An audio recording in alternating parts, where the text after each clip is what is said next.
where are we in the series, Chris? I've been quite literally in the dark here. Well, first thing I'll tell you is I have been watching mostly Novak Djokovic's highlights from his game today, so I haven't been fully locked in on the Pep series.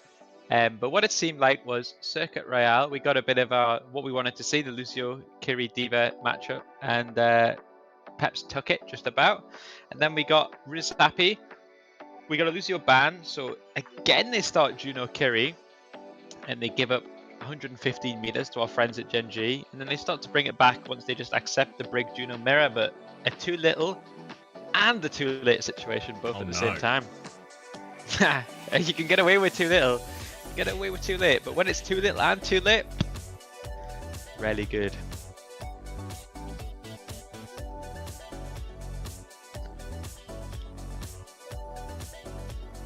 All right, fuck.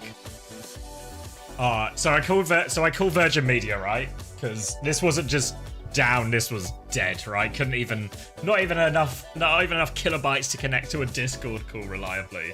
I call them, like, obviously I have to talk to some kind of robot.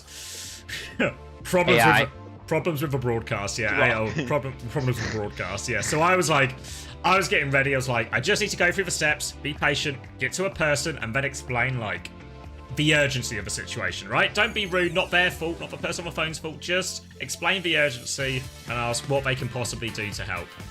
And then I have to go through the AI fucking help. So it was like, have you tried turning it off and on again? And I was like, yeah, in between my mental breakdown, I was turning it off and on again. Yeah, I've done all that, yeah. We'll try and run some remote diagnostics. We can't seem to connect to the hub. Please make sure it's on. It's like, it's on. There's no connection. That's the problem. That's why you can't run the diagnostics. There's no problem. They were like, and then it just fucking pitted out. It was just like, well, yeah, we can't. We tried to run more diagnostics. We'll text you a link to help setting up your router. Goodbye. I was like, you fucking what? What? This isn't. Yeah, that's kind of based, actually. This isn't a service. Thank you, Madnific, for the Prime. Thank you, Red Eyes, for the 5 community gifted. I I appreciate it very much. Oh, thank you for another gift as well to KTR to get better internet. Fuck. I wish honestly, I promise you guys, if there was a way to spend money on improving the service, I would. For context, right? For context, if you've already done, I'm just trying to cheap out on you. I currently pay £75 a month for this service. So it's not a financial problem. It is a quality of the internet in the UK problem. Because I swapped away from BT.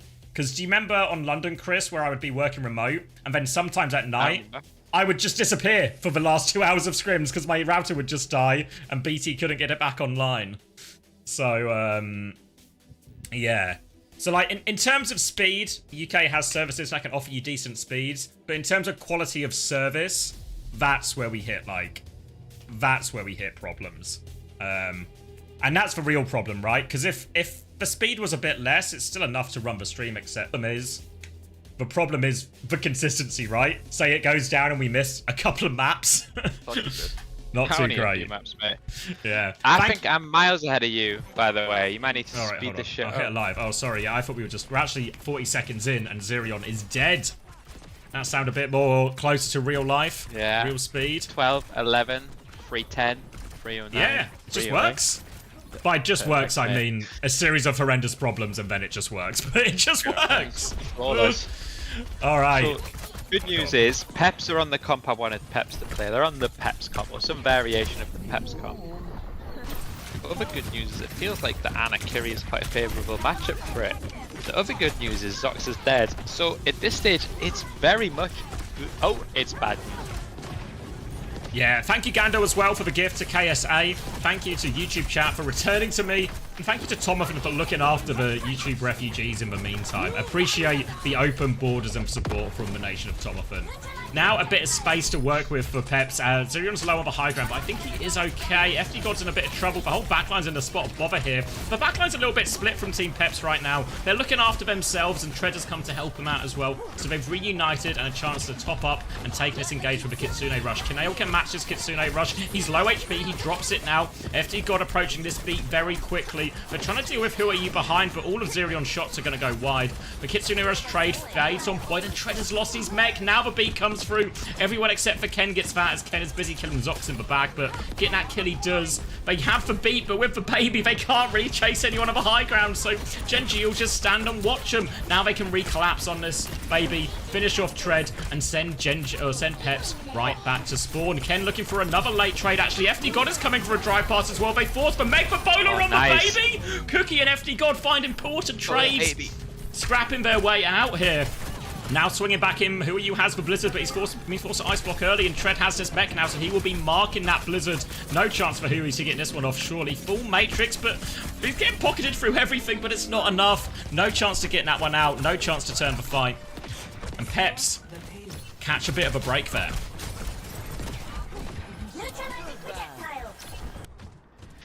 My quality has gone down. Interested to see how long... To go up. Oh, you're scared. Sorry, we're good. You shouldn't push the limits, mate. You should just let it go. Sorry, what were you saying? Interesting to see how long Genji stick on all this. Got all the fields, but it feels inevitable, I guess, that actually does Zox ever play Lucio? No, right? Like, they're kind of might stay this backline. Can a Brig maybe? Kaneo go Brig after Kyriel? Brig banned, mate. Peps have targeted them. Probably won't be Brig then when I start to think about it logically. It seems unlikely that they're going to get What do you know, mate? Blade onto the Diva, out of mech, and a clean one from Ken with that one. A nice, efficient fight for Team Peps. A chance to make up some of the time they lost. It was I know, chat. It was outrageous to think I can watch in 1080p. People asking about the speeds. It's a gigabyte download, if you can believe it. I know there's not a lot of great evidence for that recently, but trust me, it's a gig. That's what they tell me. But what do I know? Nano for this retake for Genji. Chance to throw that one into Mag to create a bit of space. They have the Blizzard as well, but there's lots of things that can negate the Blizzard here. Tread can eat it, Zerion can Suzu it. Ways to get out of this one, and Zox is going to be posted up at the back here. Full pocket. Kitsune rush to start the fight. Nano out onto Zodial, but as he dashes backwards here, so he's going to have to force it forward a little bit. He's got a lot of damage onto Tread. They've just disengaged this Nano actually completely, so a 1-for-1 ult trade. Nothing gained, nothing lost really. Full reset and a chance to go with this beat push now. Who are you and this Kitsune rush? But actually it's Kaneo who starts it, so Peps might just fancy a disengage here. They are amped backwards and everyone is out. Well played by Peps. Now big ult advantage in the form of this beat. Gonna set back up. Look to go again. Who are you has the Blizzard, which might just have to be a defensive tool. But we talked about how tricky it can be to get it off. They catch Peps rotating to this left-hand side from their POV. Pressure onto Who Are You already. Tread wants the eat, the beat over the top. Yeah. Ice block has been forced. More pressure. Full Matrix. Can't use it. Won't use it. Goes down. Well-handled beat push. Team Peps, they close the distance. They put that pressure onto Who Are You. Yeah. Just needs to swap it, I think. I think like it's so low dopamine to swap it, but you saw what's going to happen. You're not going to get it off. Even if you get it off, who are you going to freeze, you know? Like, at best, a Diva who's just going to remake bomb. I feel like, at this stage, I mean, we have gone into the Lucio Kiri, but it feels like the Mei is just... I don't know, there's a Genji mirror being offered. Ken is saying to Who Are You, take it. And Who Are You, next to Mag's Diva is staying Mei. So, yeah. You know what the spin doctor would be saying in this moment in time. Sometimes for prescriptions, they write themselves here. Kitsune rush to start from Zerion. It's pretty early, but they do get the D-Mech onto Mag. No Ken kills. ties in. Cheers. Blizzard there. Yeah, it's actually Who Are You who ties in it, of course. Yeah. Suzu to get Ken out of this trouble as well. They save everyone. They have a player advantage. They're flooding forward. They want late kills. Tread is all over this backline. Defensive Suzu used. Worth noting, Genji's backline has gone to Lucio Kiri. So Peps have actually forced the backline mirror that they want all of a sudden. 2 minutes left on the clock, and it is foot on the throat. Blade and Bowler at the door here. Kaneo's Kitsune Rush has to do everything for him. He's going to use it from spawn right now, but here comes the Blade over the top. They try and give him the slip. He dashes back. He forces the recall out of the tracer. Not huge value at all from Ken with this blade. There's a beat now from FD God. Not in time to save the mech, but can help the bomb go back off. And they just cap all of that goes through. Genji couldn't move from spawn. And all of a sudden, Akiri Lucio mirror and Peps may find their footing. Honestly though, if we're being real between us, we must be kicking ourselves that Lucio Kiri was open on Ilios and we decided against it. Infinitely easier to play. This is the Peps comp from EWC last year. Everybody in EU was calling it the Peps comp when they had a little run. When they were gaming Gladiators, they had 1 week of good scrims playing the Peps comp before everyone else copied the Peps comp and overtook them immediately. But there was a Peps comp era. This is always how the Renegade plays. D.Va, Giga Brawl, 5 people push, very simple, basic, good old-fashioned EU Overwatch. Listen, FD God, Zerion, this is not a Juno Kiri backline. This is Europe, my friends. You will be on Lucio Kiri and you will be playing as 5 and you will be pushing. And the proof is in the pudding. You saw the number of disengages they got their team Peps. All of a sudden, the push, the pull, they're good at this version of Overwatch and this worked out from the attack. You can see which team speaks English and which team has got people that don't speak English. Whenever we get to these disengages, it was the same on Circuit Royale too, right? Like the second they just give themselves the options in and out, they're winning ult trades. They play simple Overwatch, they can do it. That's how you beat a team that doesn't speak the same language at all, in my opinion. But what do I know? What do you know, mate? It's gonna be the little tease from Who Are You? The Genji, it was there, it was open. I promise you he's good at this hero. He just doesn't believe in himself enough, I guess. Course Comet with the 10 months. Chris hates people with different languages. Well, not all the different languages. There's a couple he's a really big fan of. It's gonna be Chinese is a good language, man. It's gonna be Kiri Lucio again, Juno Kiri. So now both teams trying to play towards their strengths in the version of backline. Another D.Va mirror though. Angle early for Zodiel as they try and get this one in. Ken dashes in. FD God is in there as well, but Zodiel just uncontested here. We'll just keep shooting at him. And you fire enough bolts at a problem, it normally solves it. That's 2 picks already for Genji. They have cracked this first point wide open. Please, someone take Chris's job. But you've censored the word job. I think that word's okay to say still. You will be able to say job, yeah. This is not Reddit. We're okay with jobs on this website, okay? Do you remember when he said it always goes a certain direction when you're here?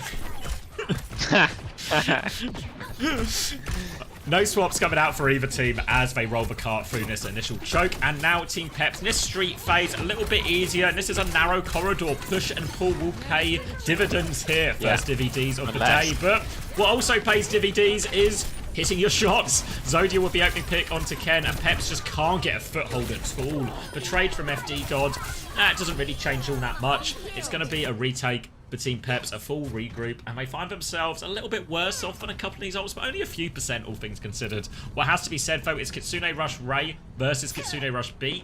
The Ray and the Kitsune Rush should be better there, especially the Ray, especially in these fights on point. The way Peps can negate this is utilizing that speed and mobility. Disengages like we saw on their offense. Need more of those in here. They're going to start with Ken and FD God on the right-hand side. Kaneo and Who Are You are going to match that, forcing a little bit of a stalemate here. Aggressive blink and pulse bomb attempt from Who Are You connects onto nothing.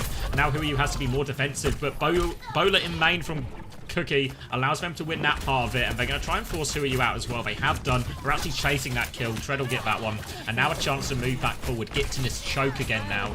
Late kill onto Kaneo, forcing a full reset, and Team Peps get all of that without getting into this big support ult trade. Sox didn't quite have Ray yet, everything like that. So now it's 2 support ults versus 2 support ults, and importantly for Peps, the nice thing to have when you want to play a push-pull, you want to disengage some of their key ultimates, is you need space to disengage into. And they get a fight ahead of checkpoint now, so they have that space to work with.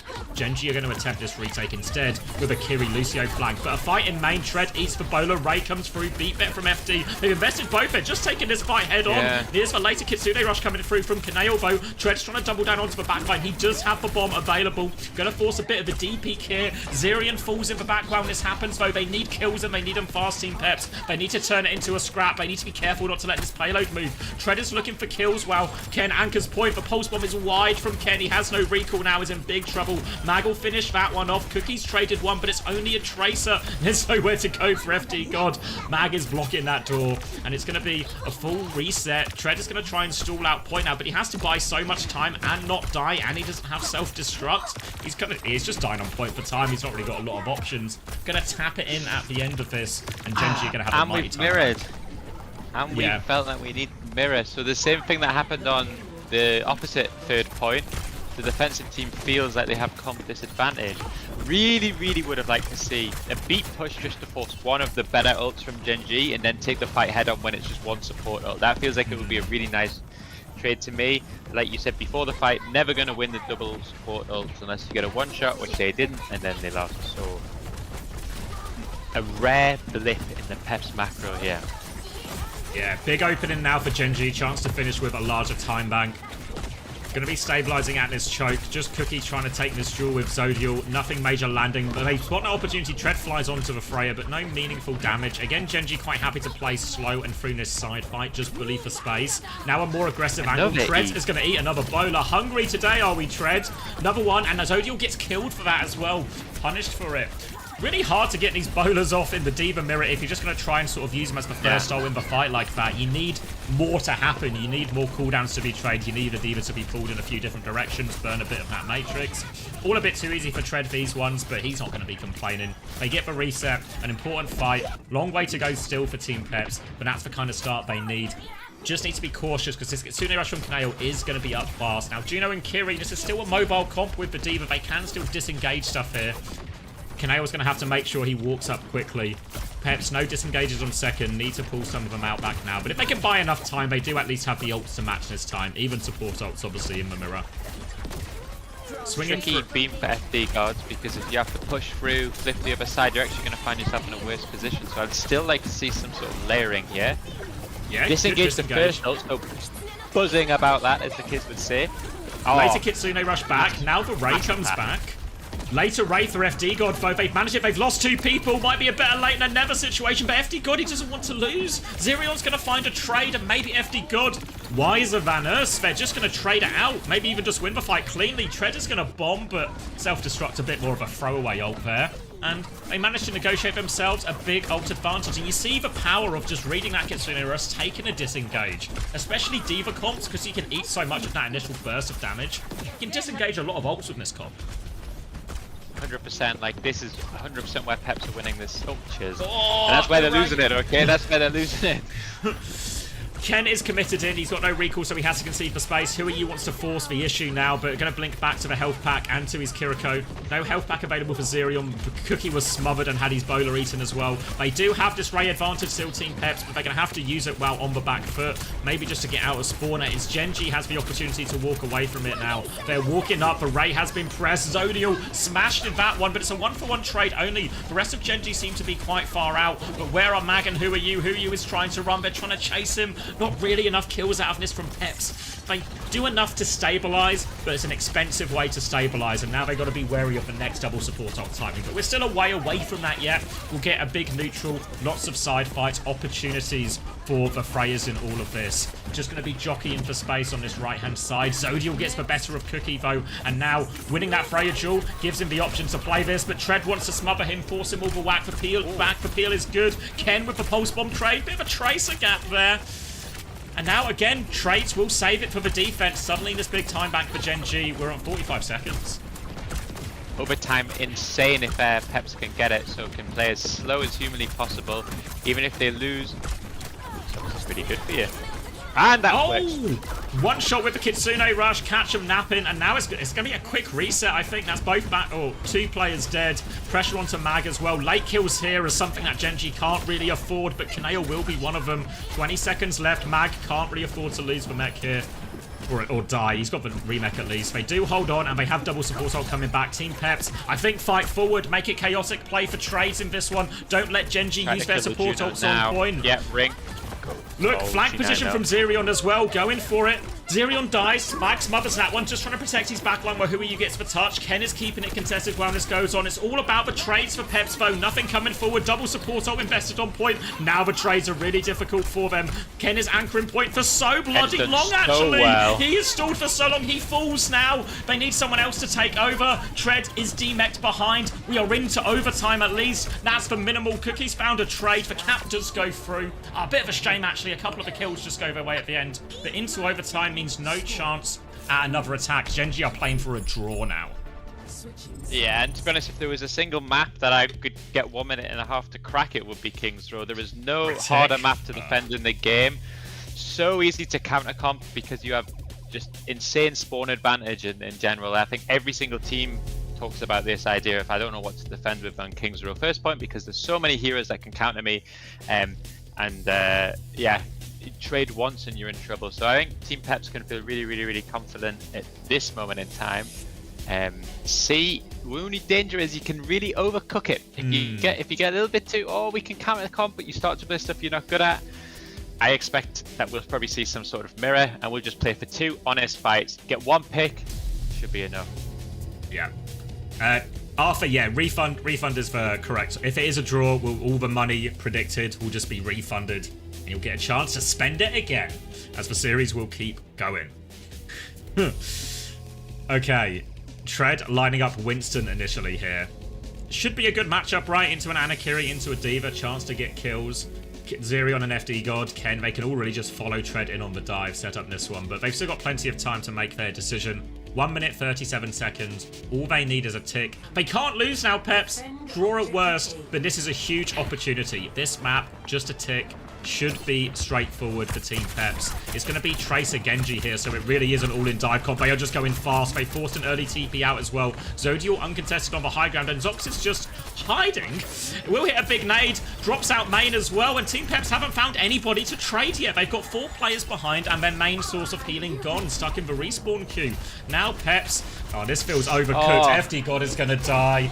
Now they're going to push. There's no healing for these players behind right now. Mag wants the kills right now. But Tread is going to get staggered into oblivion if they catch him. Is Tread just out? Is he playing his life? He has to. I actually think he has to play his life. But then now it gets so awkward. It's him and Cookie behind. Perfectly and engage before you can use the fly on the Ana. Don't give them that second cooldown on D.Va shift.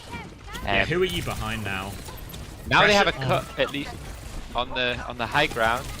It looks so ugly for both teams at this stage. This is an absolute fucking dogfight. And Mag Wait, tick! Look at the cap! Look at the cap! They don't need a lot. They're trying to clear point. Treader's on it now. Mag has lost his mech. The dash through from Ken. They're all so low, and they might have just pulled it out. The sleep from Zox. I don't know if it's enough. The point pressure just pulls them all out of it.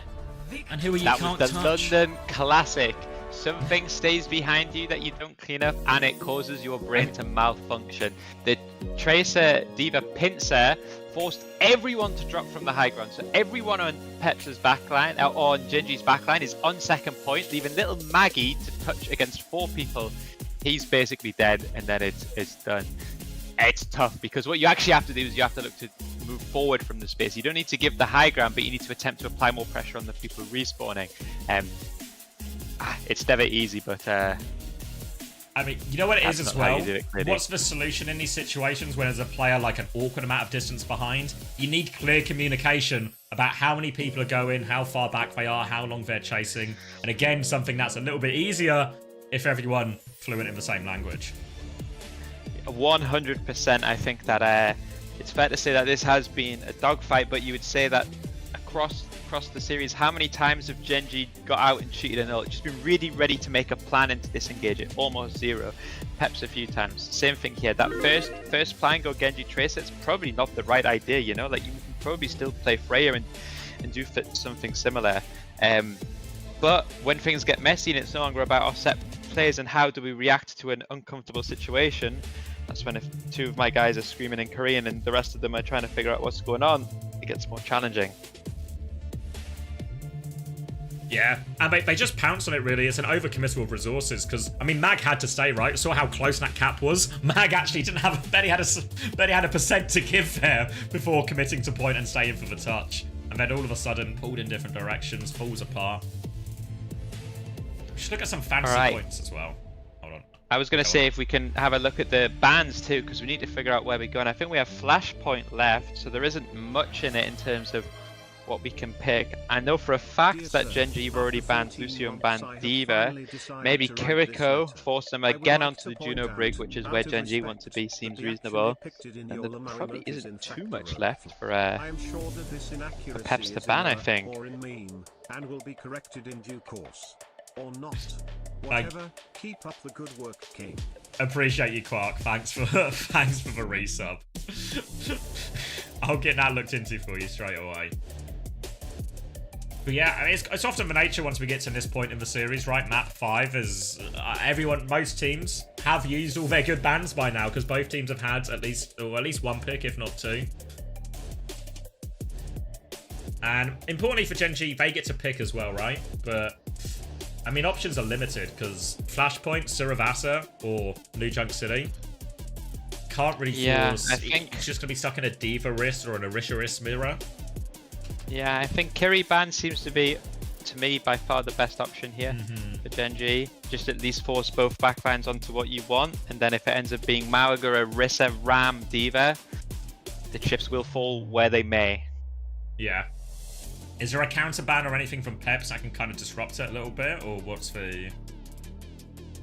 I don't know. I can't see the bans because your fucking face is in the way on the stream, mate. Do you know what I mean? Oh, sorry. I see what you mean. Yeah. So there we go. Oh, big old head. So yeah, Peps have used Ana, May, Sombra, and Brig. Yeah. Okay. So it probably. I think it is. It has to be for them. It's either Hazard or Orisa. It's just whatever you feel the Diva can beat the most. Maybe you just ban Orisa and then you say, well, Diva can beat Hazard if we play it properly. They've gone Tracer actually here in terms of the ban. Are they gonna? Because we're talking about not wanting to play Juno Brig. Do they want to play Juno Lucio? And therefore they're trying to take away the Tracer as a bit of a threat to that. I mean, obviously, who are you can just play Sombra as well, right? Yeah, to be honest, if that's what they're going for, then I respect the ban here. I think Genji obviously doing what we said they would do. Yeah, I really hope so. I mean, Juno Brig isn't going to be the end of the world for Peps. I think still a lot of the same things are going to apply, but I don't hate the idea of Hazard or Diva, Juno, Lucio, Genji. Obviously, there's probably this element of why do we force who are you onto Genji if it's this situation, but I don't know, some of it just feel like you're kind of shoehorning in the wrong direction here. Yeah, Spider Snake has just said ban who use one trick. Yeah, I should have banned Diva, you know, got something else. It's a league of bloody play. Yeah, also points are in the background there on the screen, but current status is Tread is at an impressive plus 21.5 overall. All of Peps in the positive. Who are you in this currently tied 2-2 series is on minus 10. So... Ooh, that can't be right, is it? I mean, he's got... What he's got is he's got... On the maps they've lost, he's got big negatives. And on the maps he's won, he's gained a total of like 1 or 1.5 points. Oof. Yeah, Kaneo a slight negative as well. FD God, just about positive. It's actually a pretty good recovery from FD God because he had some pretty low scores in that opening map. But yeah, Mag on 11.5. But Tread comes away as the big winner here. Both hit scans doing well as well, as we maybe see a bit of a shift to the power of Freya just increasing as people get better and better at that hero. I've felt it in scrims too massively. I think you start to see the players that were originally the best Freya starting to, like, everybody's starting to catch up a lot. I feel like the internal Freya power rankings have changed a lot. To answer you, Quadzy, as well, yeah, all on the live patch as well. So, all as it is in your games as well. Okay, so... Orisa, Juno Brig, probably what you would expect from Genji. Yeah. Tread's hero will be interesting. I think Hazard is probably the most common played with Lucio Juno. Got Orisa. Go Orisa. Will FD got stick? Okay, so we do stick. And we get the Sombra like we expected. I think this is actually really favourable on this first point for Peps, but once the map opens up, Genji's comp I think is better. Yeah, I think the Orisa doesn't feel as bad because it is, of course, New Junk City, so it's one of the more difficult maps even for a hazard. But Ken's just going to walk out and one-shot Zodial, so that can solve a lot of problems, and Mag is just going to get run over as a result. A couple of trades in the back, it's only one actually, so it's really not too bad at all. And a very first and decisive fight for Team Peps. Obviously, the nature of double speed, your options are go, and go even faster. So they choose to go, they get that immediate explosion there. Obviously the Freya, for the Zodial especially, has to be very careful because the distances Tread and Ken can cross is basically anything with this amount, you know? So while Who Are You can punish this Lucio Juno backline, the ability for Team Peps to play around this Sombra timing are really important. Because if Who Are You isn't in position for that trade, or he just has to re-cloak up, or he has to go get health back, there's his timing. And you see, look, Who Are You's forced to cloak, and they all go forward. They don't find anything this time, but they can get back in and reset at the choke. So Team Peps, they go and have a look on their timing, but they don't just all in. Heads up play from Team Peps. Now they can wait for this next Sombra timing as Gen G try and slowly and more methodically try and clear a bit more of this space. Tread is coming in now. Spear is going to get eaten. They dealt with Ken on the flank though, but they're just walking forward. Mag is trying to trade this backline, but Tread won't leave him alone. Both Orisa's going to find big value here. It's going to descend into a dogfight, but it's 77% already. They need to win this fight here, Gen G. They have to scrap it out. FD God is coming to help the Orisa. Tread is low. FD God puts his body in the line, stuck between the roof and Mag's head. It can happen, and as a result, Zodial's going to get that space and time to clean up. Ken's going to come die on point to ensure we're definitely in overtime and ruin a few people's fantasy scores. But plenty of time for Team Peps now for the retake. Coming up to the ult. Worth noting, Kaneo is not coming up to this ult at all, so if you're waiting for that one, come back in a few minutes. For now, though, everyone else is going to have their ults to throw into this next fight very shortly, so it's going to be a big throwdown. Maybe the Ray advantage for Zox is going to be notable as well. Team Peps, though, they might just choose aggression, try and one-shot. There's no ults just yet for Gen G. There's a small window if they go. Hack onto Tread, trying to fight their way out. There's the beat push coming through. Who Are You is shut down. No chance to EMP. Zodial was dead as well. Bowler to finish it. A Ray to try and clutch from Zox. They're trying to make it work. They killed Ken, but Cookie's got this free angle. Gen G have stabilized a little bit. Now they can Terror Surge on point, but Kaneo drops down to point first. He's vulnerable.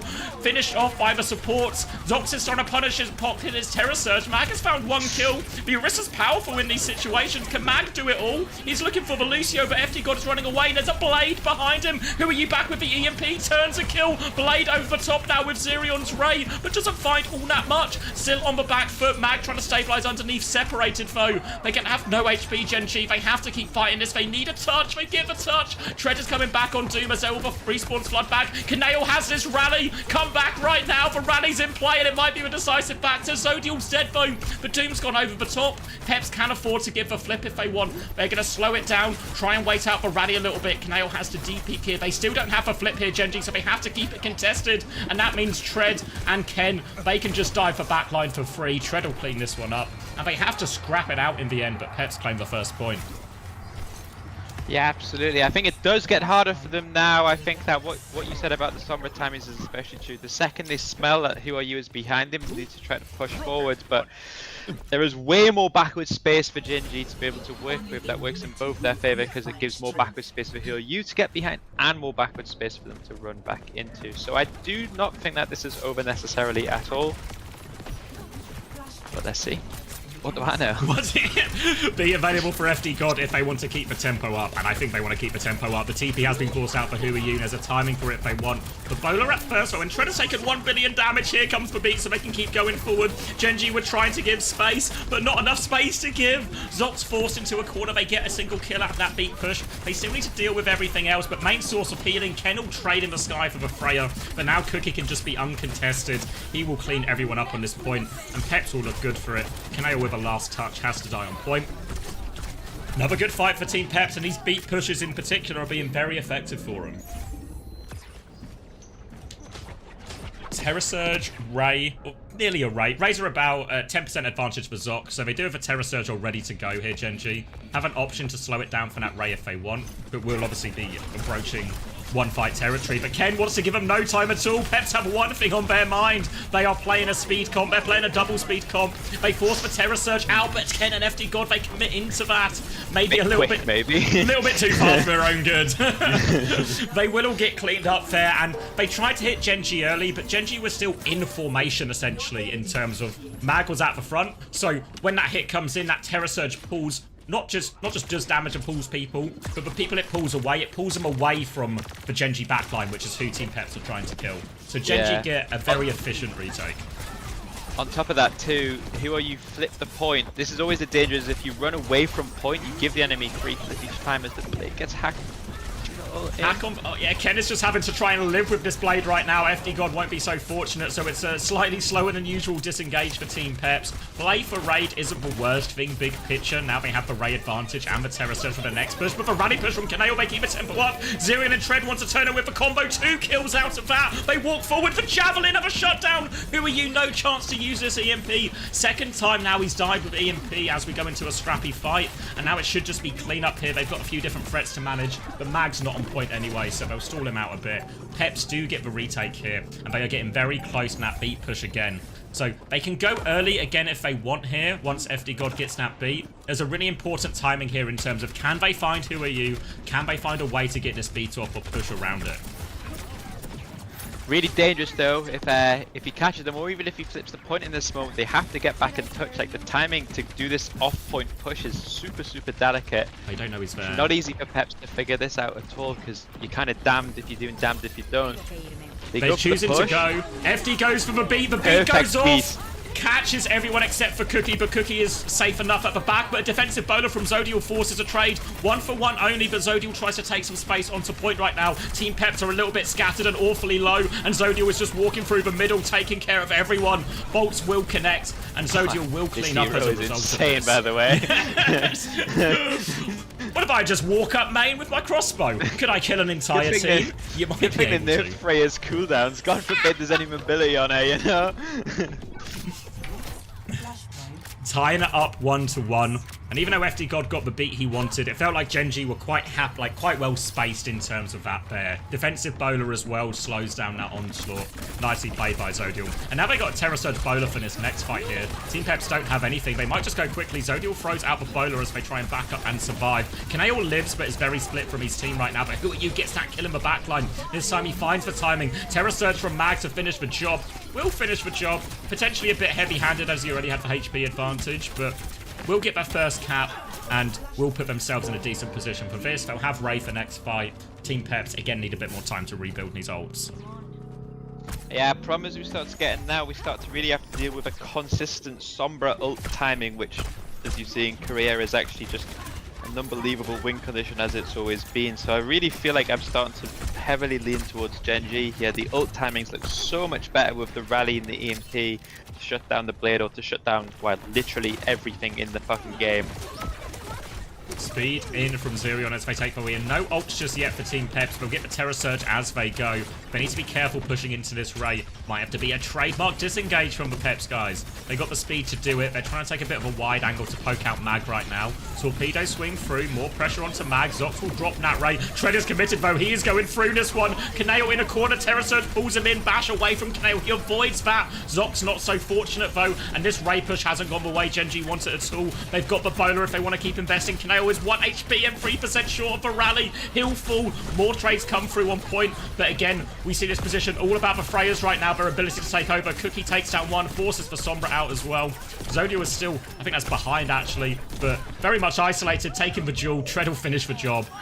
Peps get themselves back on point, and now they have a beat blade push. Genji for rally won't be enough to survive, I don't think. It's going to come down to this ability to play around the EMP. Yeah, same thing. We need the beat time, and this EMP is so powerful. If you cheat one or outplay one EMP, then the map's theirs for the taking, but it's a big if. If you die before using the beat, then the point is over, and we're already in serious trouble.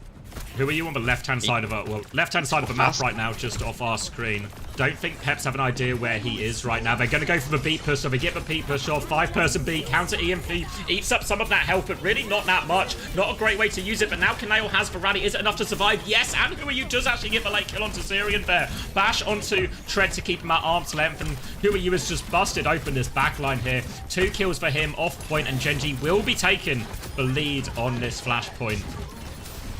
Yeah, position's so compromised when you go early. The EMP itself, to be honest, it doesn't even have to be that high value these days, you know? Just a 5-man EMP, even into the beat, is enough to slow you down. Next thing you know, your Lucio and your Juno are intling across the map, and it gets really, really easy to stabilize with the rally. I think that's, I don't know if that's the second or the third EMP, but they're all winning. Even if they're not the quick one and dones. If anything, he's getting more value because he's taken 2 ults out from Peps at the same time. And now he's 25% on another one, and then we're going to have to solve the same problem again. Laid out the door from Ken onto the brig. Bash away. The chase is on. It's a few more slashes than he would like, but gets it done. But they've lost people on the way in again. And this has really been a sort of turning factor here for Genji. These aggressive swings come in for Team Peps, and Genji, they can't always keep their backline alive. This Tread is still battling away here, but he's up against a pocketed Freya. Good luck. But they still doing these aggressive hits, Team Peps, and while Genji, they can't prevent Kaneo dying sometimes. They can't protect their supports getting traded in these situations. But Mag, Who Are You, Zodial, they seem to be finding these slightly different positions where they're not the primary target and they're trading the kills out. So Peps are getting their man, but it's always costing them too much to actually win the fight in the long term. Yeah, Riss are so good at when it comes to just absorbing a full team push. Never gonna die, able to boop you back, trade you with a fucking spear or whatever. Red has the Terror Surge here to use. No Raider combo with it just yet. Genji also need a little bit more to their ult, so both teams seem to be quite content to play it a little bit slow. Remember, Peps can't afford to lose it. Just 50 or 45% away from Genji from winning this map. But Who Are You is booped. FD got to send him off the map. No escape. Ken comes in. And I believe Chrissy turn away because this is a free retake. Yeah, I mean, someone in the Q&A said, why don't you just coach your team to never give free retakes? Frosty should be listening to that client in our Patreon Q&A. Listen, it's a really, really nice fight. No ults used, gonna give us timing, but we have to solve the same problem. It's an EMP on every single round. Replay. And we seem to be playing against it. Oh, he's fucking raging about that, I tell you that. Stand still and he can't see you, but FD God is French, he's not a dinosaur. Now it's going to be a big ult throwdown on the point. Ray Terror Surge versus Ray Terror Surge. EMP in the mix for Who Are You as well if he can find this last 6%, which should be pretty feasible as he goes to the right-hand side here. Team Peps are trying to pivot around, keep the space from this Sombra, but Who Are You is encroaching. 1% to go. Finds a low HP. Zodial's bolt will finish the job. Now an EMP into the sky. The beat from FD God. The Ray comes through. The EMP into the Ray. Can they survive? No is the answer. Bowler connects onto everyone. They'll flip it right back. And Team Peps, their comp is fast. They have a Bowler Terror Surge combo, but my god, where on earth are they getting the touch from? They've not spawned. It's all on Ken. No. I hear Ken deflecting. No. He's running for it. He can't do it. Genji close it out 3-1 on New Junk City. Ken dead before the fight, but I think in reality you really can't win it. It's almost impossible to win that ult trade. Beam is going to be so good for both teams, but the EMP, it was just as it was in the T1 versus fucking Zed map one, you know, it just is it's a consistent fight winning ult, and if you keep winning fights through the ults, you only need to win 1 or 2 extra to win the map. It's like you said, you can outplay these EMPs, you can find timings, and I'm sure you can look back through some of those EMP timings and find that value. You remember when Peps were having more success earlier on in the map? Actually, twice now they managed to not just find Who Are You, but actually kill him while he had EMP. So a couple of those fight wins, they are just cheating the ult economy because the EMP doesn't come into play until the next fight. But while they're worrying about all these things, and it's forcing a certain playstyle out of Peps in a lot of situations, Genji aren't worrying about any of this. They can still play their own game. They can make sure their spacing is good for all of these hits and these aggressive pushes, and it just becomes a little bit of a simpler game for Genji long term. And I mean, I can't actually understate what an important win this is for Genji and the whole Krusty and the whole team, really, because a loss here, I mean, if it wasn't already a crisis, it would have been a crisis after this. It might still be a crisis, but there's a severity level above this now we've managed to avoid. Yeah, 2 wins often enough, it seems like, to avoid relegation, so they'll be happy that they've already reached that point, like you said, in Crisis. Probably not going to take too much confidence knowing that they've got a lot of the bigger teams still to play, but the ramifications of losing this one are an almost irreparable mental boom, and you do have to worry if Peps felt similar. They felt that this was one of the games they had to win. This is a really, really important game to win. I don't know if Peps have played quick yet, but that will actually become pretty important. The relegation to slide. Yeah, because obviously the ultimates aren't in there, you know. Don't worry about the ultimate. They're going to be no relegation there. I wouldn't worry about that. Yeah, don't worry about the ultimates. Yeah, next game we're moving over to North America. It's going to be GK versus SSG because the good games continue. Actually, another map 5. So we've watched 5 matches of Overwatch today. 3 of them have been 5 mappers. And the other 2, I mean, maybe the Falcons 3-0 could have predicted. But the OWCS Virtus Pro is actually like it's an interesting 3-0, you know? Like it's still pretty compelling viewing to see such a big gap between 2 teams that have been so evenly matched all year long. Yeah, no, fully agreed. I think the first time in Europe that we've ever seen VP looking mortal, really. So yeah, honestly, it seems like the open for anyone to win this stage. Anyone at all.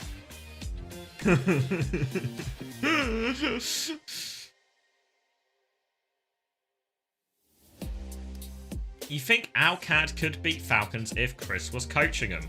And if a bizarrely Probably specific hypothetical. Probably not, mate. Yeah. What do we know, though? What do we? Who's next? Is it Max next? Yep, Max is up. So I'm gonna cop myself a drink, recharge. Yeah. I say recharge. I got a brief recess during that series actually, but a break, but not a restful break, I'd say.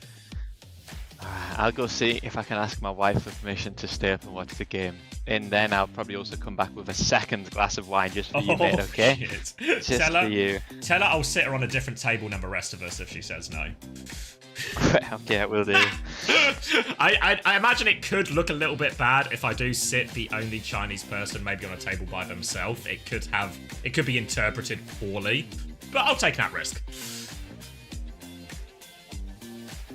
Alright, I'm grabbing a drink as well. I'll play an ad and then we can be back because North America is starting. We can get everything updated. Predictions up already. We'll get a bit of a longer break as well for this one as the North American team get ready. But then it's time. Badge on the line. SSG looking to win their first game of Stage 2 against one of the other big North American dogs. GK, obviously, very much looking for the win as well. So I'll be right back.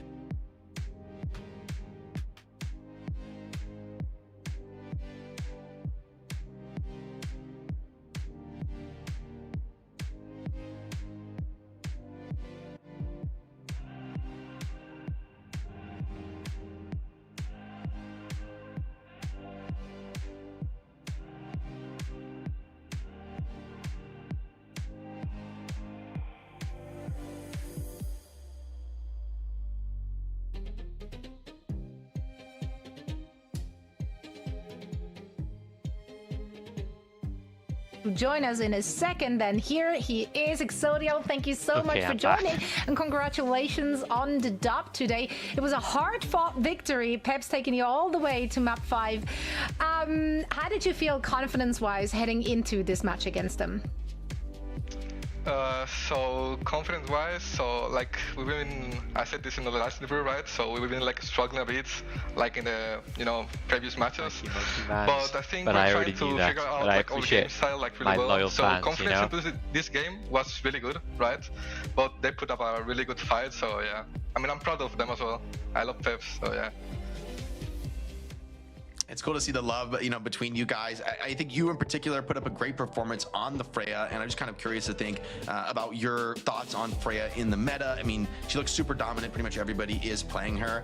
But how do you see her kind of changing the meta for other characters for overall style, since she's so different kind of than a lot of these other hits can? I mean, for me, like, you cannot play any other hitscan that isn't Freya right now, right? So I'm a bit sad into that part because I don't really like playing Freya. Like, I really hate it, but you know, it is what it is. It's a meta, right? It doesn't but, show. Yeah, it looks like you. It really doesn't. No, I just love playing Cass or anything like any other hitscan, but it's just what you have to play, right? And the playstyle is just so much different from other hitscans, so yeah. As a follow-up there, given the patch changes this very week, do you feel like that is going to have an impact on Freya pick rate? Do you feel like you might get away with... Nope, okay, I already see a hype now. Okay. No. Yeah, no, we're not going there. No. Sodial, you guys saw a lot of success playing Sombra throughout the series. Who are you playing pretty well in that role? What do you guys feel like the Sombra gives your team? Like, because he's also a great Genji. We see Genji be pretty strong, but you guys seeing more success, it feels like, with the Sombra.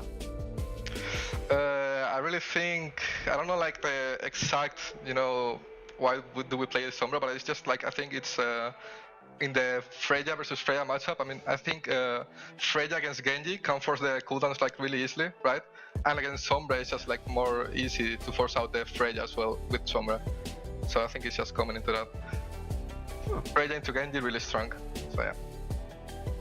Right on. Well, it was a great performance today from you and the team. You got the dub, and you have a tough schedule ahead of you. So we hope to see more of those dubs coming your way in the upcoming weeks. Exodial, thank you so much for joining us, and best of luck in your next match. Thank you. Bye-bye.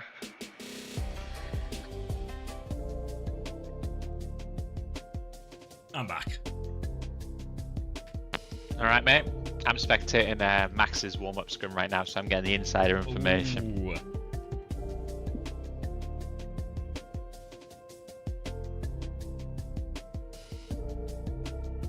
I've got myself a sausage roll.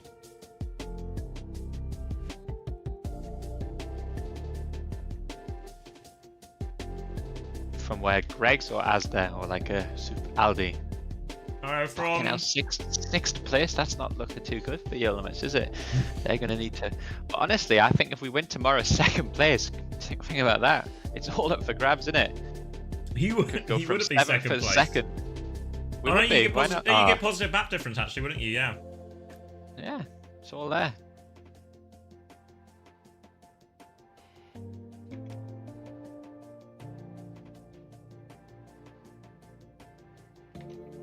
I saw the internet issues is the VOD fuck too. Yeah, because I was trying it all. I tried a cheeky restart and all of that.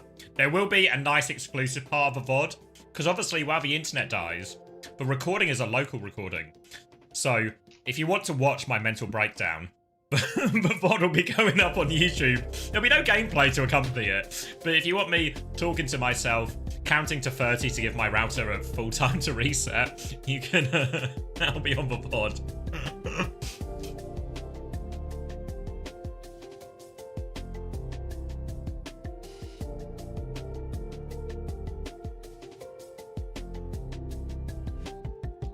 So what I'll do, Panda, is there'll be two VODs, a part one, or I guess really just map one and a little bit of Genji, and then the tail end, the finish of it as well. So we just upload it as part one, part two.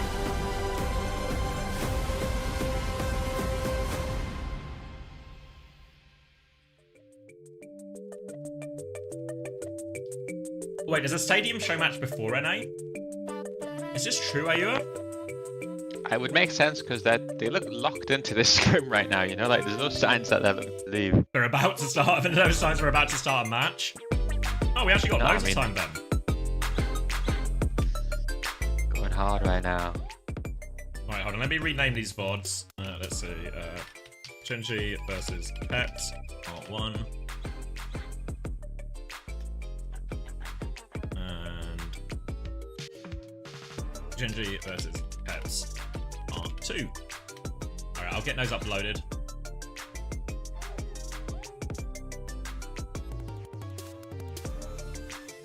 Wait, I want to check as well. Did Lander respond to my tweet? Let's see. He did. Is he locked it in it?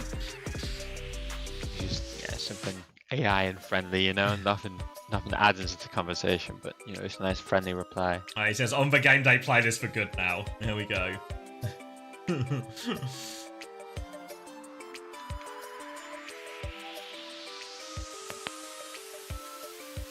Actually, I'll do a points check for that final Peps one as well. So, final map. Ken with a big negative, actually. Who are you recovering some of these points? Mag scores nicely. Zodial continues to score nicely. Slight positive for Zox. Zero and FD God managed to break even throughout all of that. So, total scores on the doors. 25 for Tread, the big winner despite losing. 20.5 for Mag. 17 for Zodial here. Big redemption for anyone who's sort of stuck the course with him. Zox, Syrian, both positive, 7 and 9.5 respectively. FD God with a narrow positive, actually, which is pretty good since he started on a -6 after map 1. Cookie, 9.5. Ken, 4.5. Who are you? -6, thanks to his +4 in that final map. But yeah, who are you is looking like a bit of a struggle there, actually.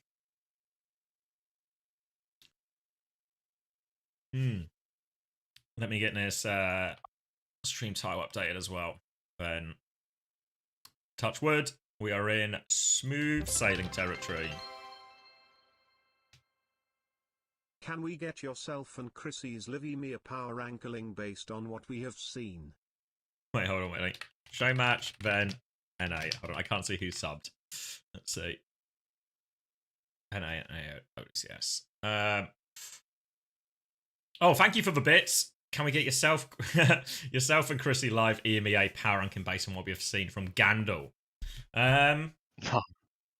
Based on what we've seen. It depends how much you want to do based on what we've seen, based on what we I've seen. Well, yeah. Chris has a bit more insight here, but have to put Alcad at the top based off what we've seen.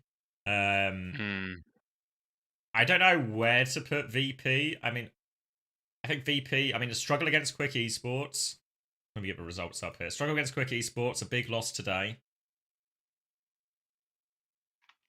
Not actually that great a look. Who else did they play? Are they 3-0 Genji, which maybe seems par for the course for all the teams sort of truly in competition for these top Esports World Cup spots. So VP are kind of just beat the teams they should be.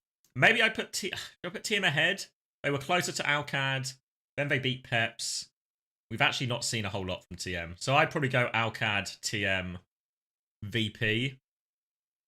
TU haven't done anything to convince me publicly, but I've been hearing some good words from my man on the inside.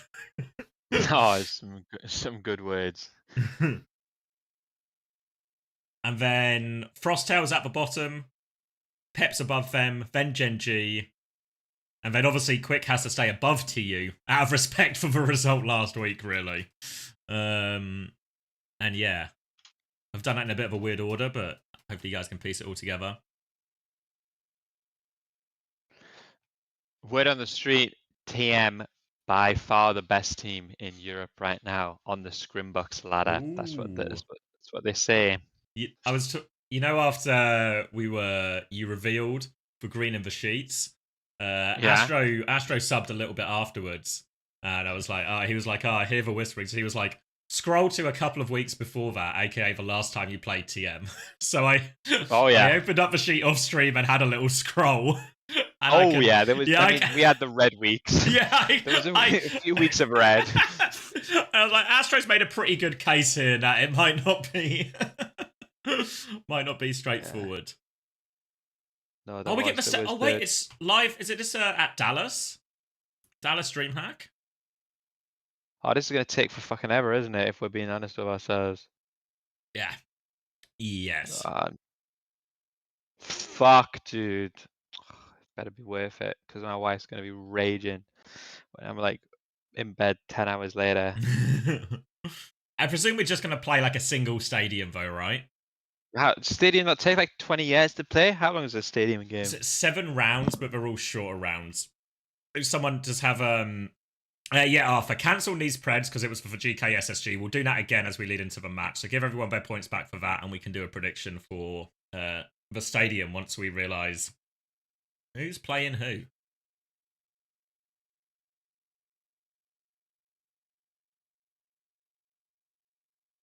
All right, is that Rich and Kenobi? Fuck. The big dogs.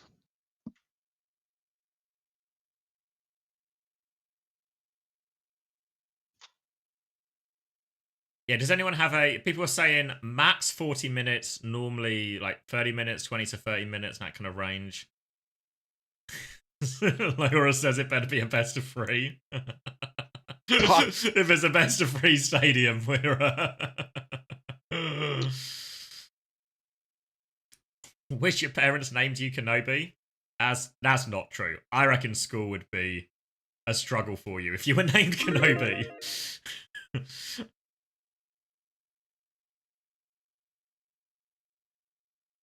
Oh no, my stream's... Oh, fuck. My stream just buffered for a second, and the anxiety that filled my heart as like a here we go again. Oh no. You heard something off the street scandal? Can I confirm for you? I can try my best.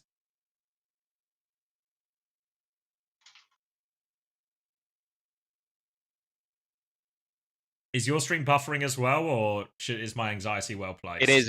Okay. All right. So it's DreamHack's problem.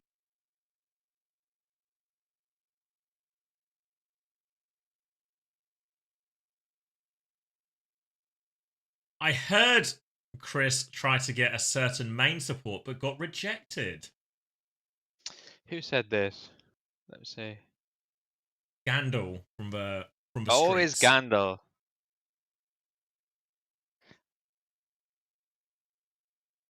I think that's... Fuck you, Chris. I don't know. That's it's probably Cap, I think.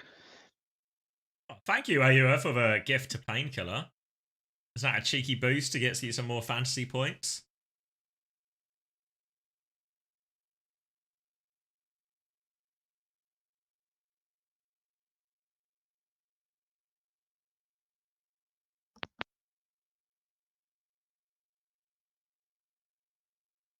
He says it starts with an A and ends with an O.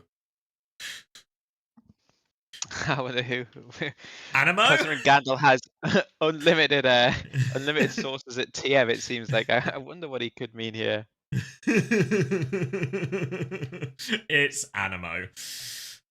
Arakatako? Unbounce cracked it. Yeah, Chris wanted to sign Arakatako, but he wasn't a big fan of the Spanification of his name, so he rejected it.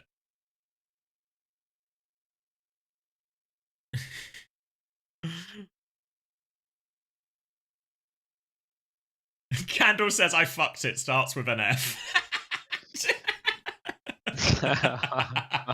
Now he knows what it means. It's Fakatako. FD go. We're getting closer. All I'd say, Gandalf, is you know what happened last time you got quite confident about TM against me, so just be a tiny bit careful if I was you. You know, I don't want to break your heart too many times, you know? Just be slightly careful on that one, okay, mate?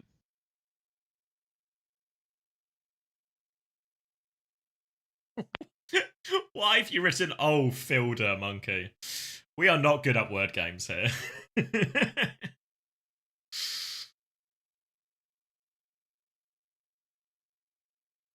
we were playing Hangman, we would all be hung right now.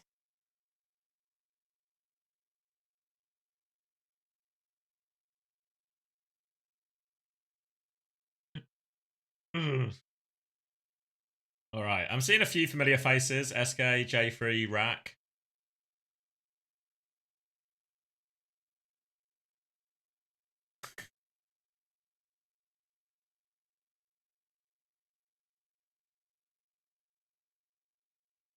Seem to be in some kind of delayed start here. That's just what we needed for this show match, was just a bit of delay. I was thinking, I really hope it's slightly late. Joe says hi. Oh, you're all right, Joe. Sorry I couldn't come tonight, mate. As you can see, I'm working real hard right now, so I've unfortunately missed it. I'm sorry to miss you, though, Joe. I hope you're having a good time. Have a drink on me. Make sure my fiance has managed to find her third wind as well for another night out. I reckon she's good for it.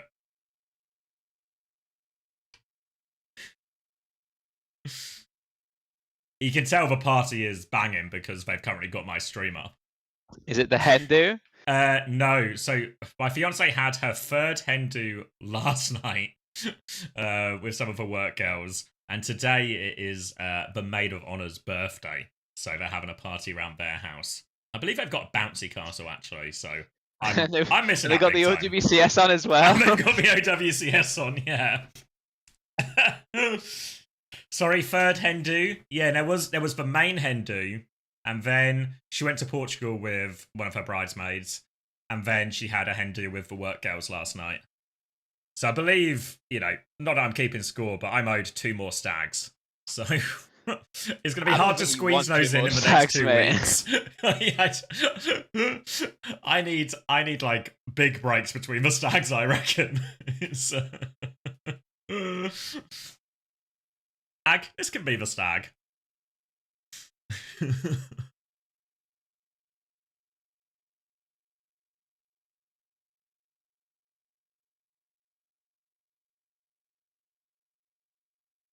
Yeah, her friends. So she had the hen do last night and the work girl stayed here. So there's always like that moment in the morning. Like they know what I do, but most of the time when you find out what like your friend's partner does, you know what they do and then you might meet them. You don't often visit their place of work while they're working. So they're waking up in the spare room and I am across the hall. Locked in. They said I sounded very professional, felt like football commentary or something. So compliments. Well, that's good. It is a bold move, obviously, to meet someone for the first time and then tell them they're shit at their job the next morning. But but I'll take the compliment earnestly.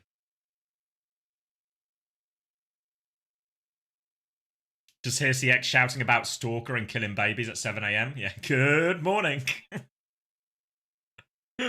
Just like the football commentators. Crystal and Smash are uncoachable next week. Fuck. Probably, to be fair. Let's see, what's this? I need that. We need that. Pep Guardiola and I need that, we need that. Yeah, I was thinking about it earlier, Chris, and we actually need to record Uncoachable next week because the week after is the run-up week to the wedding. So, real tough for me. Max is going to be traveling as well, so if we don't do it this week, the week after is really hard. So, I mean, mate, we should have done it like that. We should have squeezed. We had so much to talk about these last 2 weeks. We should have squeezed multiple episodes in. But listen, that's how the cookie crumbles. I'll be here. What do I know? I know. Yeah. All right. We'll aim. Any thoughts for a guest? Who's hot property right now? I was thinking we have had Psycho on. I think we should get Psycho on, especially after we 3-0s TU this week. I think he'd be good for it. Yeah, we can do it. Yeah.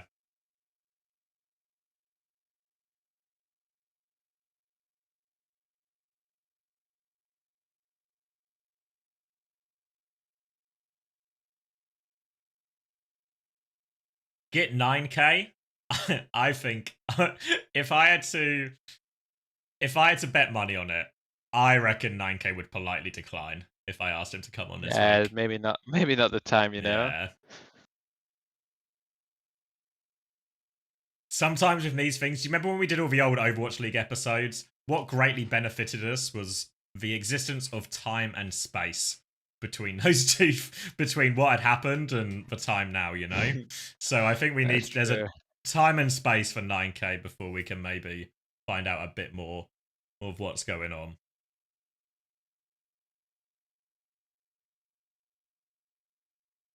Junkbug? Yeah, Junkbug. I reckon Junkbug would be down. Obviously, Alcad are very much on top right now. Who are you, Krusty? Yeah, I think who are you? I feel like who are you wouldn't do it. I think Krusty is also probably in the time and space situation right now.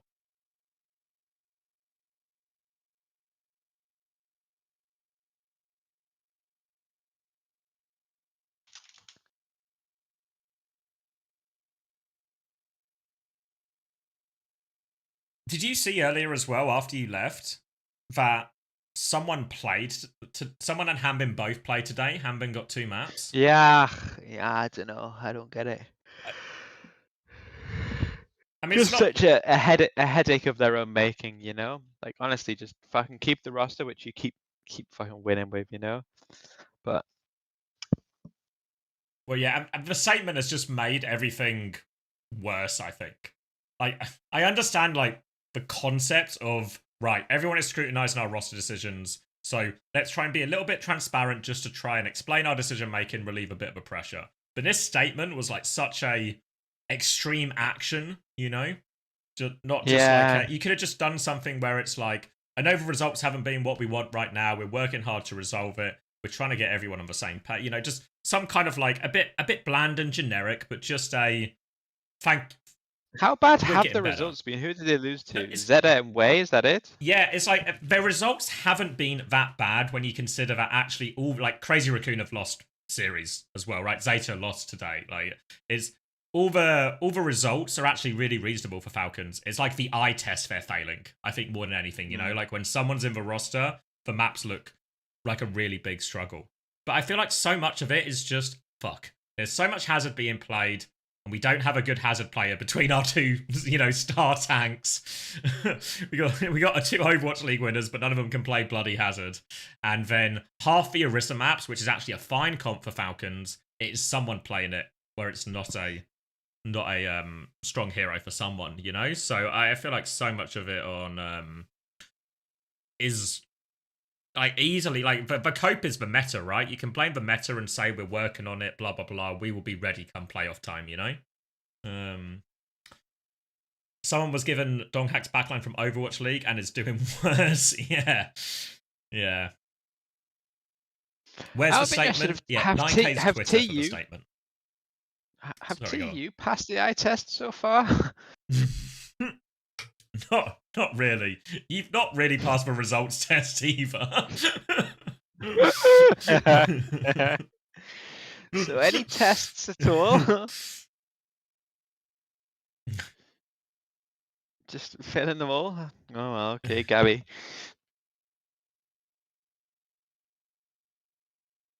On dive, yes. Just need to fix rush. True. I think it's going to be a sweep under the rug type solution of. Yeah, surely that's actually true. Our dive has passed the test so far. No. Yeah. I mean, me and Untu were making a joke when we were covering your game against Quick that your love for tennis has gotten so strong that now, even in Overwatch, you're dedicated to forcing every series into some kind of tennis matchup where both teams can only win their map picks. And the only way to win is some kind of serve break. Yeah. I mean, you love tennis, mate. You know how important serve break is, so. It is important.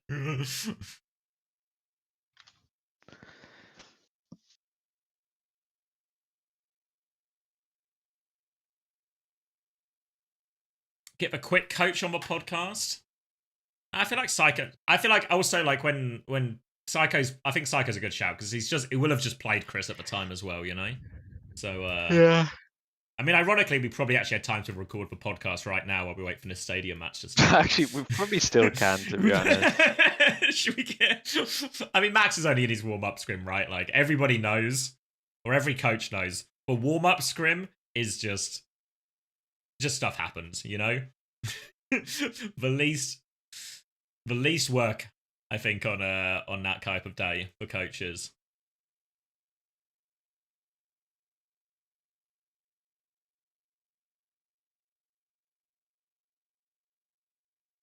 YouTube stream dead? Doesn't look dead to me.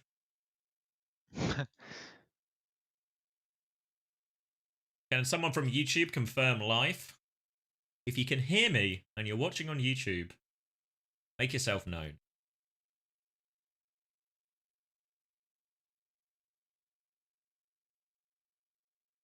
Sim says we are dead and no one from YouTube is responding. Hold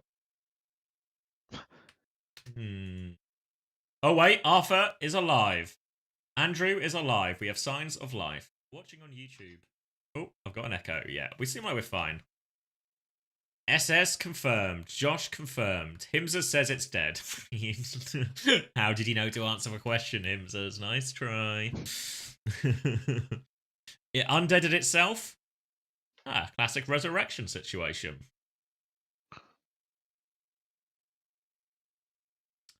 Evening Plum, what have I missed? A hell of a day of Overwatch. If you don't want spoilers, stop having ears right now. But Korea was an absolute throwdown, a barn burner between the two bottom of the tables teams. And then, no respite for the barns, as more barns were burnt between T1 and Zeta. Now it has to be the series of the day.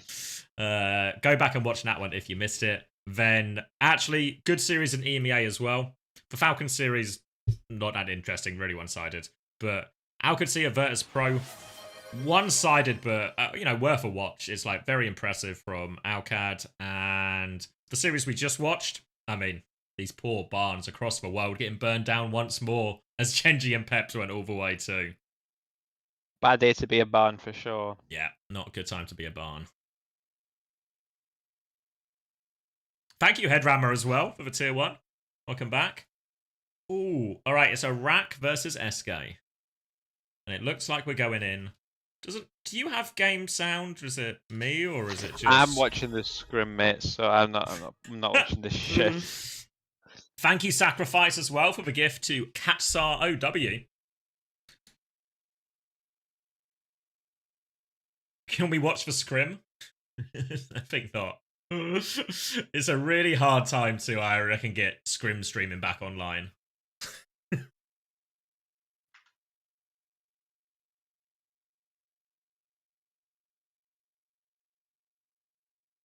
Can you tell Hunter to run Squid for this game? He's on my fantasy team. Yeah, okay. I'll let him know. I'm going to tell him right now.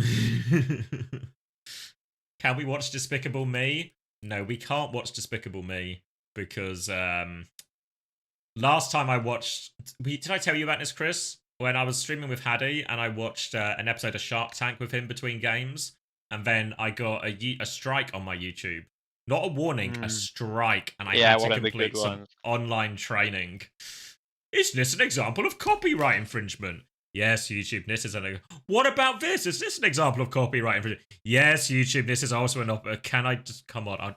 What about this? Is this copyright infringement? Yes, I get it. I did copyright infringement, YouTube. Please, can I just remove the warning? I won't watch Shark Tank again, I promise you.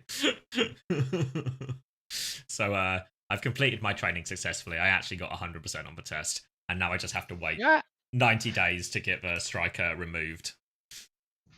You played a game of Stadium before? I have not, no. I've watched a couple of show matches on, and I've seen people play streams on that. Alright, SK, easy target, please no name. And these are all streamer names. Are they real people, or are they playing with bots? I think they're real people. I swear I saw more people on stage. Thanks, Sam.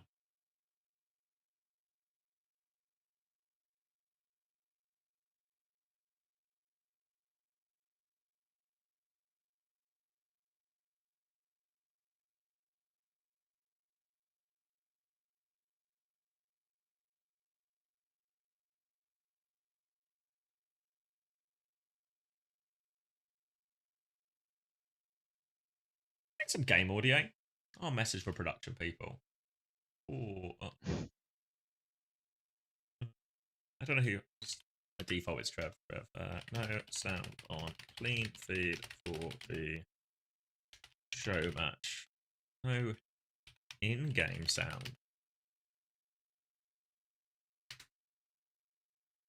Alright, we're on. Fuck, I can't remember what this bloody Clash map is called. Something Anubis?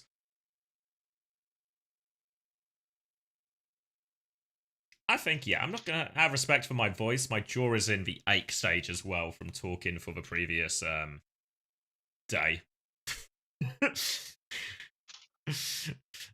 So, we'll hit this. This will be... We're in casual watch territory here. Throne of Anubis, thank you. If Genji win today, the Chris Tiefa team win. Do I agree? Yeah, okay, I agree. Yeah, good shout. Good shout on that one. The Christopher team.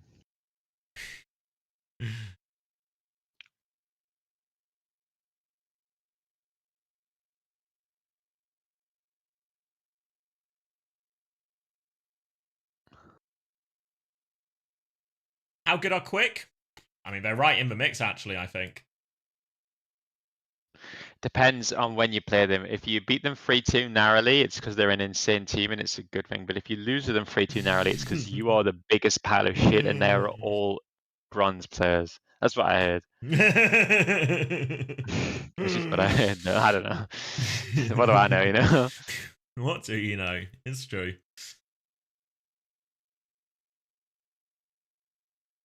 But yeah, no, I think they've sort of they look like the real deal in terms of what's the word? What word did I use? Like a complete team in the sense that like they're greater than the sum of their parts. I think is probably a way to say it. You know, like Dip and Willis look particularly good. Zydra's done well, but they actually seem to function as a team. And in these sort of like inevitable sort of brawly matchups, you find yourself in EMEA. Oh, Big Blossom. Nice, easy target. But in these type of matchups, then the ability to actually just function, we talked about it in the Peps Gen G1 a lot, right? Like actually just that ability to have this good macro in some of these more push and pulley ult fights, these complicated exchanges, can go a long way. And I think alongside a couple of their players doing particularly well, really works out quite nicely for them. I think there's probably quite a few teams in EMEA that also suffer a bit from just not having a person that good at Hazard. And I think Willis, like, even though he's played mostly D.Va as well, I think, you know, it feels like which room with a delay? I might be slightly off live. Go forward. I think we're only a few seconds away. Can I make the gun sounds for us?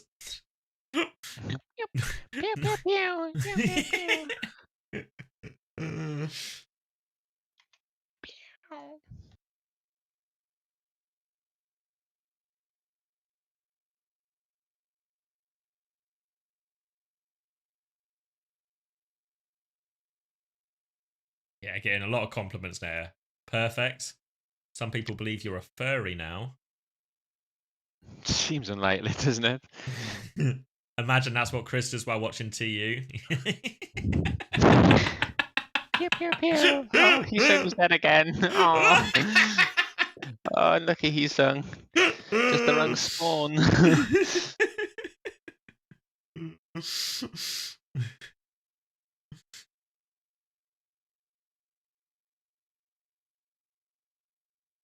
What time is NA starting? After this stadium match. So if I'm keeping it a buck with you, we might be in the sort of 20-minute mark. Team SK have taken the first round, so now we are unequivocally rooting for Team SK. Yeah, this is equivocation.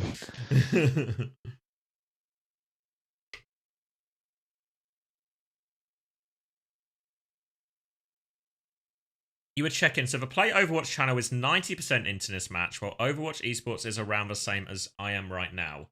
No way! If we are watching a fucking VOD and we waited... We are, because they wouldn't have waited for the OWCS to start. Do you know what I mean? Wait, so why did we watch all that setup time? I mean, that's fucking true.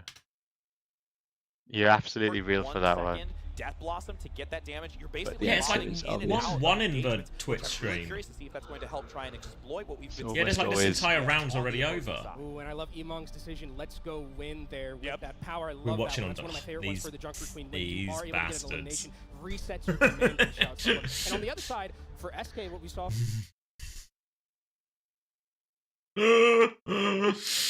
These bastards. And they won't even get me game sound.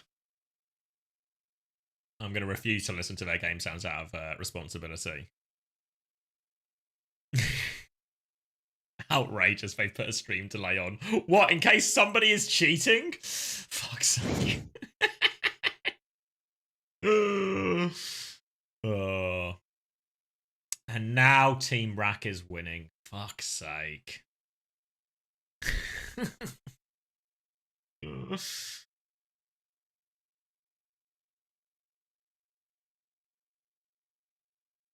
Oh, the Rampage should be the finisher here as well. Oh, maybe not. Oh, they C9. Thanks, J3. Fucking hell, who gives a fuck?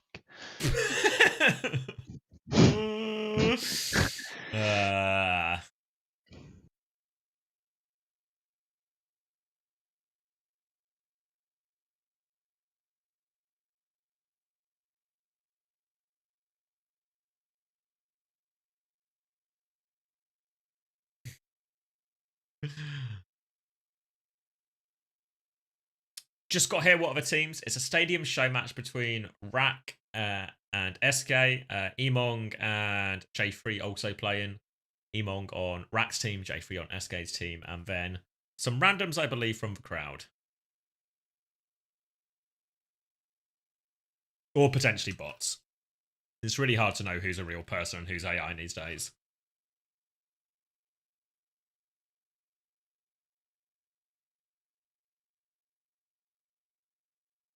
There's a crowd. Yeah, they're at DreamHack Dallas, which is where we had stage 1 last year. Or not stage 1, I guess, but first LAN last year. After stage 2, the one I won. Just like every year. Every OWCS stage 2, EMEA. Well, it's that time again. Time to win. Yeah, so they're having a stadium show match there, and we are getting played back for footage on a delay. Look, 3 minutes ago, the series ended. Like everyone. Now I'm just getting intentionally wound up here. Good relationship with friends. This is for Call of Duty League. You're watching the wrong game, Gandalf.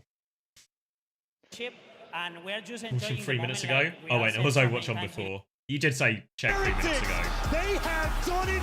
The upset complete. This is just still Call of Duty. In the most dramatic fashion. Look at that. That's nice. You see what he did there? Go back 5 seconds. This is just Call of Duty. Go back. Oh wait. This is unrelated. You just want me to watch 3 minutes ago. Oh, okay. Sorry. I'm with you now, Gandalf. Finals sorry, now for them. I'm still wound up.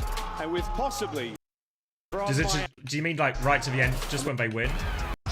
Yeah, watch this nice guy's reaction when they win. It should be traded. Hydra shuts him down. Alright, Miami Heretics against Los Angeles Thieves.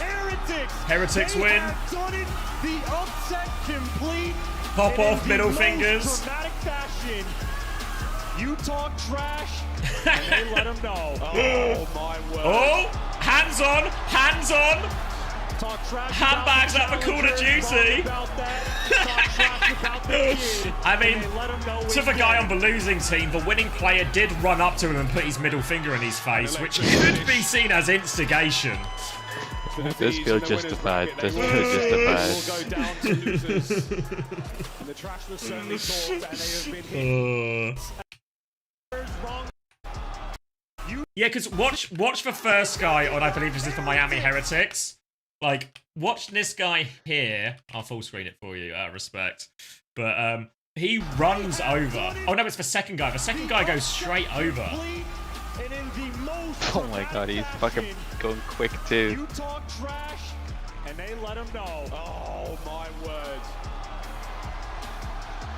Now, I think I'm actually on, I forgot the other team's name, but the Miami Heretics guy is the dick here. You know, like, they go up for a handshake and he just holds up his fucking middle finger. Like, I have no problem with the pop-off and middle fingers, like, across the stage, right? Like, yes, you know, you've been talking shit, presumably, all the way throughout, etc. But when you go up to, like, you know, fist bump after the match, that still needs to be, like, classy, you know?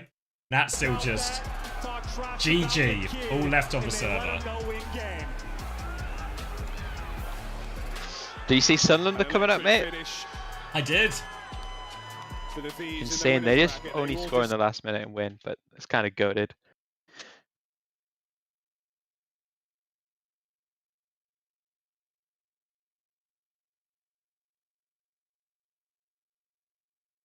Team called Heretics, based in Miami. Yeah, of course.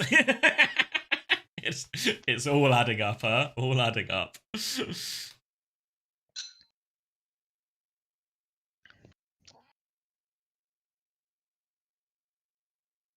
LA is a super team as well. Oh, so it's a big upset.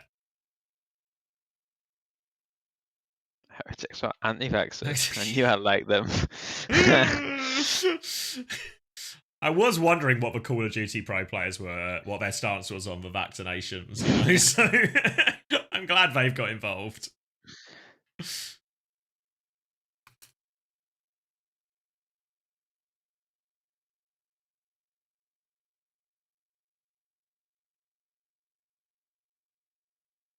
So reminding you of your glorious Sheffield United losing. Sunderland on top. What was it? Was it playoffs today? Or was it just direct qualification? Playoff final. Okay. Oh, Wembley as well. Wembley. I mean, did you see the goal they scored in the semi-final and the last kick of the game from the corner? No. And everyone went absolutely crazy. Oh, that was it. Like, honestly, Sunderland's run is insane. They win the semi-final in the last kick of the game, and then today they score in the 75th minute to equalise and score in the 95th minute to win it. Well, clutch or kick? They did not get kicked. Oh, Bellingham up. Is that what's his name? Is it Job? Job's team? Big Job. I mean, it's true. Newcastle Sunderland is always such a good fixture. It's worth it. Like, who the fuck cares what Sheffield United do if they come up? Who cares? But Sunderland, at least we get 2 good fixtures a year, you know? Newcastle Derby going to go hard? Yeah. It'll be a good game. It's an outrageous fixture. Watching T1 versus Zeta in such a good match? Yeah, it was class now. We've been treated to a very good day of Overwatch. And also NIS Stadium match. I'm so salty right now. I don't know if it's showing.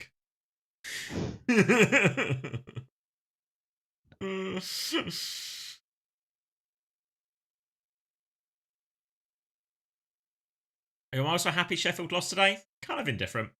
No strong feelings either way with Sheffield, really.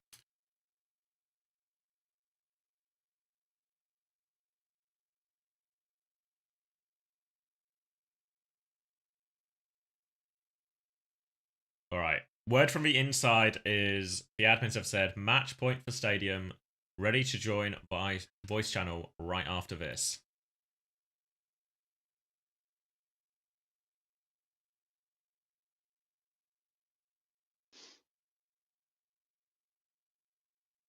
Just remember, you're missing out on a bouncy castle for this. Now everyone's just trying to wind me up. Remember when I didn't go to that party to watch the Stadium show match? Fuck.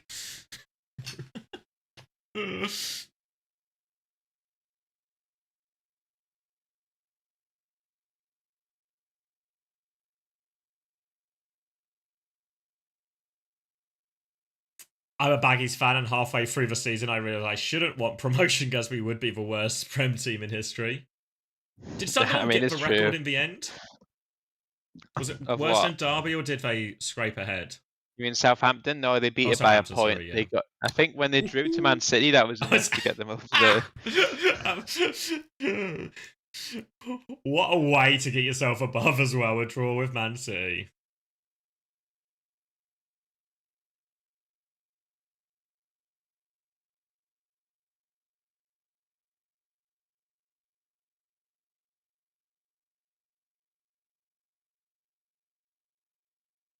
How much did I cry after the Europa League final?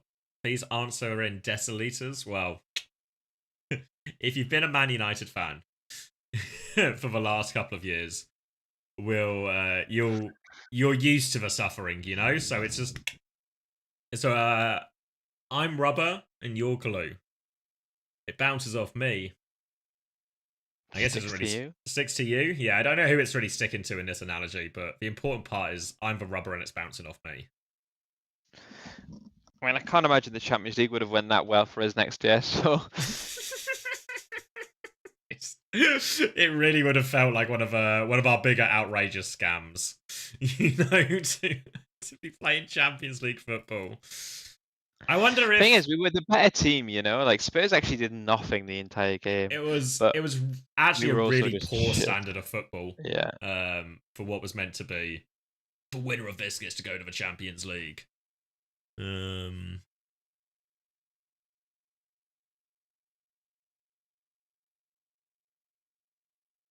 You know what the Yeah. funny thing is here? You know, I'm such a big Ange hater. I hate the guy because he's a moron, right? Like he never changes tactics and just like. But then he actually just to actually win a trophy, he parked the bus. I actually have endless respect for it. Like finally realizing, like. Well, yeah, The thing is, was... he's gonna go and he said, "We played our way," but it's like you actually didn't, mate. Like they just had everyone behind the ball. you scored a free kick early on. Thanks for the W Anges for this as well. Yeah.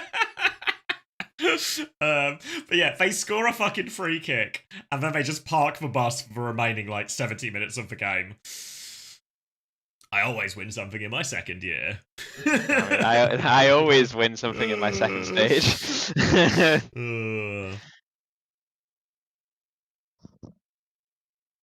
McTominay player of the season? Yeah, we were talking about that earlier. I mean, even Anthony for Betis, he's popping off, right? So it really begins to raise serious questions. Like Marcus Rashford goes to Aston Villa. I know he doesn't play all that much, but he was good for the appearances he made, you know, before he had a few like injury stuff. So it's like all these players are clearly good at football. They just aren't good at football in the Manchester United environment. So it's not a good sign. I can tell you that for free. But it's like I don't know what the theory is, but it's like when you join the team impacts you more than you impact the team, you know? Like if you look at Gen G, like it's the same thing happened with Way, right? Way was this really functioning machine, like well put together. They lose a few pieces, their coach and their player, but the way remains the same, you know? Like they bring people in and they elevate them.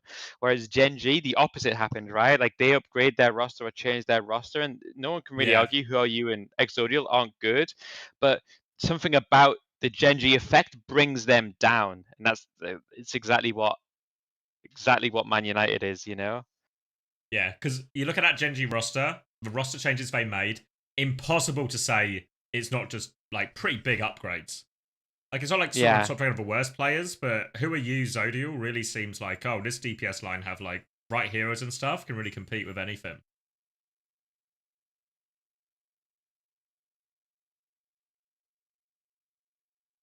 How long are stadium games? We should be nearing the end now because it's first to 4, right? So if anything, I can actually just go look at the spoilers. Oh, it's going to go 3-2. Okay, we're going to around 6. Fuck. I've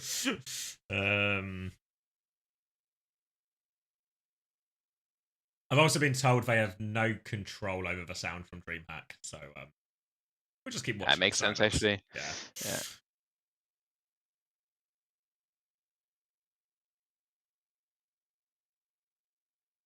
Are they playing on the previous stadium patch and did the bounty limit go up to 3?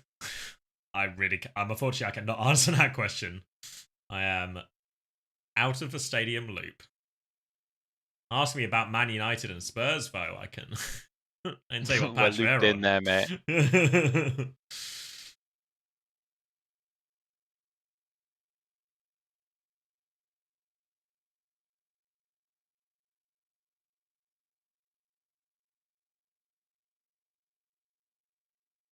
Hunter killed 5.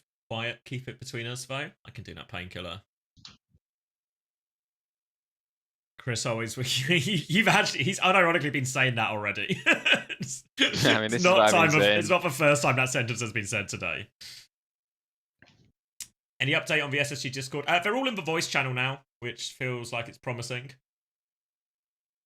But obviously, when it gets to match point for the previous series, so in this case the Stadium one, that's like the cue to get into voice. So they will have joined when it was 3 rounds to Rat's team. And then they're just also waiting like us until it's over. We can get a little spoiler though, because for whatever reason the Play Overwatch stream is ahead.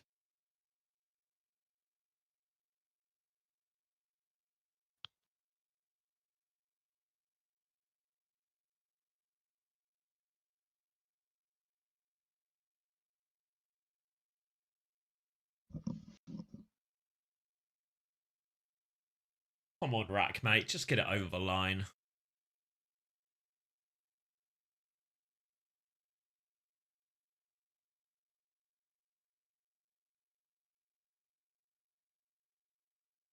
Losing to Ipswich and Leicester were key moments in the slingshot. Yeah, plus the other 16 losses. Okay, who had a better season, Arsenal or Spurs? There's one for you. Oh, Arsenal are the better team. Spurs have the better season.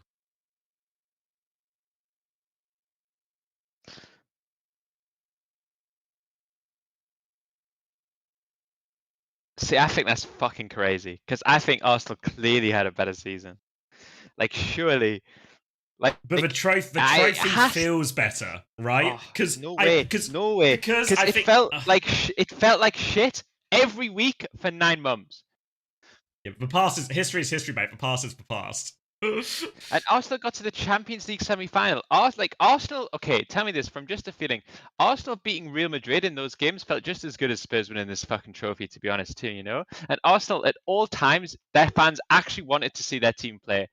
Spurs fans at no point actually wanted to watch their team. There's no way if you could go back in time and you got to choose to be an Arsenal fan or a Spurs fan, no one is selecting Spurs fan for the season. No way. The thing is too, this argument, do you get a trophy for semi-finals in the Champions League? This is actually such a fucking brain-dead argument too. Because it's like, well, of course not, but why is it better to be in a shit competition? Like, if Chelsea win the Conference League, is it a better season than Arsenal? Because Arsenal were actually good enough to not qualify for the Conference League and win it? There's no way, right? Like, Chelsea winning the Conference League whenever the fucking final is so meaningless because good teams don't play in it. The Europa League's the same, I think. I mean, I can see the point, right? In terms of like the day-to-day, why are Spurs excited to win the Europa League is to get into the Champions League, but shouldn't they want to go back in the Europa League or even better, the Conference League? We can win a trophy. A trophy's all that matters, right? It depends. I think there's also a difference, though, right? If you look at it, like, let's say at the start of the season, right? I don't think Spurs would be that buzzing about the result, right? We finished fucking 17th, but we win the Europa League, right? But once you get to, say, the halfway point of the season, or 3/4 of the way through the season, and Spurs realise, oh, it's fucking cooked, isn't it? And then you offer them that deal at the halfway point of the season, and say, you win the Europa League, but you're going to finish 17th. You probably just go, fuck it, we take it, right? That's better than where we are currently. We're not getting to the Champions League any other way, right?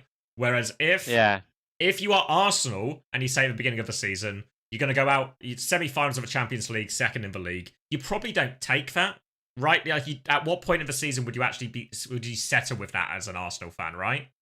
You probably not at any point, right? You'd hope to do better in both. So I feel like there is like an expectation shift thing as well. Now, like, say over the last 3 months, Spurs have ended up with a better result based on like where their fans' expectations were. Obviously, bearing in mind Spurs' expectations were in the absolute bin by this point. No, because I still can't buy it, because then you'd also have to say that like Leeds had a better season than Arsenal. But it's like, you would all agree if Arsenal were in the Europa League, they would have smashed it, and if Arsenal were in the Championship, they would have smashed it.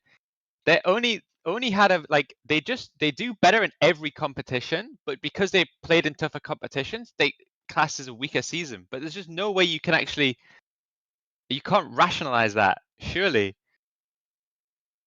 Yeah, no, I see your point, because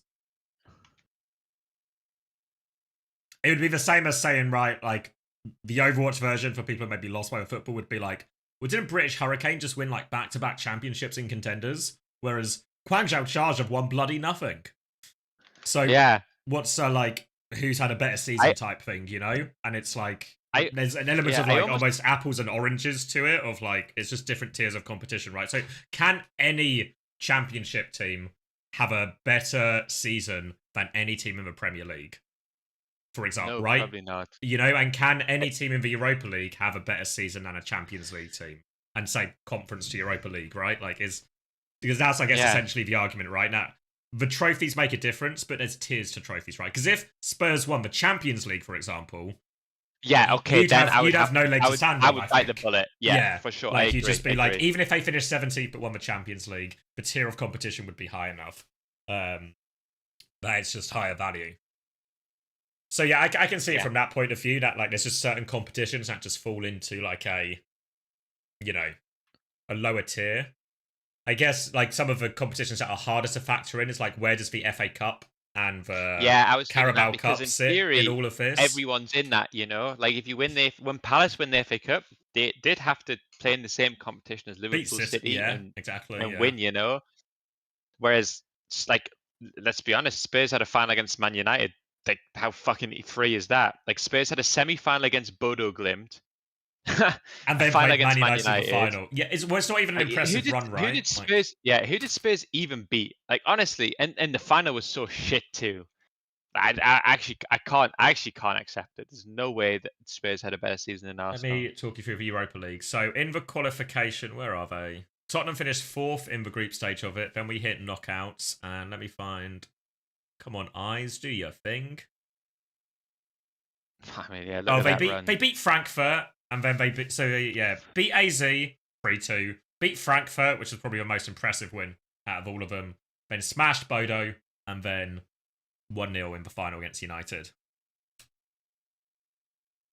So yeah, I think you can actually make an argument that Man United's run, Real Sociedad, Lyon, and Athletic.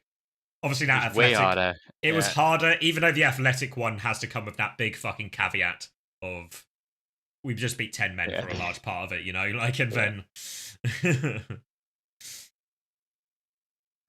Yeah, I think someone said the Europa League is like maybe same level as FA Cup, you know? Where it's like, it's just not one of the... Well, I don't know, you'd have to say, right? You'd have to say it's easier to win the Europa League than to win the FA Cup? It varies a lot more in the Europa Cup, right? Because sometimes there are like, you know, a couple of the like best really team top in the teams FA Cup is always better than the best team in the Europa League. Yeah. Like Liverpool, City, Arsenal are all better than any Europa League teams. Well, maybe that's City this season, but you get my point. But that's always true. The winner of the Premier League is always a higher standard than the winner of the Europa League. Yeah, but also there's like, it's the same about run, right? You talk about Spurs' run. You can also have a pretty nice run through the FA Cup, actually, if a couple of other teams cause the upsets for you. I mean, obviously, like in Palace's case, they actually had to beat City in the final, so they had to do the hard stuff as well. So I guess that would be an interesting comparison, right? Who had a better season, Palace or Spurs? Surely Palace in every metric. I guess they spent way less. They finished way higher. They win at a better competition. Palace are actually happy with their season. Spurs were unhappy for 99% and happy for 1%. Salvaged, you know, I guess is the word, right? Yeah. Salvaged the season. Yeah, chat's in agreement. You're probably right. Yeah. I guess because the big thing is, because I was thinking this about, like, when Spurs won, I was thinking, how much of a difference is this going to make in the transfer market, for example? Does Spurs, like, how much pulling power will Spurs now have over some of these players because they have Champions League football versus Man United, who just... Do they even get Europa League again or anything? Not in Europe, right? Yeah. So it's actually, that's the biggest part of it, right? Because for Europa League, I think you're right in terms of, like, Man United have won enough trophies in its history that a fucking Europa League doesn't really shift the margins at all, right? But the loss of European football when it comes to trying to improve the squad and sign players, that's the bit where it's really going to hurt. Mate, if you're saying Spurs had a better season, you're just cooked. You're actually cooked. Because your own team, you didn't watch. You wouldn't, like, I'm a Man United fan. I didn't watch most of the games this season, because why the fuck would I? We're just going to be shit and lose. That's all it was. So even if we'd won the Europa League, it wouldn't have made me enjoy this season, you know? Like, it would have all been fucking hell. Like, last season when we won the FA Cup, I enjoyed the FA Cup final, and I enjoyed, like, that cup. But every other fucking tournament was just absolutely eye-gouging, like watching TU play Overwatch, you know? It's just an outrageous pain.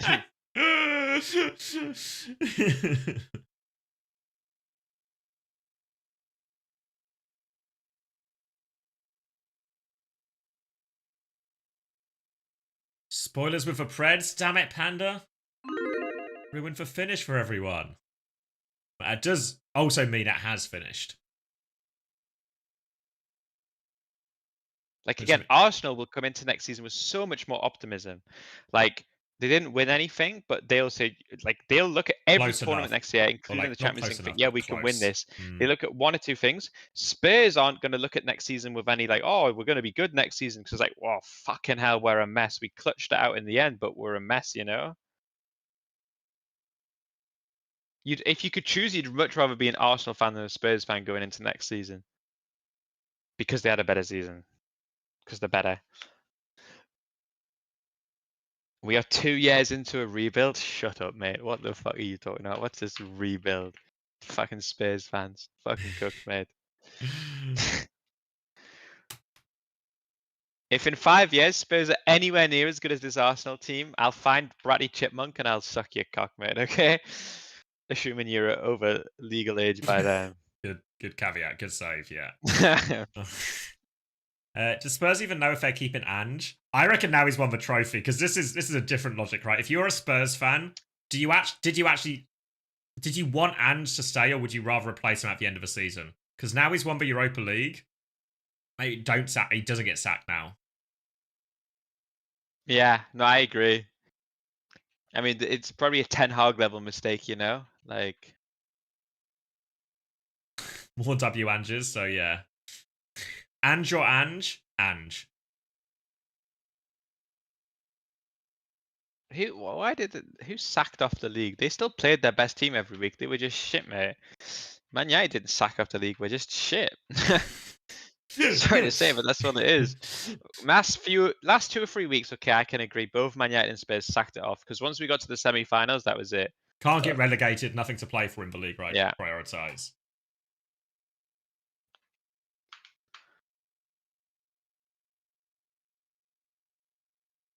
Yeah, I agree with there is a level of cope that Spurs' injuries have been pretty severe this season.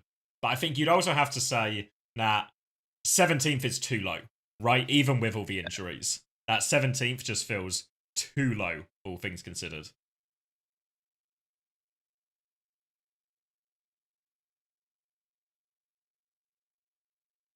Because it's also true. Had a better season because he won this fucking show match and he's got a medal. So Rack Attack had a better season. Rack has a medal right now, so he's currently the most successful.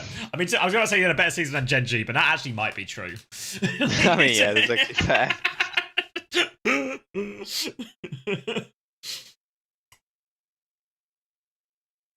All right, I'm grabbing a drink because I'm hoping by the time we're back, we are warming up for SSG versus GK, which should be a good game. I'll be right back. You're in charge. All right, mate.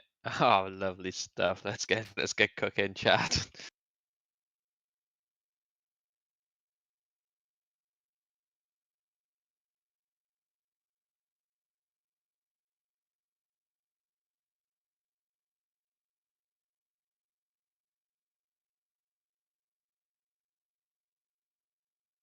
It's all good, you know.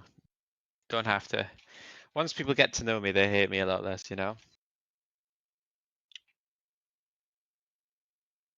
This is literally 2 drink, Chris. I'm tempted to get a 3rd glass of wine, but then maybe that's pushing the limits, you know.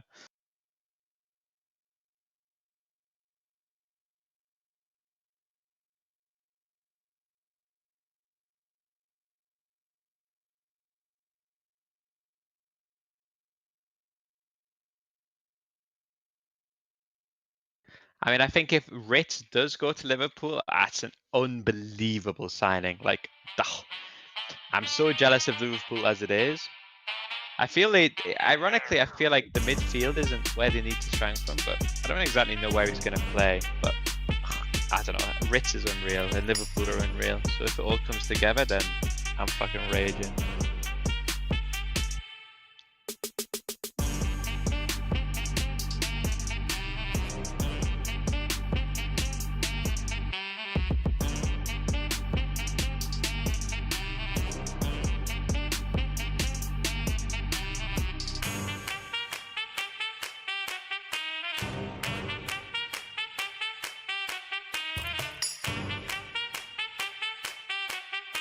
As a 10, yeah, I think. I mean, to be honest, they sell fullbacks, they sell that. It just feels like, I don't know. My hot take, my latest football. You guys ready for this one? You want a Chris hot take? Because you know Chris loves a hot take. My hot take is Salah is actually wank. He's the most overrated player in the fucking world. Like, every time I watch him, he fails the eye test so hard. Even the day where he scores 2 goals, I swear he's actually just such a bad footballer. He just scores loads of goals, which is pretty useful, but I swear Salah is so fucking terrible. That's my take. I literally never watched Salah and ever come away from it thinking he was the best player. Just scores the goals, scores a few penalties and gets a few shitty assists, but he always just fucking loses the ball.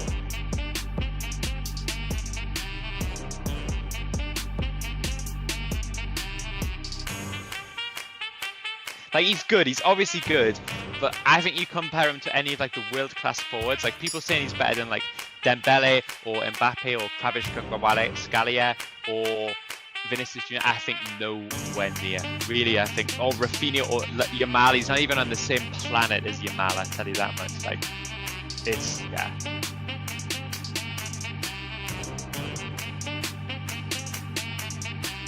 I actually also agree. I think Vinicius is also overrated, but I still think he's better than fucking Salah. That Salah take screams the only. No, I watched that. It's the opposite. If you think Salah's good, it's because you watch highlights. If you watch actual Salah, you realize the guy's actually shit. You watch 90 minutes, you realize he's shit. See the highlights, you think he's unbelievable.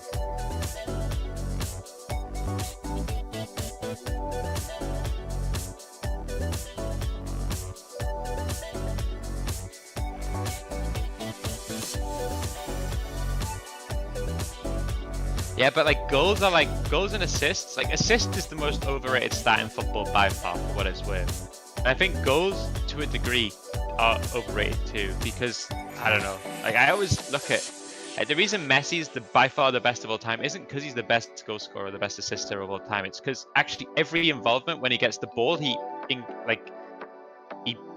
increases his team's position, you know, dribbles past forward or finds a good pass. Like it's all of like, that's why he's the best. The goals and stuff obviously fucking help.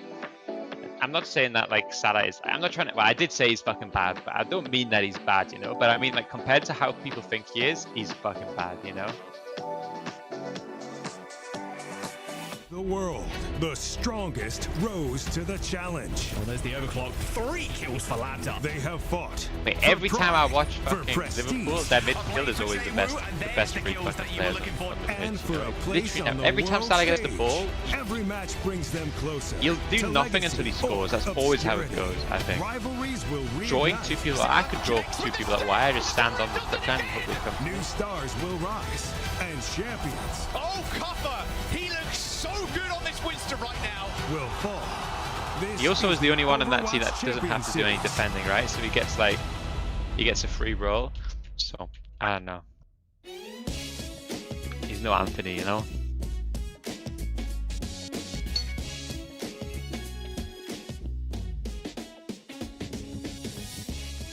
Why is he score more than every other player? He's really, really good at scoring goals and takes a lot of penalties, and Liverpool get tons of fucking penalties.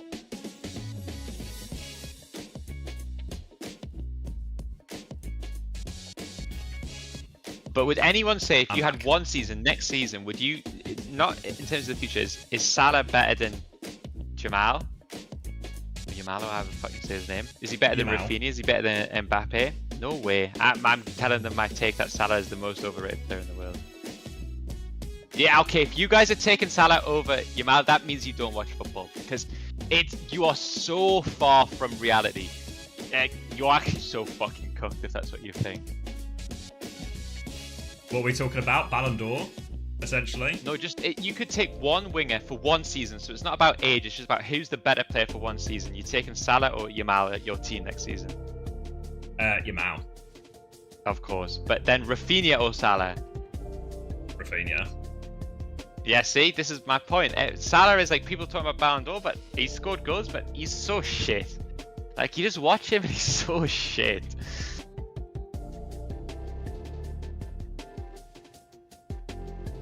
Actual apes?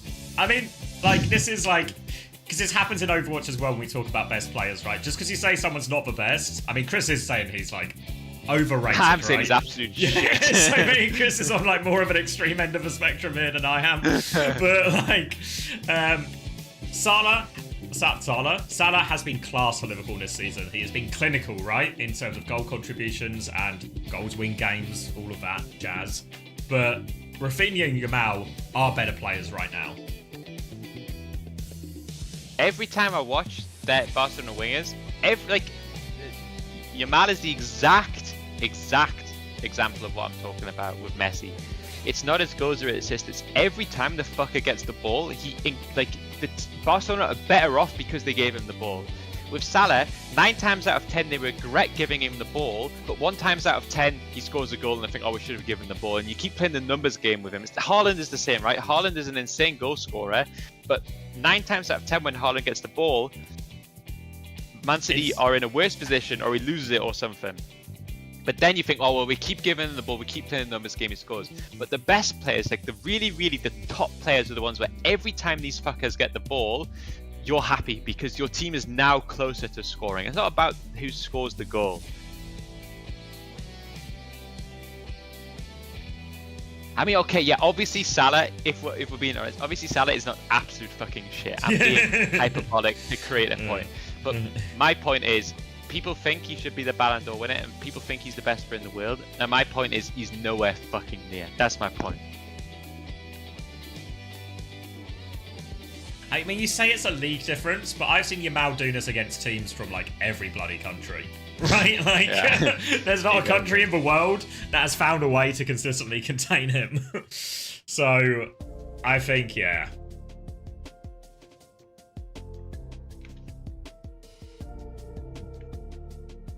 Yeah, Dembele's a good shout as well. Dembele's an interesting one because he's been playing essentially like the centre forward position for a decent chunk of PSG season. Like, would he take Haaland or Dembele, right? But it actually seems like Dembele has like such a bigger contribution. Yeah, I agree there too. He now has around 8 goals in this season.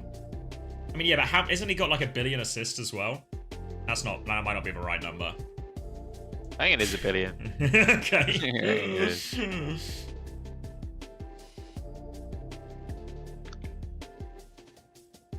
9 goals, 12 assists. Okay, yeah, okay. I'm glad Red Eye said it because I was just about to say, yes, Saka is better than Salah. 100%, yes. Oh, actually, fuck. I need to think. That's actually, it could be. That's more on the verge. That's more on the verge, I think. Fuck. Yeah, okay. As I said it, I get like... I think Saka's good, though. I think Saka's really good. And Saka does it every time he gets the ball. Like, he always dribbling past his man. This is like TU's losing. I got an eye for talent. Yeah, unfortunately, between us, our scouting record is horrendous. So,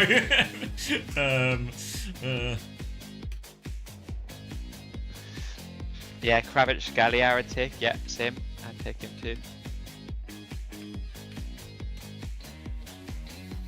When Yamal cooked England. That's one of the Prem's best players, and he fucking cooked us at like 15, mate. What are you talking about? You think Yamal just needs to fucking wait till he plays a Prem team? Yeah, good man. I don't think he needs to fucking wait to play a Prem team.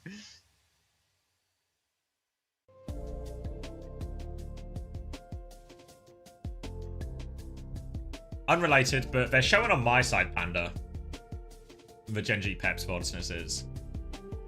Oh, wait, no, I'm a client. Hold on. I'm a client. Hold on. I uploaded them to the wrong channel. This will explain the issues you're encountering in locating them. Yep. Yep. I've clocked it. When I restarted and reloaded everything, obviously I had to log into 2 accounts. I did not do that. Uploading now for you, Panda.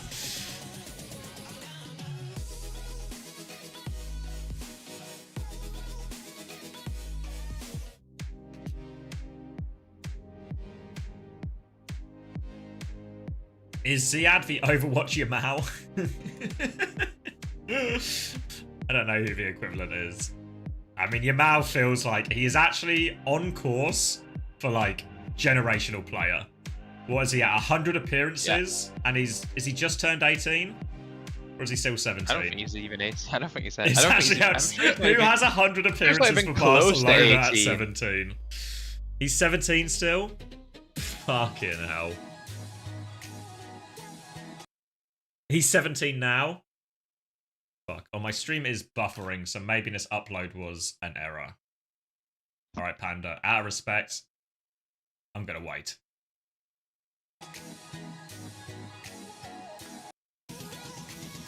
Squid is in. Squid time. Double flex support on the cards then. Feels like there might be an Ilios on the cards potentially here. GK pick, right? Oh yeah, true. Yeah, the seeding will carry over, be GK's pick. I guess where would they play it? They would. I mean, they could play it on Busan as well, right? I think we're going to OWCS, mate. Ooh. Wait, I probably know the answer to this if I look at the channel too. Give it a spoiler going here. Isn't Humala one season wonder? How do you even judge that? What the fuck? I mean, there's no counter evidence so far, I guess, but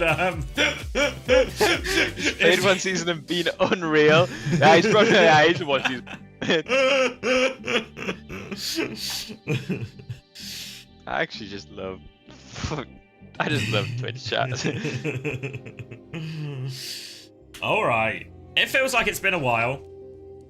But we're going to watch some Overwatch. Oh my god. Quit the VOD. Buzzing to be back. All right.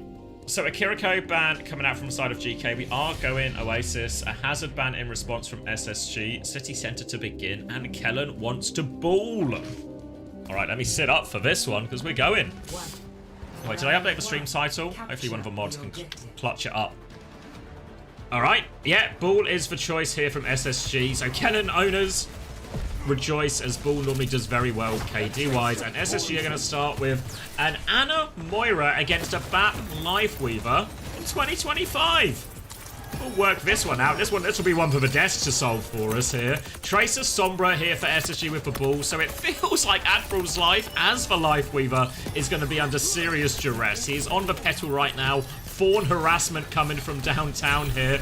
There's a Sombra behind him. A counter hack. Wamone was just playing full counter dive there. Probably wanted to punish the Bull, but if you can hack a Tracer, you can hack a Tracer. Forces for recall. Now coming through to pocket his Baptiste as well. Kellen Slam catches a few of them. Life Grip and Lamp used. So now in this GK backline, they are rotating, but they are vulnerable. Kufra is trying to anchor down point during all of this, and here's the second dive. And once both nodes cooldowns out, this Bat Lifeweaver is just going to fall over.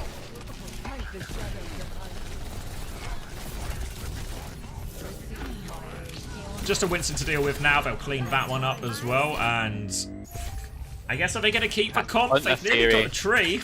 I mean, you're always good for a tree, you know? I swear somehow BAP is more crazy than Lifeweaver, but I don't know. This is what Gultek's been cooking clearly.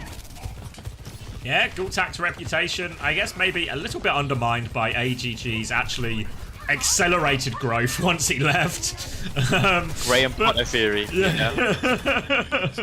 Roll through from Kellen to occupy the backline, and Cuffer's gone in and got a kill, but his supports are very much occupied. He's going to jump back now into a slam. More damage. Tree and window available. Walking onto point. Here's the tree. The tree is inside as well, so the tree will be nice and safe there. Might have a few problems getting sunlight at certain times of day, but we're on OWCS, so there should be enough sun. EMP over the top, though, and not near the tree, so it's going to be a deletion onto UV. Kellen's going to push lethal into the mines as we go as well. Awfully low. Only a Lifeweaver pocket now to go around for all of the GK backline, and SSG will not be letting this one flip over. Squid has made the swap to Brig while we saw all of this as well. So committing to a more durable backline here, and GK sticking the backline. Sombra's going to run into each other. Sugar-Free gets the better of Big Willy there. Sleep onto Kuffer as well. Has the primal, but no chance to use it off the back of that sleep. So the Ana Brig looking better here. More ways to punish the diving tank for Bapalari. So the Bat Lifeweaver can't really punish or kill anything. They can survive. They have Lamp and Life Grip, but they've also not really been surviving so far. Going to be a nano turn next for SSG. Could just be onto Kellen. Could even be defensive to help deal with the primal or the EMP, honestly. Wamone's trying to look to get into position right now, but Kuffer's already using Cycle, so a solo EMP onto the Tracer. Easy kill for Wamone onto Seeker now. They use that pick to try and get a little bit more onto point, as Kuffer's going to look for a little bit more on this Winston. He has the primal to keep going. On the run here is Squid. A little bit separated from CJ, but they will group up back together. They continue to rotate away from the danger. Kellen is 1 HP on point. CJ and Squid, they have their own problems to worry about now. A bash and a nano to clear it out, and Squid's going to get the kill onto lethal. Here comes the primal. The sleep is good as well. well. Squid is coming to help deal with the Sombra. The Sombra has been cleared. Squid is getting taken for a ride, but he's got Varane into a bash on the Sombra. Kufa inadvertently sets that one up for Squid. He takes the opportunity, and there's mines on point as well. They did get the flip, and they've got a tree to play around here, GK, but low on resources, low on time, and anti-nade makes that tree worthless. Admiral on the high ground, but hacked, boofed, everything coming at him. And SSG in a commanding position to close this out. A late touch from Lethal to stall this one out a few more times. Just a clean-up job now in theory. Ramon has found a trade, but it really shouldn't be enough. It's obviously city centre, so there's a lot of stalling that can go on. Good find onto Ramon on the exit there. The DPS full. One more touch from Kufa here on the Doomfist, but booped and hacked out. No chance for another touch. And SSG taking that one pretty convincingly. Riddle me the life with a bap here. Yeah, I don't know. Hard to... One of those things where it's probably working in scrims, but honestly, sometimes you need to understand that in officials, it's just a fucking different game, you know? And all the cheese shit, it's just... it's not going to work when everyone's not mental boomed by it. Big question will be if they continue to play the same support duo here. Fuck, I don't know, it looks like they're still on it. I mean, that does feel like a particularly hard map for it when Tracer Sombra Ball or Tracer Sombra Winston are such especially with ones. The Winston, right? Obviously BAP Ram, and Ram has a little bit more. Yeah. Yeah. This feels so let's like see. It should be let's better. keep our mind open, mate. Okay, Yeah. mind open. Petal now to get Kufa onto the high ground, actually. So, alright, there we go. That can help. They've got a bit more control of the map now, GK, and Kufa will drop back. They've got control of this choke. The Orisa should have a nice matchup into the Ram, but control of the choke is going to be difficult to work with. Kufa now gets speared. Admiral is looking for this Sombra. Both supports are looking for that, so Kufa has no support for a while, neither does Lethal. They're going to regroup with Kufa onto the high ground now. It is a 1-for-1 trade, all things done. Now drop onto the point. Grip to keep Kufa alive. He can maybe contest one more time. He uses the form, but a little bit too late there. Kellen keeps him at bay, and Squid is clearing his Sombra. Moira into Sombra, actually a pretty reasonable matchup, but does just get punched through there, trying to keep Kellen alive. So the trade is still good. Kellen's on the back foot. Pocket coming from downtown from CJ. Keeps Kellen alive just about for now, but SSG have had to give all the space, and they will get the flip eventually here for GK. Chance to set up on point, and the Petal is like quite a nice touch in allowing Kufa to go between the choke and the high ground top left. Yeah, and all of a sudden feels like we can get good value out of the grip, bringing him back once he's used his form and stuff, because obviously Ram famous for having really vulnerable timing, so go in with form and then just get pulled out. Maybe it makes sense. Now our Life Weaver's getting picks on the Moira across the map as well, so... Is there anything Ollie can't do? Hack onto UV now, the Tracer Sombra timing, and UV's going to regret trying to take natural. Wasn't a grip in time, and now it's all Life Weaver healing. But Petal goes up, the tree down in response, using the tree to body block a bit of this. Ray comes through from CJ. Pulse Bomb connects onto it, though, kills through the tree healing. Seeker's going to clean up too, and the Ray ends up getting it done for SSG. Overwhelms that, and this is going to be one of the big problems, right? The Ray value is going to be higher than all of GK support ults. Even the Coalescence is actually a significantly better ult, I think, than even knows. I mean, Cole's so good if I have a Tracer and a Sombra, because all I need to do is 20% of the backline's HP and my Tracer Sombra finishes it off. So probably going to see Squid focus the BAP here, I think, or the Weaver. Yeah, Sombra's going to come in as well. Obviously can't interrupt that Coalescence. Early Virus, though, gets scouted out as he cloaks up. And the EMP from Sugar Free in main while they do this. Trying to push forward. Gets a couple of kills from that. Don't even need the Coalescence window. Just gets no value in response to that. Easy cleanup. Can't, has to reload, so they lose for Sombra for a second. But Cutter is stuck in. Surely now, if there's a time to give up, it's now. 0 on both of the spots, but they're both walking back out on it. So there is belief in the Gultech theory here. Yeah, they keep believing. They've got double DPS ult and obviously the Annihilation to throw into this next one here. Only a Coalescence in response. Eyes on this Moira as well. It will connect. Virus is good. Squid can't get away, so that's the only ult off the board for SSG. GK can now start to bully their way in. Can high noon if they really want, but it's a good slow from Kufa to stop CJ's exit. And now it's just a matter of time. Kellen will be playing for a trade, running around, keeping point stalled. Going to have to accept their loss here. And the EMP does get a one and done. The Pulse Bomb is actually saved from, isn't saved by the lamp there. So a late trade for Seeker, but not an also consequential one. They're trying to find Seeker now, or find the Sombra. Can't find either though. Full paranoia. Maybe there's a high noon Petal play here. There's a tech here, what do you think? Can you grip it as well and behind him up. still goes off? Any Lifeweaver experts in the chat? I hope we're about to find out. Squid is all the way behind, by the way, and I love this for him. Playing the side fight essentially with the coalescence. Pressure on. Lamp comes out. Grip away from that one. Behind onto it. the oh, you did it! You did it! Oh, it's worked out beautifully. He's forced for recall now on Seeker as well. UV's going to group up with Lethal underneath while Kufa continues to anchor the point. They're cleaning up these low HP players, and SSG all of a sudden they need to reset quickly. Squid over to the Brigitte right now. Not the greatest matchup. Kellen's going to get traded. Oh no, sorry, it's the other way around. A late trade onto Amon. Now the Annihilation pushing forward into spawn. They want to stagger all these kills. Where are we going, Squid? A whip shot, and Squid is on the land behind him once again. Moira, Brig, it's all the same playstyle. Just get behind and cause some havoc. He's going to get the chance to trigger the overtime here. Short-lived life, but is there a room now for a Tracer or Sombra to touch? Where is Seeker? Sugar-Free dies for it. They're 2 players down now. They have to keep inting for this touch. Kellen's going to try and go through. Kellen gets it, but he's pushing into a tree. Tree 9. The tree doesn't quite block it. CJ swinging around for one more touch. He dies for it now. Over onto the Tracer. Seeker's going to get another one. It's all a bit of a means to an end. Squid can't extend it one more time. A few deaths padded in there as we get a pause. That is UV leaving the server as we're tied up 1-1 here. Oh, it's so good because what he does is he high noons in the middle and he draws all of the aggro humanly possible to get sucked up to the spot where he could see everyone that was. And he's got the heads partway charged as well. Yes, so, exactly. Yeah. It's actually Gultek. He's that guy, okay? This guy, he just gets Overwatch, and the rest of us, we can't quite see it the same way.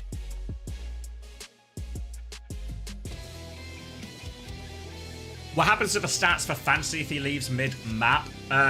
Toby will have the real answer to you, but worst case, we can just get one of the game reports with all the stats from the players. So they'll have to be entered manually, so it might be a bit of a delay before they come through, but you will still get the full scoring for all of it.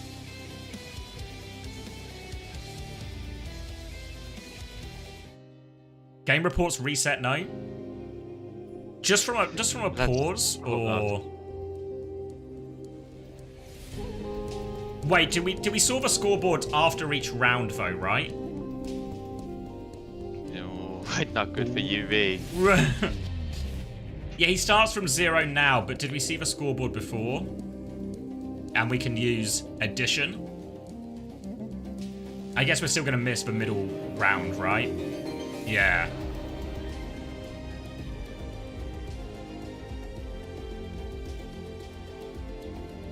UV stonks in the bin. Fuck.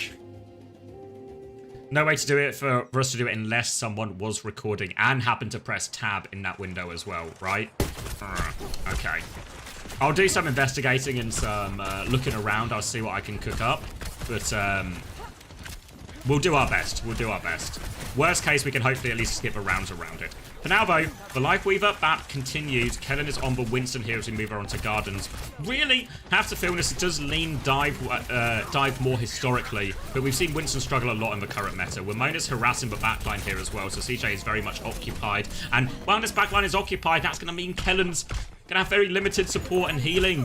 So they're gonna get cleaned up on point. Wamon is gonna continue to harass. And you can see Wamon, he's not really committing for kills in a lot of these situations. He's just happy to be a nuisance. Take that line of sight, occupy that time, leave Kellen and Sugar-Free isolated and unsupported, and allow his team to do the rest.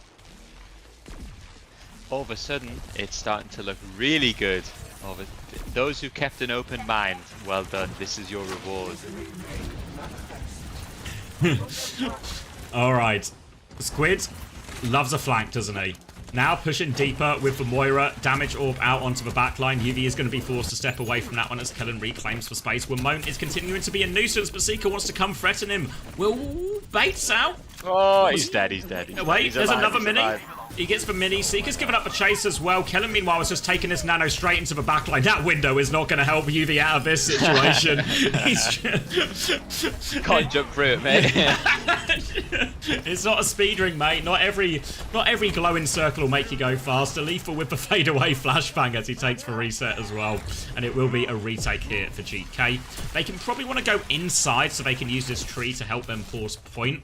Will be some EMP and high noon timings as well. So a lot of good ults to force for point. But once SSG get this EMP and this Primal, this is what makes the dives really scary, especially with that nade to really underwhelm any, well, completely stop any healing from that tree. High Noon in main from Lethal, and there is a grip angle maybe underneath to get him out. He's going to get a lot of damage onto Kennen as he jumps in. Lethal is going to be gripped away, though. UV was just bait. More ults are thrown into it, though, as Kennen chases with the Primal. Now trying to take this Life Weaver away from the tree. And Admiral, he just wants to get back in the tree, but Kennen won't let him. Now clearing the top as well. EMP comes... Wait, is that just a normal hack? I keep seeing it. I keep seeing that was really confusing. But it's not...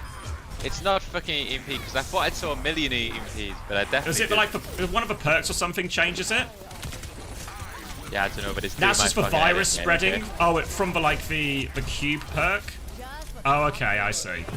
Yeah. It's similar to, like, the Lucio Amp perk, right? Meanwhile, an invisible coalescence. So I'm seeing EMPs that aren't real. I can't see a coalescence that is definitely real. My eyes, they're deceiving me. This EMP, that one was real. Sugar Free gets one shot for it and no kills out of that 4-person EMP. You fucking idiot. They're literally nowhere. They're in spawn, mate. It's so fine. Just tip play position. Meanwhile, Ramon's going to drop his EMP, but a counter nano onto Kellen available, so no EMP value in this window. Can't even find the kill onto it either, so 2 ults used. Kellen will survive all of it. Is low HP, so has to disengage for a little bit. But there is a Moira on the bloody flank again. Lethal and UV are trying to take this high ground position, clear some of that. Need to top up Ramon, but this Moira won't leave him alone. The flash fan the hammer, though.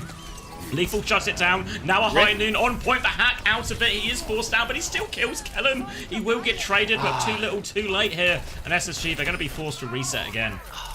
Mate, we just play 80%. Just play position with EMP and dive. Oh my god, it's unlosable. But we've got to go to spawn. We've got to go around the corner. We've got to die.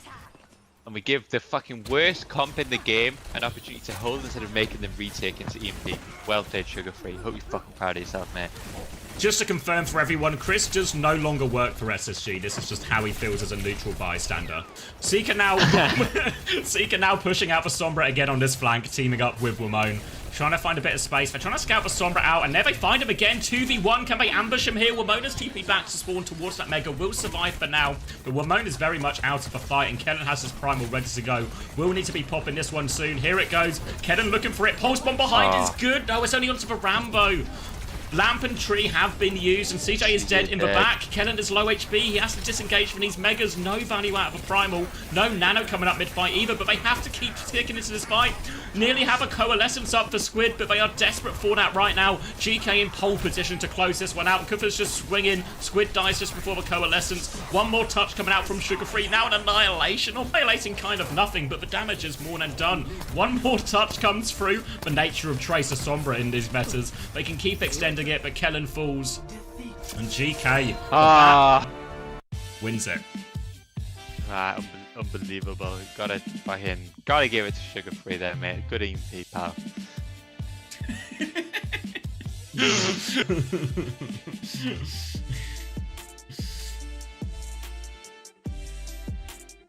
Yeah, well, those are the timings, because sometimes, even versus a comp that is a bit more diveable in terms of, like, the BAP Life Weaver, but ult timings for these dive comps are always the crucial thing, right? The nano turns, the primal, the EMP turns, these are your slam dunk, the backline can't survive type fights, especially when they have such limited defensive ults. You know, no Ray, no beat, no rally, nothing like that to try and prevent. Bloody Tree. Yeah. These are the ults that should be slam dunks for SSG's comp. Does it, like, you get map control and you start to cycle with a good Ana position against a team that doesn't have fucking cleanse? Oh my god, it's... But, you know, what do I know? What do you know, mate? Alright, I'll get the numbers up here. Now, obviously, Sugar Free owners will be hoping, despite the loss, he continues to score well. He's got a +2 out of it. Kellen's got a +2.5. Squid, 2.5, which is probably really reasonable for a lost map and the free value Squid normally used as an enabler in fantasy meta right now. Admiral, a flat 0, which... probably not too bad as far as Life Weaver goes. Big winner, though, is Cuffer with 5.5, but that was a pretty even round, so not too many big advantages either way.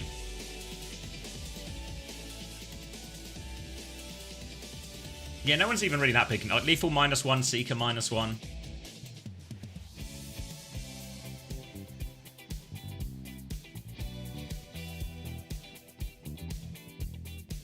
All right, SSG's choice now. Straight over to Suravasa here.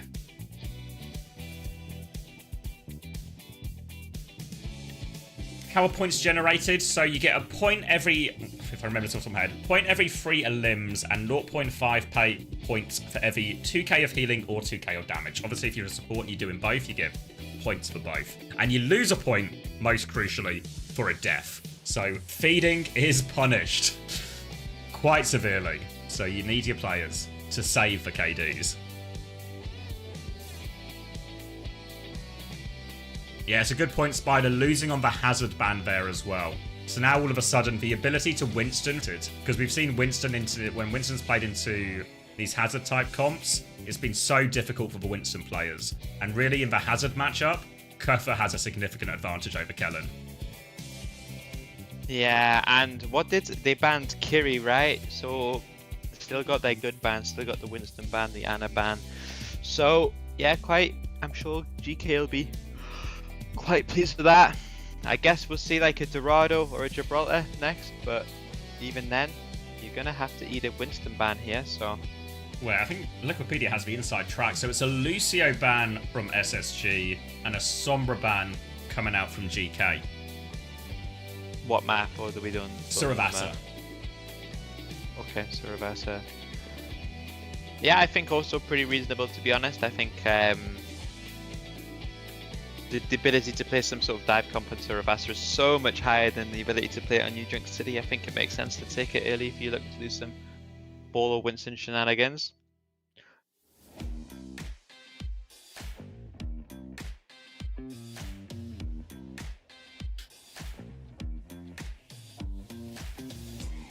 What are you guys spamming? Did you see that UV left and picked different perks? Did he actually? Is that allowed? I reckon it's in the territory of not covered by the rules.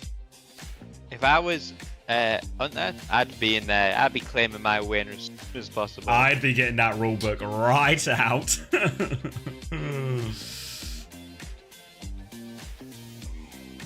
Because also, you know when he DC'd, and he DC's right as the round ends, right? So there's no impact for whatever. Is there... let me remind myself of the bat perks. We won't have time to fully investigate this potential exploitation of rules here. But it feels like it's not how they would have designed it to work.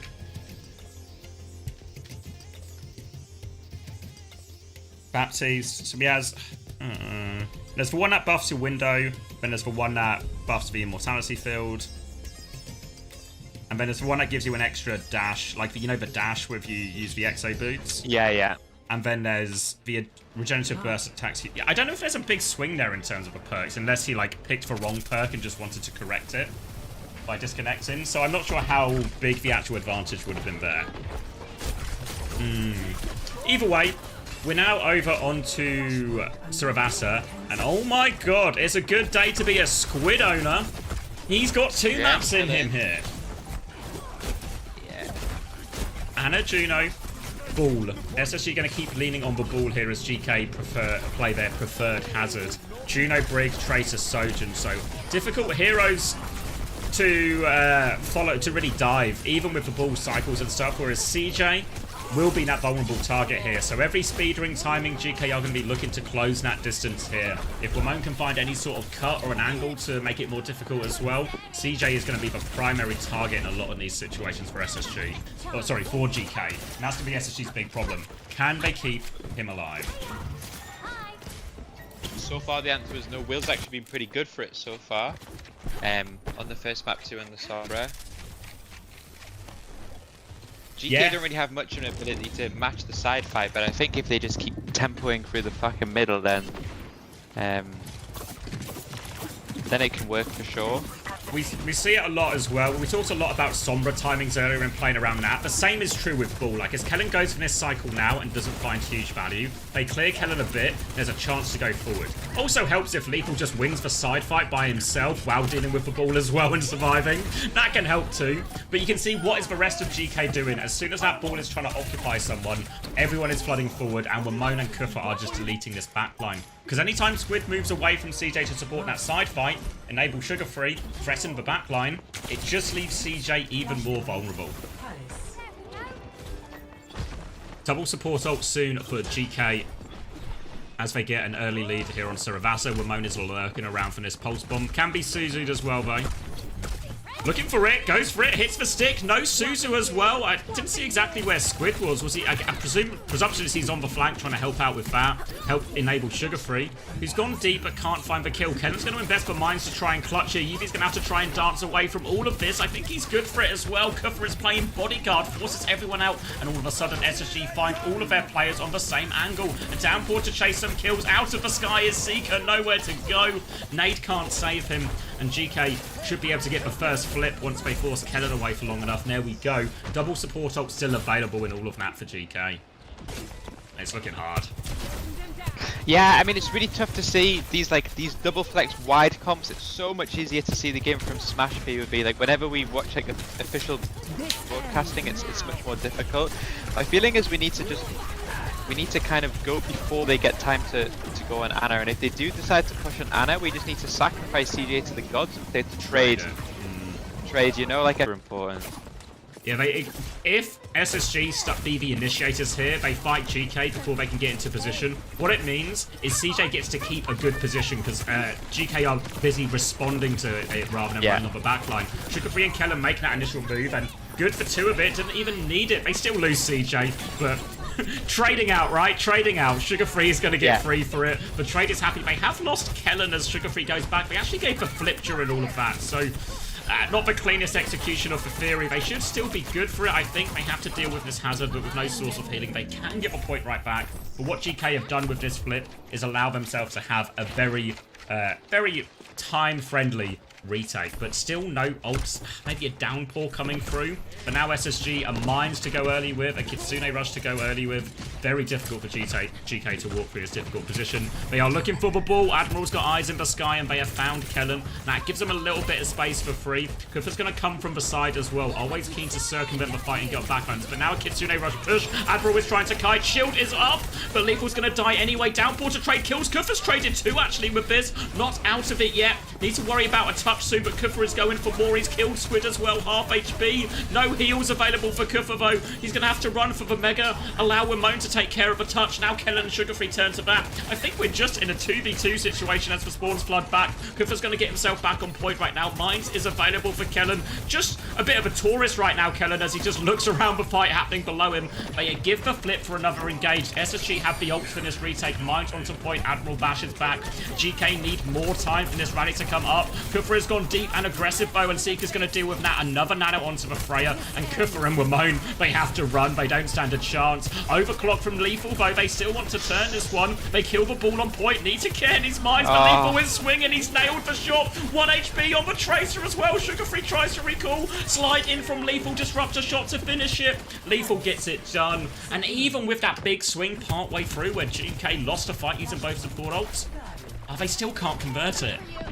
I'm shocked he didn't use the mines in the 2v2. Like, what's he holding it for? Like, surely it's so high value in that situation. Like, yeah, they have to touch into it. I'm shocked he gave the flip and went back. I think even on the fight before that, I think it's just a little bit too slow. Like, CJ was like almost the first one dead, like losing all of his HP. We really need to try to go earlier. We got another opportunity now. At least we have map control. We can set up the same thing again. Squid will follow. We'll follow Sugar Free over there, and they'll probably try to dive the backline outside, but you have to, otherwise the Ray is just going to be a guaranteed fight loss. You won't try to trade here, but it's at a bit of a disadvantage. He has pack support, but not a lot more, so hard to push for position. And now you can see after that recall was forced, Sugar Free wants to take some space, but Ramon still trades for recall, keeps Sugar Free at arm's length. And maybe now the Ray is on point. Kennan's in so much trouble. Nade, yeah. Nade comes through. But no, yeah, no space, right? They get to use Ray on point. But Sugar Free, wait, what if he just did it all on his own? Admiral's half HP underneath that. No shield left, and if Sugar Free just does it all himself, this is part of the course of having Sugar Free on your team. Free for him, recall forced out of Wimone as well. Sugar Free on this guy's case as well. Wimone has got nothing to do but run and play for a stall. He has got a bit of a wall defense from Kufra, and he's trying to preserve his life as well. And they do survive, but Sugar Free clinical in that fight for him, and now good ult for SSG. Oh wait! This could be free. Terrible be a retake. They have the ults. I don't think SSG will give this up, but their ability to go early is now maybe limited. Look at Wimone's position. Pulse bomb out. Defensive nano keeps CJ alive, and the defensive nade. They've lost Squid, but both support ults are out. Both supports will still fall. Kellen is there. He's 20% away from a primal, which might as well be a lifetime away. He's only got 2 bars of HP. They're gonna not... It's worse than a free retake, Chris. It's a retake where we spend both support ults. Yeah, an expensive retake. This is absolutely... It's even worse somehow. I guess, I don't know.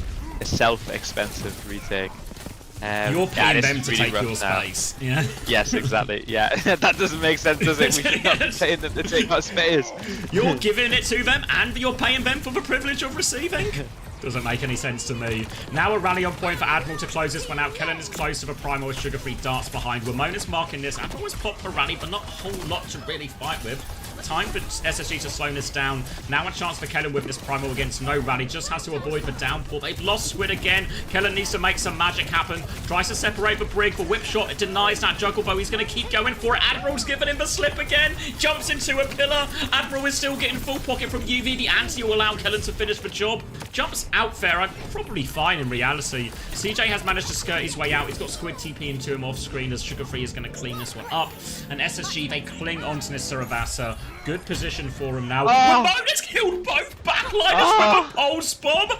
How on earth? Every time it goes right for SSG, it just goes completely wrong for no conceivable reason later. And now he's on Sugar Free. The recall has been forced.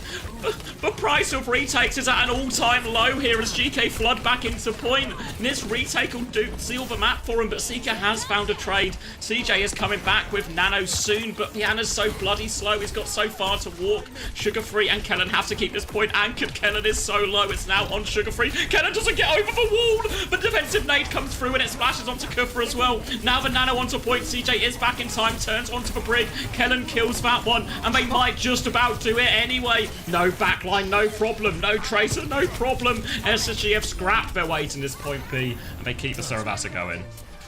I'd be raging if I was Will right now. What more could a boy do, you know? 2 picks on backline, on the players that have ults, and I force Tracer recall. Unreal. I have to say, I think Seeker needs to do more here. I really feel like he's playing by far the most broken fucking hero in the game.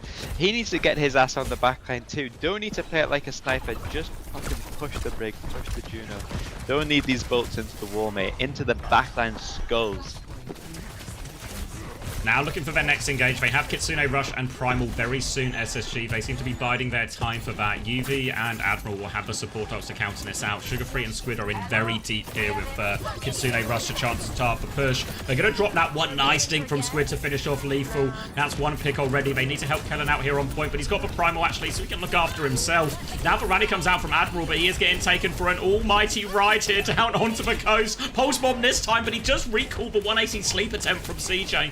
Holds on for now with Moan, and it'll be a scrap on point. Admiral died at the tail end of that rally as Kellen finishes his ride. Now the nade comes out. Pulse bomb round the corner for Sugar Free. Not near anything, but they should have the numbers to win it from here. Maybe I've spoken too soon. Lethal is right back. Seiko takes down Wimone. Big kill when this downpour comes out, but the bubble is there, but Kellen walks out of the bubble.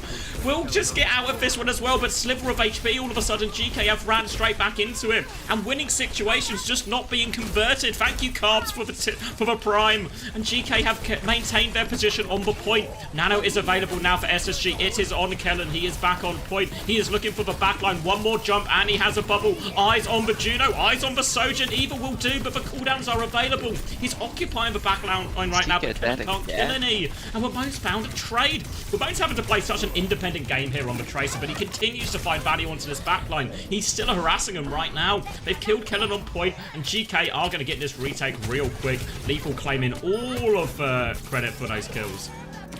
And that might 15%. SSG, they've still got 3 people respawning. It's on Kellen and Seeker to touch. Kellen can probably get the touch. But Seeker's not. Seeker's not going to make it. Kellen can't get there. He's whip shot back. And SSG, so many situations go begging for them on this Saravasa. It's so there for them. Really, it's so there for them. Like any good dive coach will tell you, the secret to a good dive is when you get position, it's really difficult to take it back. You get all of the staging, you get the choice of the tempo. But oh my god, did every opportunity they get to throw it away, they did it. Thank you, Scar, for the Prime as well. Shout out Amazon Prime. Yeah, great map from Warlane. Obviously, between the two of us, I don't think we need much encouragement to start glazing Ramon, but really good map from him here. Remember as well, like, Sugar Free has been the guy on Tracer in North America, like, all of last year, even all of this year. Even last week, the last couple of weeks when SSG haven't had the greatest results in week 1, he's still been that guy. But Ramon outvalues him here. Really great play. And again, difficult role playing Tracer the style Ramon is playing right now, where he's got this sort of like, he's 4-man core playing quite, I guess, a traditional, looking to tempo through main and punish Viana. But Ramon's having to play a very independent role, often in a 1v2 situation, but huge uptime, huge value throughout.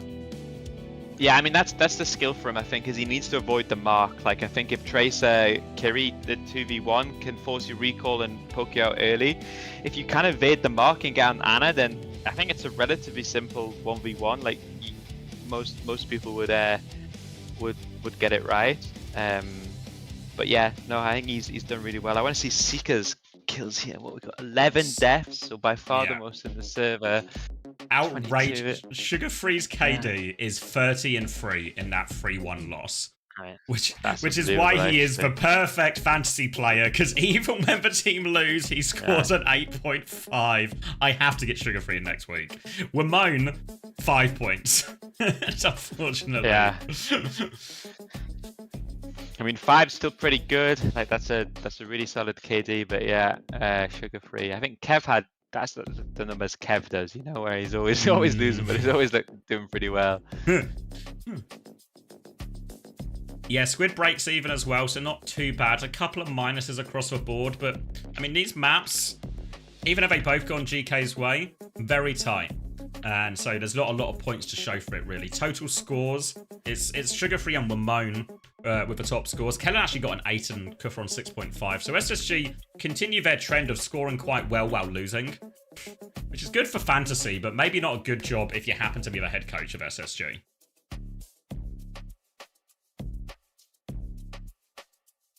Yeah, tough one, because even here, you're going to have to face probably Circuit Royale, you'd say. There's so many awkward situations. They still got a Winston ban.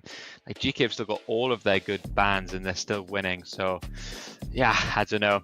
Really hard to see a way back, I have to say. Some people asking about Bliss. Is Bliss gone? Bliss is not gone. This is entirely tactical. We're in no Falcons-esque situation about enforced breaks or anything like this. Purely leaning into the double flex because they think there's more value in the comp in terms of how it complements their other heroes' current meta. So we're in the tactical choice right now. Obviously, be your own judge about how it's going, but it's nothing. Bliss is fine. You got to bear in mind as well, there's always this level of cope for the early part of each stage for SSG. Bliss and Kellen both on ping at the moment as well. So that probably, in Bliss's case, that probably influenced the decision a bit as well. Yeah. SSG have banned Mercy, a support protect here. GK have banned Orisa, actually. So is this GK trying to bait SSG into playing Winston potentially and trying to force a hazard mirror? Yeah, I mean, it's smart, right? I guess the only other thing that they would play is the Orisa, and they think, well, we're so comfortable playing Hazard versus Winston that fuck it, we'll play the exact same matchup. I guess slightly surprised to see Mercy ban as opposed to at least taking out like one of the supports, which like Battle Life Weaver, you mean? Yeah, well, genuinely yes, or even just Juno, right? Like if we're gonna play some sort of double flex Ana style, then we probably aren't gonna play Juno, I guess. Like protect support obviously is always is most important as a dive team, I think, but there's probably one or two more valuable ones out there. I can't imagine CJ had any intention to play BAP or Weaver, or maybe even Juno, you know? Maybe they just thought it was like, it wasn't going to come back up, essentially. Yeah. Thank you, Trash Panda, for the 100 bits. You actually can't have the VODs right now because it lags for stream, unfortunately. So we're gonna have to finish it at the end. But thank you for the money. This is actually a version of an expensive retake where Panda has sent me 100 bits to ask if she can do her job. And unfortunately, the answer is no. No. Kellen D.Va, which I think is something that we rarely see. I mean, it's objectively the right meta decision. Yeah. Like, I think this comp they have is a very much a winning matchup. It's just a lack of comfort potentially, but we'll see if Kellen's he's good for it. Seeker with the Beyond the Grave kill here from the take aim bolt onto Wamone. So a 1-for-1 trade does favour the attackers. Lamp is going to be forced as well as his backline has been corralled out here. They're trying to chase down Squid. They can deal with that threat, and Lethal can... Well, he can't get back to the high ground because he goes to the open side. Gets finished off. Kufra is in trying to clean everything up, but during all of this chaos, this is where the D.Va can really thrive on his backline. You see off-screen Kellen has killed 2. Should be 3 pretty soon. No. We'll turn around and kill the Hazard though. That'll be the job done. Nope. Okay, Pedal. Okay, now he's killed for Hazard. He's got there in the end. The job has been done, and the D.Va is a good matchup. You see Admiral UV immediately swapping this time around. Yeah, and I imagine Kellen will also go back to spawn, and then presumably he's going to go Winston? Yeah. Yeah, I can't see it being anything else. So, yeah, there we go. But look at Kuffer. He has read him like a book. He was in spawn still and a swap to Ram as soon as he saw that Winston as well. So a chance now. The slow timings are a scary one for the Winston. Yeah. Get slowed on your back jump, and it is a death sentence for the Winston player. I will say that Callum probably isn't terrified of this. I think there's a lot of ways that you want to be playing away from the Ram anyway, especially in this double flex comp. So I think, yeah, SSG, you're in a decent position here, especially get this EMP snowball support onto the finish. Could get a good time bank here. Ooh, runs into the Sombra here, but Wamone is going to run into a lot of trouble because Squid was supporting that flank. Now Kellen's going to go in with this nano onto the backline. Meanwhile, the hack on the Ram. Kellen doesn't look like he's getting any kills here, but the Ram has been isolated and naded. And that allows Seeker and CJ to finish the job here. And there's really not too many ways for the Ram to play around nade, which means every time there's some kind of form or something, Kuffer can get naded. And then instead of spending his form timing punch in the backline, he's going to have to be doing a lot more blocking, especially against that Freya damage. So there is an opportunity here for GK to actually still, even though Ram is quite a durable hero, still overwhelm this Ram with this particular backline. Yeah, I wouldn't hate a Hazard swap if the time comes for it. I think it just gives you a few extra options, like punish the solo Ana a little bit more, punish the side fight a little bit more. Ram obviously not bad, but yeah, could run into a few problems. Sugarfree's in position, EMP over the top, EMP on the side as well, both looking for the one-shots, but it's UV who dies. Oh, Lethal gets behind the shield! Kellen's going to finish the job though onto Lethal, and now he's going to push for the Brig. So the EMP does work out in the end as Kellen sucked. They will get this Brig, I'm sure. Wait, no, Admiral wants to fight! Don't...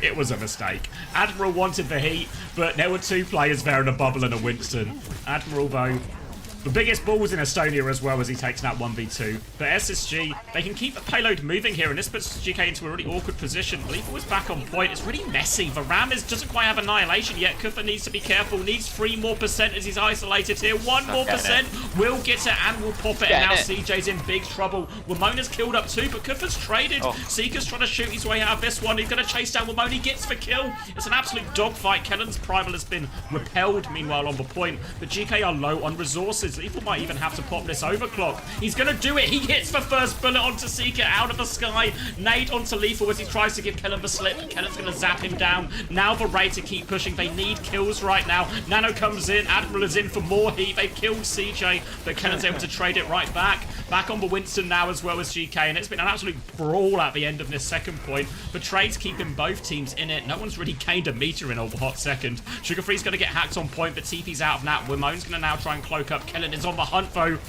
Looking for Ramon, can't find the Sombra. Sombra has gotten out Ramon there with a sliver of HB. Both teams now will reset up. Juno, Lucio versus Anakiri. So these both sound like backlines to me that might die to a Winston dive in all of this. Ramon's going to cloak up and go left. EMP closer, but not quite there yet. He just wants the kill. Virus connects onto CJ, who rotates forward. Squid has just won the draw with Lethal, I guess, as he walks through main. Now the defensive nade. Squid is back to help CJ out of that one. And Kevin's just unoccupied, moving the point forward. Cover will come back now, but they've cleaned up the players behind. This should be SSG just to force the point over. Ramon dying was the only ult GK had as well. Bowler over the top, clears them away from point. The cap goes through. They finish off the kills. And SSG wasn't the prettiest. There was a lot of trading going on before the end of this, but they do get second point, 3 minutes in the bank. Yeah, all started with Sugar Freeze. Again, I think for finish on the EMP, I think he could have easily just, if he'd hit the shots, kill 2 instantly, and then it's a lot simpler. But it's still a tidy time bank, and he's charged another one, so we can see what comes next. Cloak up from Ramon as he wants to try and go, thinking about left side. He wants to EMP the tank, I think, but he's going to hesitate. Sugar Free, no hesitation, but Lethal with the execution. The trade still ends up better for SSG. So despite that, really not working out. Lethal saves the day. None of them are working out. I'm starting to spin a narrative here, unfortunately. SSG want to hold forward. Calendar's top left with a primal available, but EMP and Beat coming back from GK. Kufra is not a mile away from this. Now the EMP straight on, and Sugar Free. His EMPs don't work out. Ramon's EMPs don't work out for him either. Just not a good day in terms of that. SSG now won't invest any more of their ults as they want to take the 5v5. EMP for a quick reset, and now GK can get their support ults up. Defensive Nano, actually, they want to turn onto Kufa, but Kufa has Primal, and he's got the back jump. The Primal's not even going to get forced. They're going to hunt him. The beat comes through. Kufa does get it as he hits the back jump, though. So the beat is more to live, but they found the kill onto Sugar Free for all of it. Kufa wants to chase it down. Defensive nade onto Seeker, trying to keep him alive. They're all so low, though. The Primal will get the job done. Was a Kitsune Rush thrown down there by Squid to try and live, but in terms of living, compared to the beat, compared to the rally, the Kitsune Rush is much better as a pushing ult than a survival ult. And SSG blow the load, get reset back and spawn. Now overclock Kitsune. I'll go on. Yeah, sorry. I mean, comp looks okay, but yeah, ult economy is really, really, really difficult. It looks really difficult. Just need to gonna need some sort of clutch here to cap this map, I think, unfortunately. Overclock from Lethal, and he has Squid in his sight, shield up, but it doesn't matter. Ramona's there too. Lethal will get the clean up. This is going to be a pretty efficient fight. SSG have a chance for one more crack at it, but no meaningful ults now. Just the bowler as CJ was trying to hide. Kellen is there as well. If they can get some trades out of this, it's not the end of the world. Kellen's battling away for it, but he can't get it done. And now GK can hold close. Kitsune Rush available. The bowler was actually invested in all of that as well. Didn't see any kills. Seeker onto the Soja now. They need this nano. They don't have a lot of time to work with. They have to get the touch. The cart is still quite far away here, so they have to find a way to get past GK's positioning, and they're going to make that so difficult for Sugar Free, who is now on the Tracer. Early swing catches Seeker with this body shot. Kufa is still holding onto the high ground. They need to be so cautious walking up, but now they have the nano. They have to go. They need the touch. Jump onto Kufa to clear him. They're going to try and swing it out. Kufa tries to maintain his position. Bubble has been dropped. They need to get the touch into all of this. There is Sugar Free getting the touch now, presumably on point. The nano comes out. Kellen has a jump now. He needs to find something. He jumps onto point. Lethal is there. Not really meaningful damage, though. A 1-for-1 trade, but they kill Kufa in the back. Ramon nearly has the EMP. He is cloaked up. Lethal has killed Kellen as well before this primal. Ramon could have the finisher here. There's not even anyone to finish. It's just over. Doesn't even need the EMP in the end. And they get the hold on second. Ults to spare for GK in the end. And it's something to work with, but yeah. Yeah, it's so similar to Saravasa, where so much of it is in SSG's hands, but there is just like this inability to hold the spaghetti upright, I think. So many ult timings, like we really should have snowballed second quicker. I think on third too, once we start to use that, again, the same thing that we saw in Saravasa, we used the nano and the Kiri ult to try to clutch a fight, and we end up just getting ran away from. It's so difficult to win, you know, especially when we're on King's Row at the end of the day. If we are playing dive, it's primarily to get consistent value out of our ults. Looks like I missed a gifted sub during all of that, from an anonymous gifter to Kiddie Fiddler. Well, anyway. Moving on. Gonna be Bap, well, threatening a Bap Lucio, but obviously SSG starting on the defense here, so the Anakiri is gonna be locked in. Choice for GK in terms of what they go here could just be, I mean, they finished on Juno Lucio towards the end there, which feels a pretty volatile backline into all of this. They have the choice. Interested to see if they lean into the Hazard into all of this. I think it's viable, but King's Row's not the biggest or longest map compared to some of the bigger ones we see in terms of Gibraltar and that. But I think the Kiri Lucio seems pretty reasonable into this as well. You know, we often see the more compact a map is, the harder the Ana is, the easier Kiri Lucio can be, the more devastating. Lethal is gonna, well, he's actually gonna go back. I thought he was gonna stay Hanzo.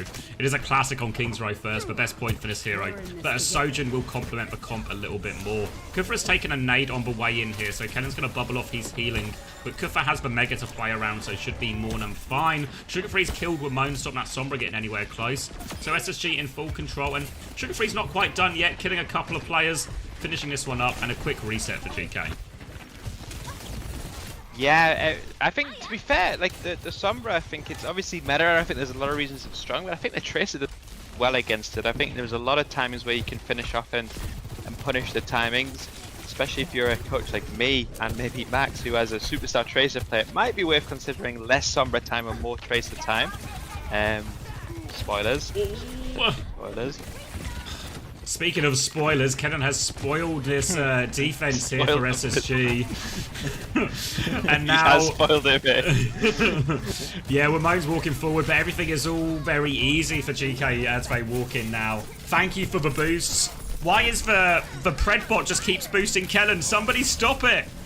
It's out of control! The AI is taking over! This is the moment! This is the moment! It can't be stopped! It won't stop boosting Kellen!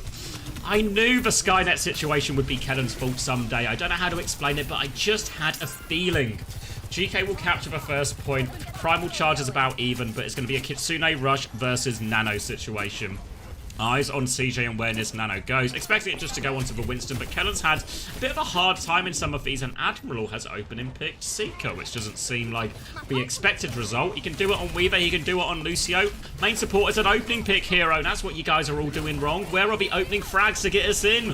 Wamone is behind now, and Sugarfree is trying to hunt that one down, but all he can do is force out Wamone.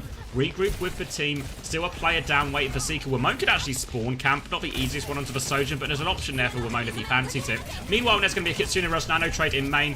Kellen's going to go deeper, good sync up there to finish off Admiral. Now he can turn onto the Sojin, onto the Kiri, keeps going, pops for Primal here to get him off. Low HP, EMP, that's a Pulse Bomb, I'm confused by the virus again. Pulse Bomb comes out, Seeker's going to hit the shot, finishes Wamone in the backline there, and Kellen is all over this. Lethal was fighting for his life in that one there. And meanwhile, Kufa's Primal hasn't really led to anything useful. Stabilization for SSG. Yeah, good stabilization. Still doesn't feel great given the way that they lost first point, and then obviously we do have a really tricky fight here. Just a solo EMP onto a Winston or a backliner, and then next thing you know we have touching to beat Sojin. It can be tough.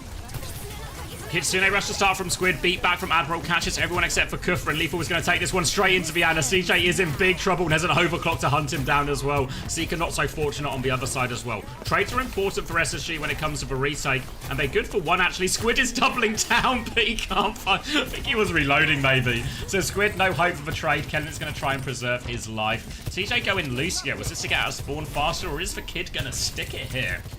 Improvising a Lucio Kiri mirror here without their Lucio player. SSG going to go down on the mirror. They can have a recontest here, but they are going to be jumping into an EMP. Squid needs a big old Suzu to counter this one out here. Sugarfree does have a flank to play for trade. CJ's going to take an early rail. Admiral's marking this Tracer. Wamone with the finisher. Just a hack onto Kellen. They are all piling into Kellen on the inside. No escape for him. Squid tried to TP, I think, to save him, but there was just too much damage at the end. They get the kill through. They get second point. And now GK, they have set themselves up with a 4-minute time bank to win the series. Yeah, Will had a really, really good series so far. Every EMP has always been incredibly simple. Hasn't gone for big ones, just takes one target and makes it a 5v4 instantly. But you obviously compare that to Sugarfree, who it's been more challenging. So, yeah, simple conversion and a massive time bank now. Kitsune Rush is the next ult for GK. Kellen has the Primal, Seeker has the Overclock. Ults that can really minimize the Kitsune Rush pushes.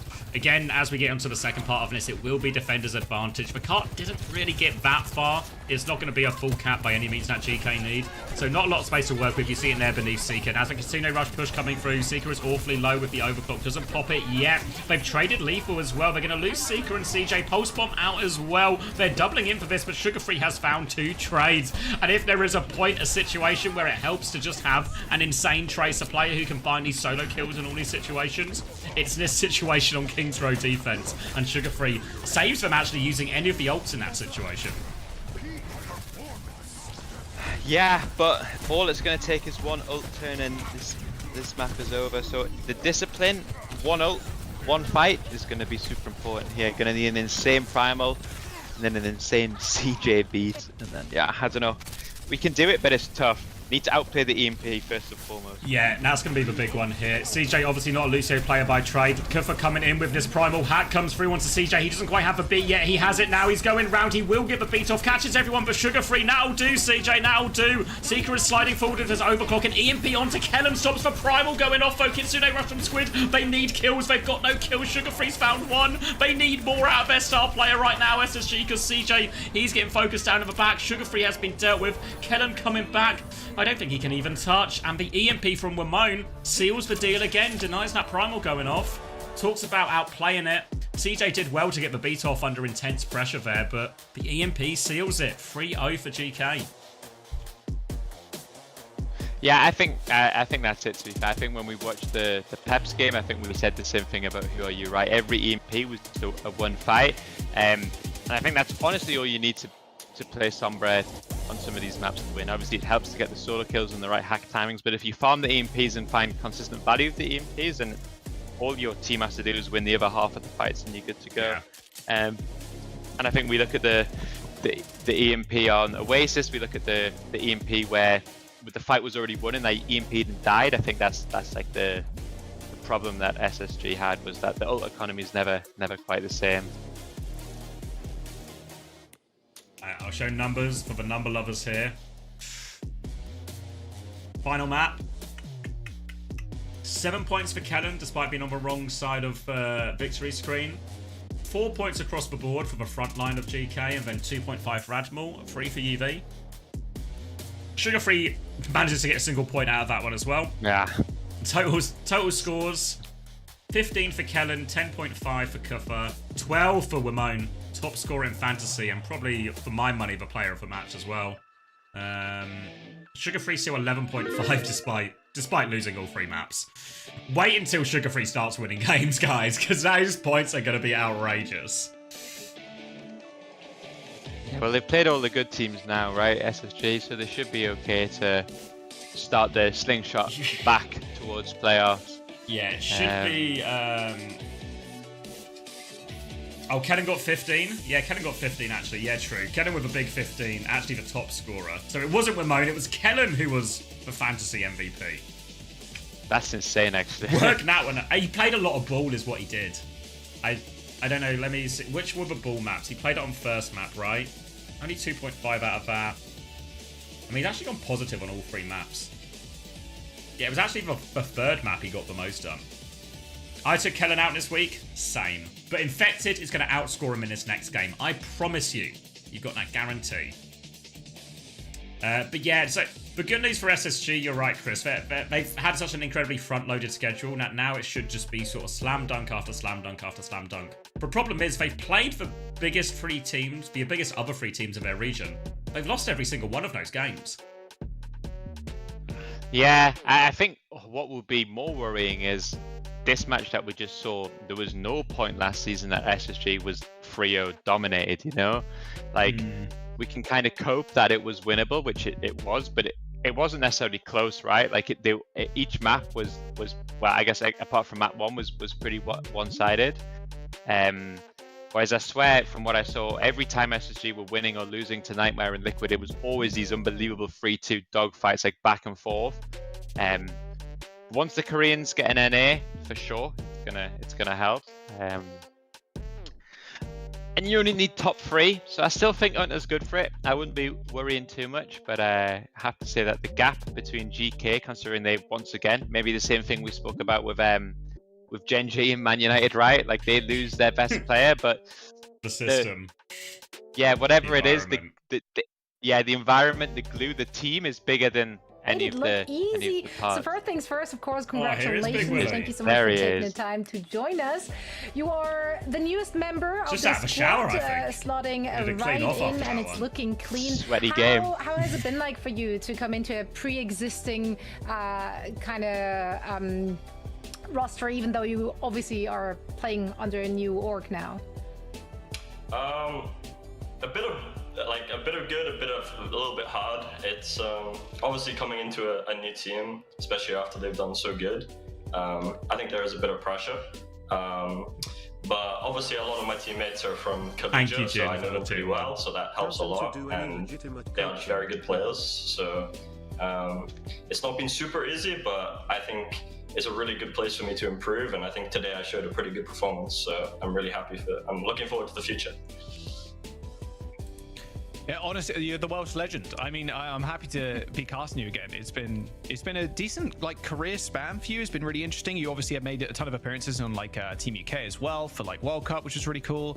But what is the biggest struggle for you? I'd say stepping into this team. Could you elaborate on that? What has been the biggest hurdle you've had to overcome? I suppose I think the way they think about the game is different. I think especially ever since they got Gultek, who's a really smart coach. That's not prison, that's accommodation at uni. Is different, and adjusting to that while also playing my game, not overthinking. That's been a little bit hard, but I think I'm nailing it down. Yeah, slowly. So. Yeah, can you share some of the maybe initiative? You're taking some of these fights, you're looking for hack targets, and there's people following up on that as well. What is the communication for you, especially during that King's Row, for example? We see you as well, you're always in the enemy backline, you're looking for targets, and there's people following up on that as well. What is the kind of play style that your coach is promoting in this kind of environment? What are they looking for you to do at all times? Yeah, I mean, it's mainly me and Kuffa in the front line who are looking to harass their backline, make it really hard for their backline to walk, especially when they're on the slower comps that they were playing today with a lot of Ana. Kind of opens up a lot for me to get on the Ana and make it really hard for him to play the game. Yeah, I mean, you popped off today. Your Tracer looked phenomenal, and that's one of the many reasons why you earned yourself the Player of the Match honors as well. So congratulations on that. We can't wait to see more of you and this squad. Finally, something for Wimone to put on his bare walls. Thank you so much for joining us, and have a good rest of your day. Yeah, thank you so much for having me. Have a good rest of your day as well. Bye-bye. Thank you so much. He's actually adorable. Oh, nice. Yeah, he's a nice little guy, isn't he?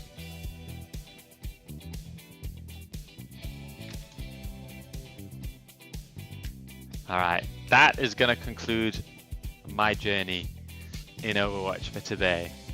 It's been a pleasure though, mate, okay? Glad you said today, though. I thought it was going to be a real curveball retirement out of you before the TM game. You got another day in you at least. Well, maybe tomorrow's the last. There's only so long we can... only so long I can keep going. No, appreciate it, mate. Nice to have for company. Part of the restructuring and the rebuild seems to go well. Seems to be going well. It's been an insane. That's it. The thing is, no matter who you bring in, your system's so good that it's always the best. Exactly. You let Hunter go onto the wild, and he's dying, but it's the stream that lives on. What can I say? How's it going against CM in scrims, Chris? Very, very, very poorly. Okay, extremely poorly. Outrageously bad. Okay. Please understand that. Well, if you're anything, Chris, you're honest. Well, well, it is what it is, Wait, no. You might say that, Chris, but honestly, what do you know, mate? What do I know? Maybe our scrims are good. I don't know. What do I know? Listen, buy your TU stocks, okay? But just also buy TM stocks. That's all you do. You just gotta... What people don't realize is tomorrow is a top-of-the-table clash. Two titans of the business, okay? And it's a Frio to TU. All right, okay. Good night, mate. Good night, mate. Have a good one. Good luck tomorrow. Cheers. Oh, all right. Okay. One more series left of the day. A surprisingly, I think GK were favoured for that map, but I'd say disappointing in terms of, I guess, the fight back from SSG. Now we're going to move on to Team Liquid versus Nightmare. Two teams that seem to be very much trending up for stage 2. I'm going to go grab myself a drink. Lock in from this last series. I'll cut the VOD as well before I forget. Predator already up for this one. And hopefully a good finish here. Team Liquid again have to be favourites, but we can talk a little bit more. Talk a little bit more about it when we're back. Obviously, for the fantasy havers, Zera versus Knife. Who's going to play? That is the big question. All right, I'll see you in a couple of minutes.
Know you couldn't handle this. Everyone who battled me, they falling like a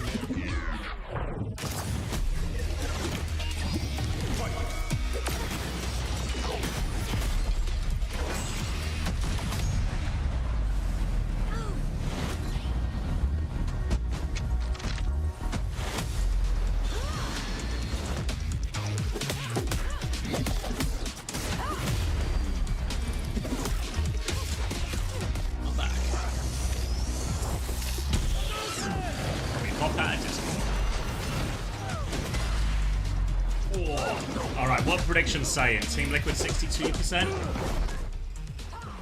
Nightmare on an upswing, obviously, after that SSG win, but this is going to be probably their toughest test yet, right?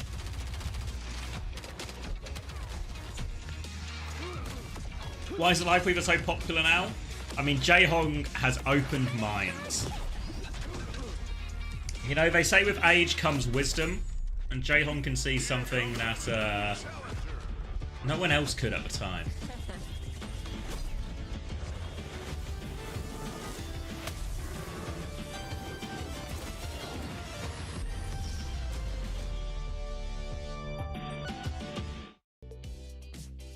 Pioneer on Anna and Lifeweaver. Lifeweaver's the new Anna.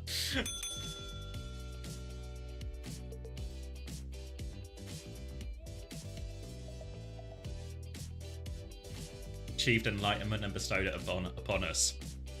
Wisdom and grace come with age. Case in point, right?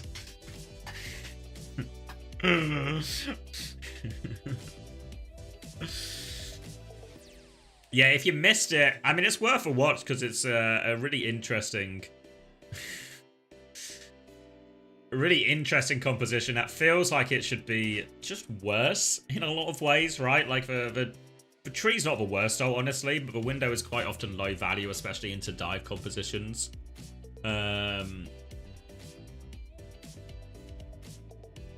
Ooh! Roster confirmation. Zera is in. Did anyone transfer in knife?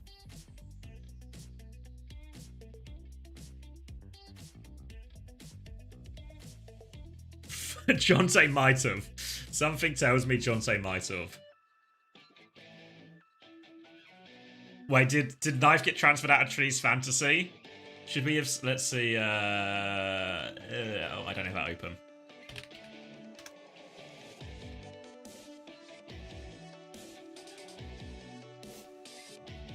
Go in. Leaderboard. Not right now, Google. I'm down to 465. Piss off. Piss off at my end to 465.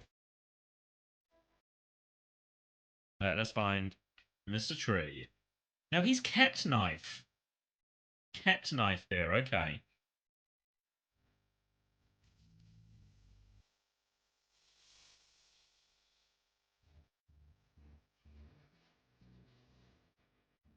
Just had a game with someone named LeBron with a Dallas profile picture. He said Chris traded him, can confirm. Tree could have just forgot. Yeah, there's ads. Yeah, there's Google ads here, so they're not too intrusive. You get the occasional Google pop-up, but it's not too bad. All the ads obviously go to support Toby with the running costs and to reward him for what he's made for us to all enjoy. So if you can turn off your ad block, if you can stomach a few, you know, a few offers of a free IQ test, it'll help Toby. Yeah, minus 4.5. 7 for Kellex. And now 2 more of my players are playing, so huge swing today. I need Infected and Rocket to go hard, kill 5 each fight, and both of them get out alive.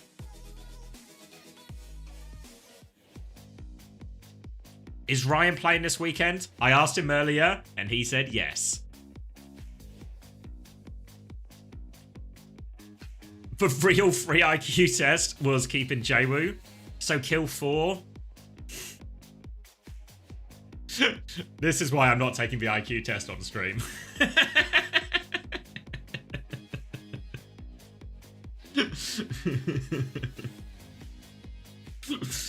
Look, guys, I've been live since 9 AM, okay?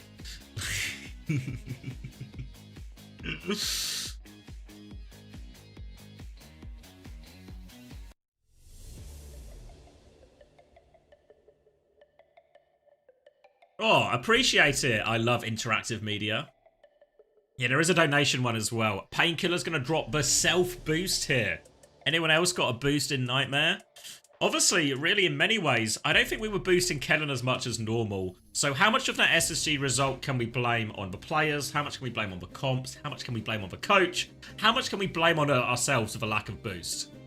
Maybe we can rectify that here with a Nightmare boost. Get PK to the top. Alright, PK's not in. So, alright, any budget Ryan owners in a pretty good spot right now? Let's crank this game volume.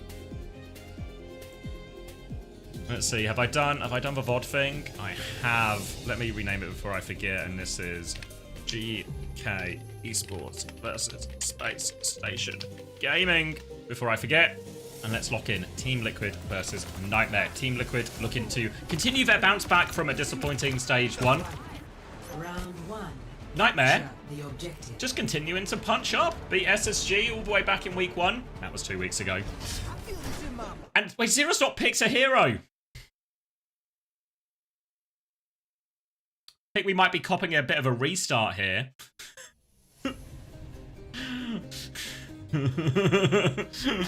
Yeah, expecting a restart here in this.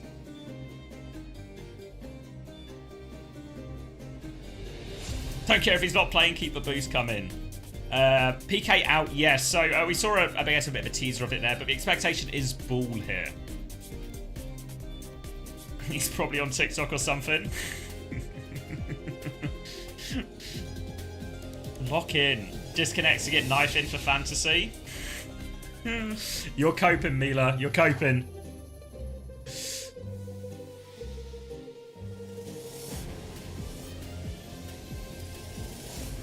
LeBron has given us the breakdown. 0%, 5 out of 6 players, 25% chat, 50% Seeker, 25% Hunter. LeBron has run the numbers.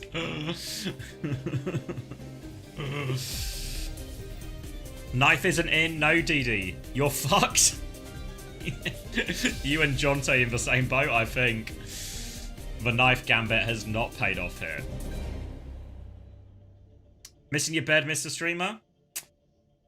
No, I'm okay. I've just been followed by knife.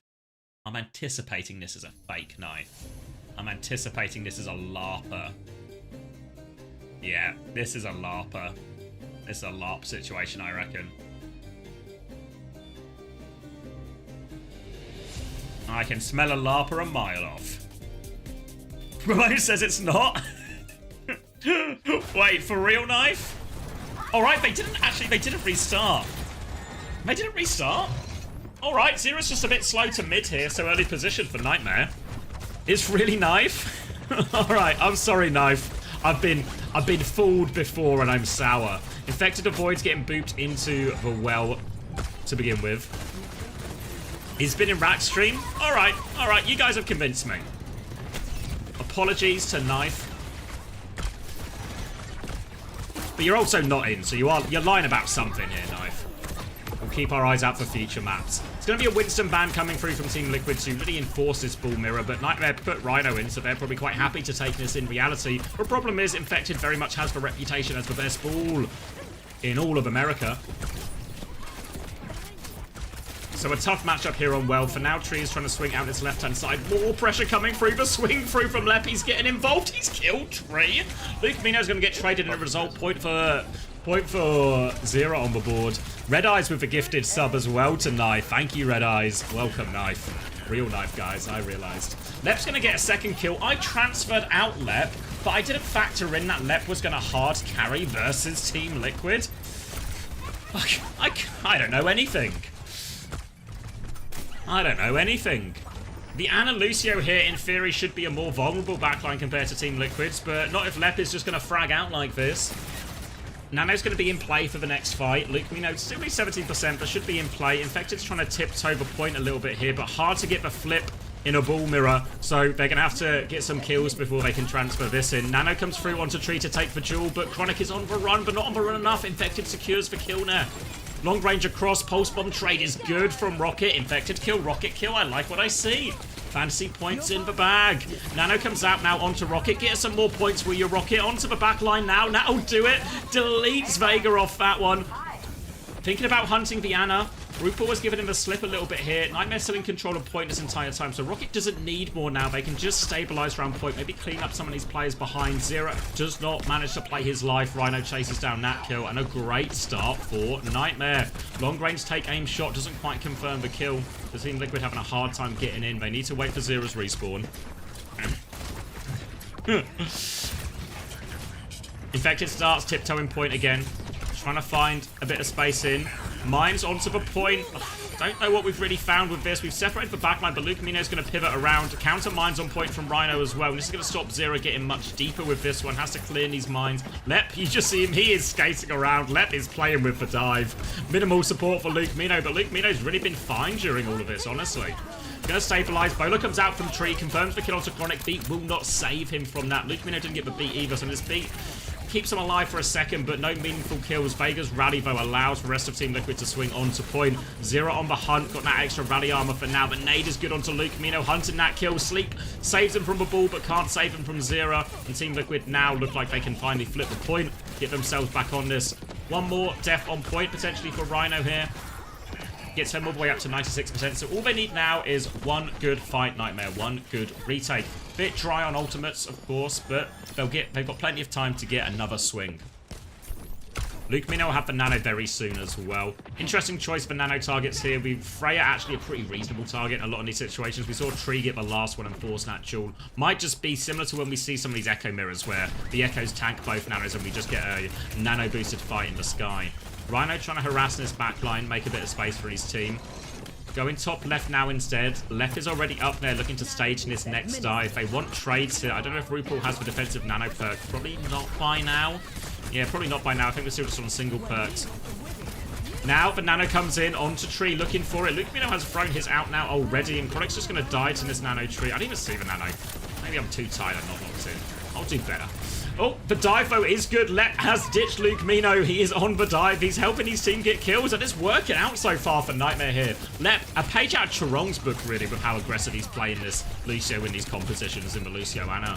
And now Infected, he can get one more touch. He has to keep trying to trigger the overtime. There's going to be mines this time, though. Tries to slam his way through really hard for Infected. Counter mines at the choke, and now the touch is, well, it's Nightmare difficulty. Vega's going to tiptoe on. Infected's mines are out, creating a little bit of space. Bowler comes through from Tree, trying to do it all himself, but can't do it, completely outnumbered. And Nightmare take the first round in the ball mirror.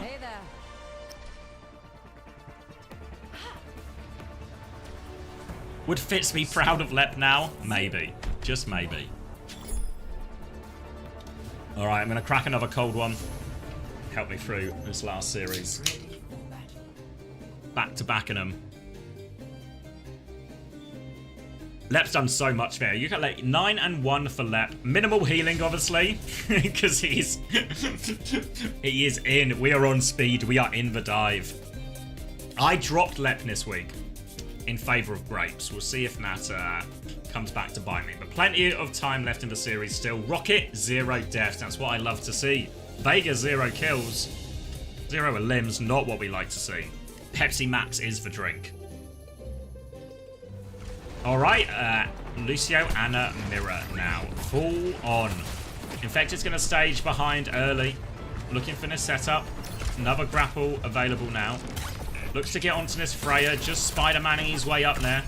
Trying to find a bit of a slam through onto this. Wants to put pressure onto the Freya. Just circling around him right now. And Infected's taken a lot of attention while Rhino has lost all of his HP during his same attempt here. So earlier space for Team Liquid. But space is always a bit volatile here in these ball mirrors. It's going to be a lot of high mobility people moving around. And Tree has found a kill onto LucMino during all of this. That's the main source of healing gone. So Nightmare need to win quickly. They need kills. They conceded of a flip as well. And it looks like really, yeah, the body language here, they're just posturing to get out after that early death. They'll go pick LucMino back up and play retake. Choice now for Team Liquid about how far forward they hold, but I think the choice is not that far forward at all. If you hold too far forward, obviously the ball can just force for C9. So instead, Team Liquid, they're just going to set up shop on the point, play the fight from there. You see Vega actually playing aggressively on the left here with Zera. Tree's going to get another opening pick. Not seen too much of Tree's Freya because I missed the double in week 1. But people were telling me Tree was pretty good at it, and there we go. Lep on a little bit of a tour of first point, but he's not going to make it home to tell his family about that one. Now more take-aim bolts across the map, and Tree's just not missing. Tree just owns Ruins right now. Nobody can take a single bit of space. LucMino still building up to that first nano. But Tree is the real problem to deal with here for Nightmare. Taking this trade, looking for options. Bit of tracer pressure comes out, but recall has been forced. Tree is going to go forward, though. He's got the nano. It's a very long-range duel he's been forced to take. He's going to try and turn onto the Lucio, but God knows where Lep has gone at this point. He's on an adventure. They're all trying to regroup now on point. A wasted nano, and LucMino nearly has his turn. Pulse bomb available for Rocket as well. Eyes on this Ana. Stick is good. No way to save RuPaul from that. They've lost Rhino on the point, though, so Infected can keep this contested for a long time. Hard to convert for retake now, but they have ults to throw in if they want Nightmare. Nano comes through onto Chronic to take the duel. Does win that one on Tree with the help of that nano boost. Now Chronic can turn back, try and deal with this ball. Kills that one as well. Just stall on point now coming through, and they will get the flip eventually. Big kill to kick that one off. The Pulse Bomb there is the difference maker. The cop does fall apart a lot with the Ana. And with the way the Lucios are both going to play quite aggressive, we see Lep really just getting involved a bit more with the ball and the dives. Vega playing a little bit more to support Zera in this sort of classic sort of two-man side fight situation. Cross-mapper from Chronic, okay. Honestly, from word on the street, what people say about these Freyas, it's really possible. This matchup right now is the two best Freyas in North America going toe-to-toe on this hero. And they've both had a couple of moments already on this Ilios. Vega now has the beat slightly quicker than Lep in this retake. Infector can start with the mines, forces this Freya into the sky. Chronicle deep peek, but Lep has killed RuPaul. Lep is actually just fragging out. The trades are good, and Lep not only fragging out, but he clears it. Rhino's losing a lot of HP on these dives, but crucially this time survives and gets to the Mega. Team Liquid are going to be forced to reset and retake. And Nightmare now starting to look in a pretty good position. Mines advantage as well as the beat to match Vegas. A great position to maybe even close out this Ruins and close out this first map. Swing through from Rhino. He's taking a lot of damage. He needs to get healed up here. Beat from Lep only catches 2. Vegas beat catches 4. Not a great look, but they still have the mines as Tree swings onto point here. Wants to take that Freya jewel. Pressure onto Chronic. Getting forced back. Infected is chasing that kill. More pressure onto Chronic. They can't find it. Vega's coming to try and finish the job right now. Vega can finish the job. Zero was keeping Luke Mino busy in main as well. Team Liquid are good for the retake. Not before Rocket gets a kill. RuPaul nanos to save himself more than anything, but it doesn't save himself. Nightmare still get the kill. This nano might be wasted. Zero's 1 HP. He's cleaned up on point. Rocket now coming back in to keep a point contested. Vega's going to swing on to this one. But Nightmare have control of a point. Infected has to play his life. They have to play to get another fight with RuPaul. But Luke Mino, he's going to have the nano. RuPaul with the emergency Moira swap now. Infected nearly has another mines ready to go. Eyes on this nano. Probably going Chronic's direction, right, to take this jewel. Infected on 1 HP. Nano onto Chronic right now. They've lost Lep. The pulse bomb misses from Rocket as well. Need Chronic to find something with this nano. Infected is solo. They're all solo, but they're falling everywhere. Chronic's nano doesn't find anything off screen. Rocket will play his life. Thank you, I appreciate it, Rocket.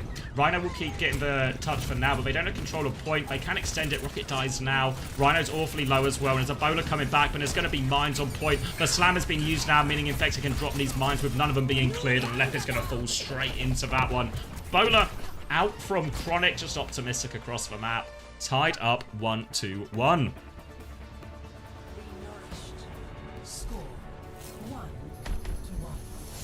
Chris Fury? Yes, fuck. It's actually looking really Chris Fury-able. Why didn't Rocket just pulse bomb the ball? I think he thought he didn't need to. Like, they just would have had it anyway.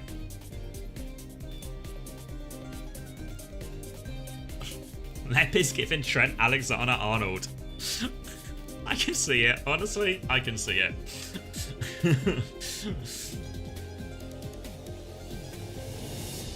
Alright, all to play for now. Moving on to Lighthouse.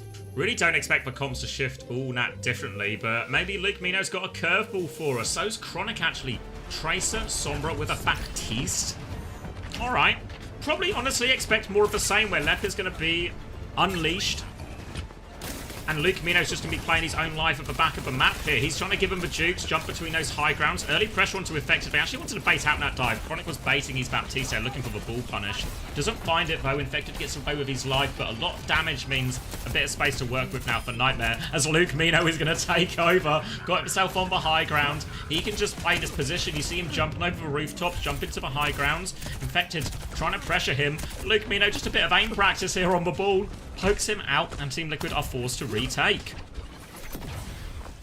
Obviously, the BAP actually matchup-wise into the Freya. Not too bad, right? Lamp for the bowler can shoot back. Seen an increased amount of BAP for the first time in a while, really, in OWCS. Pressure from Rocket as they take this fight inside, but a lot of support there for Zero, so Rocket can't commit to the fight just yet. Luke Mino has had to lamp here in the mini, or in the mega rather, in the pool room. They're going to chase this ball out. Rocket is on his case, trying to get him all the way. Infected is low, but Rocket can't find the kill. Instead, prioritizes point, does not want to give that flip. And now Rhino is there to help chase down this Tracer kill. Zero's been forced all the way out. The flip, over flip, they get back in time to deal with it, but they've lost Lep. The back and forth, pulling them back to point constantly, has left Lip stranded there versus Zero.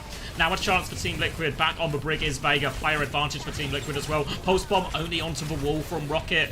Can't find anything, has to reset. HP advantage for Infected as well. A boop in. Oh, off the map, but obviously the Freya can fly, making it difficult for that Tracer to confirm the kill. They double down onto Zero. They force the recall, but the recall is all they force. Luke Camino has the window, but boy, is this a tricky ult to use in this type of matchup. Really just has to use it for himself, and when he thinks he can confirm a kill with it. Team Liquid get the flip due to that pick. Luke Camino's going to drop the window, has to lamp immediately because there is a nano Freya in his face. Luke Camino is in the corner, he's taking care of it. Rhino wants to find the trades, but they get out of that. Zero good for the cleanup right now. And a good hold for Team Liquid in all of that. Now with the Anna Brig iteration, should be more survivable, especially Lighthouse, a very good map for the Anna Brig. We see Zero lurking early with this pulse bomb. Might be winning even to trade it for the lamp. If you can trade it for the lamp before the fight really begins, you can really put Luke Camino in a very vulnerable situation to infect his next dive. But trying to rotate in, Chronic still doesn't have this EMP. Looking for the Freya here. There is the hack. Tree is in big trouble. Down to 1 HP. They finish the kill. Luke Camino's had his recall, or had his lamp forced in the back. And it is a 1-for-1 trade, all things in. Chronic nearly has this EMP. Pulse bomb comes out. I think that was just onto the ball. Lots of damage onto Rhino, and Zero will chase down that kill after the pulse. Takes that kill, and Nightmare are going to be forced to reset again. They're trying to find the Sombra, but every hero can just fly over the rooftops in this comp. So it's tricky. EMP coming back, but choice now for Nightmare. Do they use the EMP to counter Infected's next engage, or do they try and use it aggressively to confirm kills with the dive? Chronic is moving towards point now, so it might just be a clear point angle. They are forcing point. They want Infected to come in here. EMP just onto Infected. He tags it. He was hacked. I think Zero's caught as well. Yeah, Lep confirms that kill. Now Tree has to be careful. There's mines inside and there's Lep outside. Pick your poison. Lep with 2 kills to open this retake up, and Nightmare not quite done yet. Healing up the ball as the flip goes through. And Luke Camino has beat for this next fight. Infected shouldn't be getting out of this one. Off the map, reset for him. And it's all going to come down to this final fight. Vega used the rally and all of that too. So Team Liquid looking pretty shy of ultimates. Nightmare, just a beat push, kill the backline, then clean up point. They can't really fight forward because of the nature of playing against Bull Tracer. Leaves point 2 open. You can see him looking for it. Tree trying to land some bolts to help with that dive. Rhino looking for the flyby. Hits the slam onto Vega. No great follow-up now. Team Liquid are starting to force point here. Trying to move Tree into another position. Denies for Hackner. Beat push comes through now. And this is the timing now for Nightmare. They need kills with this. Vega will fall first as they try and keep point contested. With heading into overtime soon. 10% away. Good trade onto Lep afterwards. But Tree needs more. He's too low. Rocket finishes him off. Team Liquid are falling. Infected can keep a point contested. RuPaul has a nano available as well. But Infected is hacked up on point. Has to try and play his life. Needs Zero to take over the touch. Zero will do just that. Blinks all the way through. Vega is back on Lucio to help out. Boop and Nano onto Infected here. The window from Luke Camino. Can he find kills? Vega's 1 HP. Rocket hunts it down. Not too much more to shoot with the window. But Nade is good. Sombra's behind. The lamp comes out. Can Tree finish the kill? Might not matter as Rocket's killed the backline while all of this goes on. Zero. Desperation pulse bomb to try and clutch it, but nothing doing. Zero saves his KD. Fantasy players rejoice. But the real people who should be rejoicing is Nightmare. They've taken the first map off Liquid in the ball mirror. All in. God damn. Choose outcome. Nightmare. Complete prediction. There we go. Some big winners in all of that. 96k for Jam. 77 for Tractor Kid. 55 for Trevont. 46 for Steph, 46 for XLNC, 38 for Deb. Boring Byron is now rich and boring, which is good enough. Hadouken King as well, 23k. Valraw, SC30Z, nearly missed you. Alright, we got some big winners here. Does this mean that Lucio Bap is back? I mean, honestly, right now, you talk about meta, right? And there are better heroes. We see lots of Barista, we see lots of Hazard. But it's everything's just in play, right? You know? We see Anna, we see Lucio, we see Bull here. We've seen Lifeweaver Bap, we've seen Bap Lucio. Everything's in play. Let me show you, I can show you some points while we... that's the wrong one. Let's move on to the second series of North America today. And And let's see who was the big winner. I'm hoping for big scores for Infected and Rocket for myself. All right. Infected 4.5, 0 4.5, Rocket 8. Bang. Lep and Luke Mino get 1 apiece. Even though Lep got a lot of kills, there was a decent amount of deaths following that as well. Chronic also only on 1. Tree on -4. Vega -4. Rupal -1. Rocket the big winner out of that.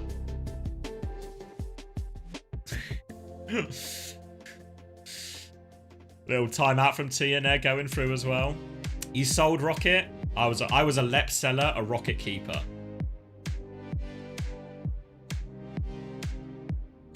Vega Tree, 22 deaths combined. Yeah, some of it is part of a course with a Lucio Ana. But yeah, Tree, certainly. You look at like the Freya matchup there. Obviously, Chronic had a round on Sombra as well, which would have led to less deaths. Sold Ziad for Painkiller. Yeah. I mean, like, I'd be shocked if we don't see Painkiller at some point in this series. Team Liquid are taking us to New Junk City. Remember, as much as Bull is very much known as Infected's hero, and I know he's lost the Bull mirror here, Orisa is also another one of his strongest heroes. So in terms of the meta swing, who are the winners and the losers? Have to say, Team Liquid are on the winner's side of this, right? And Knife is getting subbed in. I mean, Knife did tell us. Oh, crud. Pivot here between the Knife owners and Zero owners. I imagine a lot of Painkiller owners are hoping to see Painkiller's name as well. New Junk City, you can't play Bull. Come on, grow up.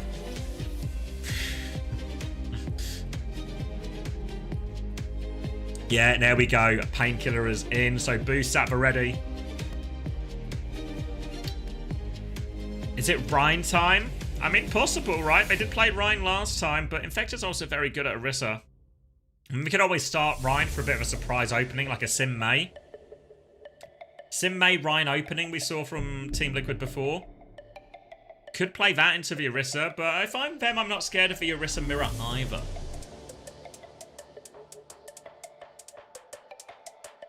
Alright, the boost coming in. We get confirmation of the bans as well. It's going to be a Sojourn ban for Team Liquid here. Forcing the Freya mirror. Okay.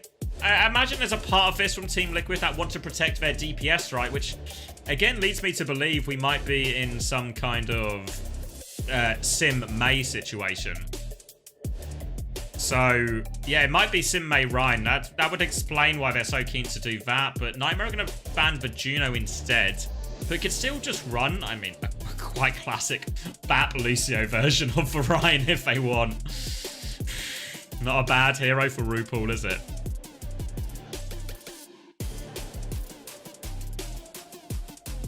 You're so down for it, are you, DD? Yeah, I'm shocked. Colour me surprised.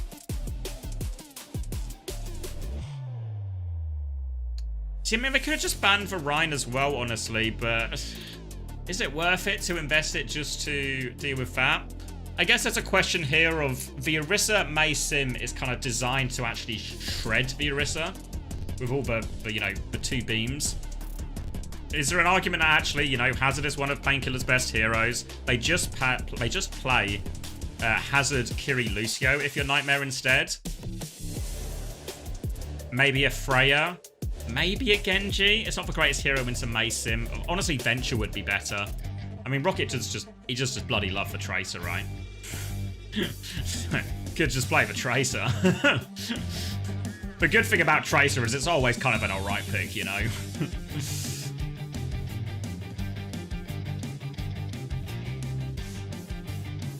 Alright, eyes on the Team Liquid one. Hoping for a bit of Rhine shenanigans here. Rhine May Sim. We've seen it in their playbook before. But maybe it'll be something more standard and it will just be Knife playing the Sombra. There we go. Sorry, guys. I thought we were going to give a Rhine. I thought we were. No idea. Consulting the prediction algorithm. 61.59% confidence in Team Liquid. Slightly more confidence than the people here. And now we're going to see an Orisa mirror. Knife on the sim for the TP out of spawn. Honestly, look, could just keep it. Could just keep it. It's not a bad hero for Knife, and it's decent enough in this matchup, and it allows you to get an earlier space. But no, Knife is going to swap to the Sombra. Rocket is playing the Genji instead. Don't know how much I've really seen in terms of Rocket Sombra before. So we'll see if it's in his locker, but an Orisa, Kiri, Lucio, Mirror. Not seen too much of Painkiller on this hero myself either, so eyes on that one. Infected is certainly a pretty tall test to begin with. Oh, but Rocket's going to take Tree out, and Tree... Early death for him. Now a huge advantage here for Chronic. They can just take over, play front to back now. Rocket getting involved. Lep has dealt with the Sombra threat as well. And a nice, easy fight for Nightmare. Alright, the boost seemed to be working. We only took a couple of boosts to win that first fight. Imagine the power level Painkiller can reach with more.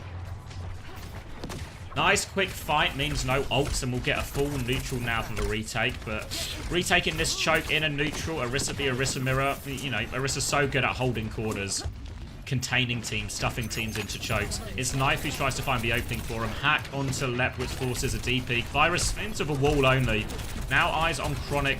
Not really cloaks up, just going to try and force point instead here. Knife will DP as Rocket comes to mirror in that position, but now they've cleared the Sombra. A chance for Rocket. Freedom onto this backline. Dash in to try and force RuPaul's TP. Does do it, but RuPaul TP's forward. 1-for-1 trade with Painkiller. Kitsune rush over the top from Luke Mino, and with the reduced healing, no chance to clean it up. Rocket's got the full pocket to finish this fight off.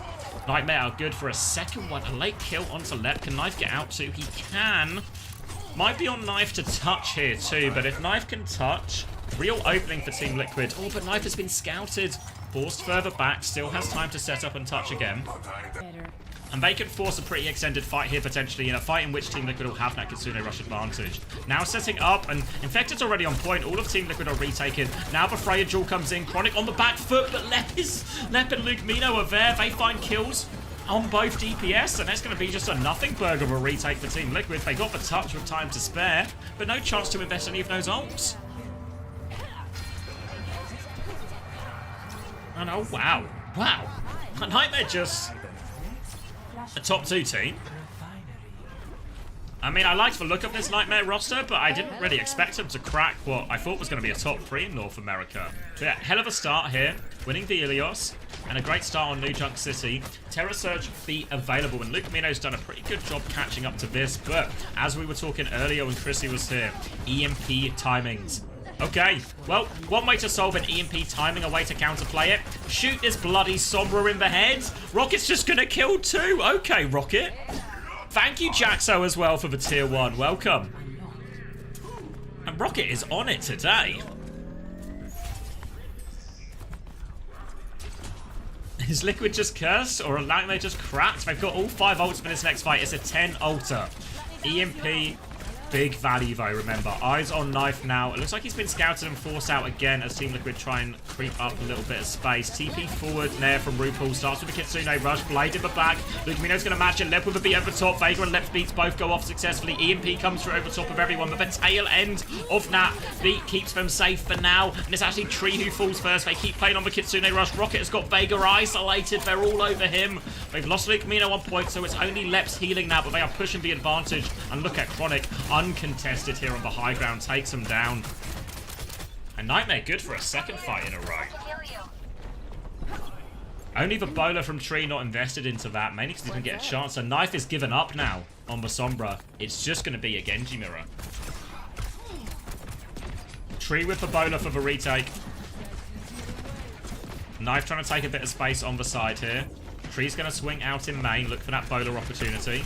Trying to catch for Lucio, doesn't hit the first bolt. Bit more space, tries to poke it out. They've triggered overtime now. They need another touch. They need another touch. Tree has to get it in the end as Painkiller is body blocking the Orisa, but Tree survives getting that touch. Still has the bowler. Low HP Rocket. Take aim, finishes the job. They've lost Knife, so it's a 4v4. Bowler still available for Tree. He's 5 HP, pocketed through it. Lep is hunting him down. Lep confirms the kill.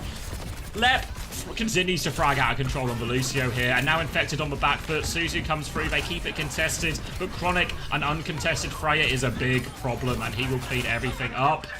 Lep with a couple of final blows here as well. 2 rounds in a row for Nightmare. No opportunity for that bowler, couldn't find the connect. And Nightmare, a 2-round advantage. Team Liquid on the ropes. I mean, I can't say I saw it coming. Can't say I saw it coming. But credit to Nightmare. It's an honest mirror. Tree now still with the bowler for the retake. Chronic has one of these own. A quicker Kitsune Rush for Luke Camino was the big one, and Team Liquid maybe have to really consider a disengage if this Kitsune Rush comes out. They walk up now, kind of get Tree a meaningful position. Lep is on the flank aggressively here on the side. Fight the bowler to catch it, and Lep eats that one in the face.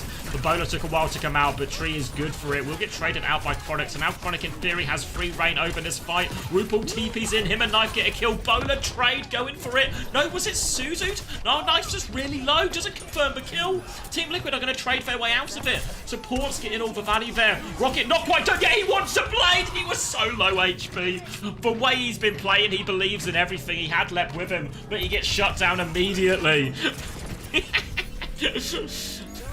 I mean, reach for the stars and you'll land on the clouds, right? Rocket's going to take the Tracer Mirror. He was swapping hero, guys. Come on, he was swapping hero, and that's why he threw away the blade. Bakeler is 1 HP, actually. He does have the Terror Surge, but has to use both cooldowns and mack it all the way out. So this retake is going to have to slow down for a second while they get Painkiller his cooldowns back. Establish themselves at the choke. So ult advantage is significant for Team Liquid in all of this. Remember, Kitsune Rush will start from RuPaul. The beat doesn't even come out, and they're just going to eco this one, I think. Painkiller's going to one-shot as that one comes through. Looking for the late kills here. Team Liquid trying to hunt everyone down. Quick Kitsune Rush and done, and now the ult situation looks a little bit more manageable, right? Terror Surge and Beat versus Terror Surge, Beat and Blade. The problem is, the Blade and even the Bowler from Tree, these ults combo very nicely with the Terror Surge. You can even kill through a lot of that beat over health here. So the combos are available for Liquid. Nightmare just have to rely. And actually, Nightmare are going to flip the point here. Yeah, Team Liquid pushed out. They flip the point. They're taking a lot of space now. Painkiller's coming through. He has that Terror Surge. He's taking a lot of damage. Suzu comes through. Terror Surge onto the Blade. The beat to keep going. Knife is looking for a valuable target. Chasing down the backline. Can't find it. Painkiller separated underneath. A chance for Team Liquid to chase that one down, but they can't find him. Painkiller's made his way all the way to point. They flip the point, but no support. The supports can follow Painkiller on that rotation, but they can come now, and they're pocketing Chronic through. Terror Surge to save it from Infected, but only one kill. Trading still out. Infected's going to get himself over to point. Looking for the Javelin. It's good onto Chronic as well. 1 HP. Trees end up killing himself. It is Lep versus Infected, and Orisa versus Lucio. Lep has to take the fight. It's into overtime. Fortify comes out. Lep is on the run. Infected hunts him down. Painkiller's able to take over the touch. Nightmare are not quite done with it yet. Luke Camino is coming back with Kitsune Rush. Painkiller needs it like right now.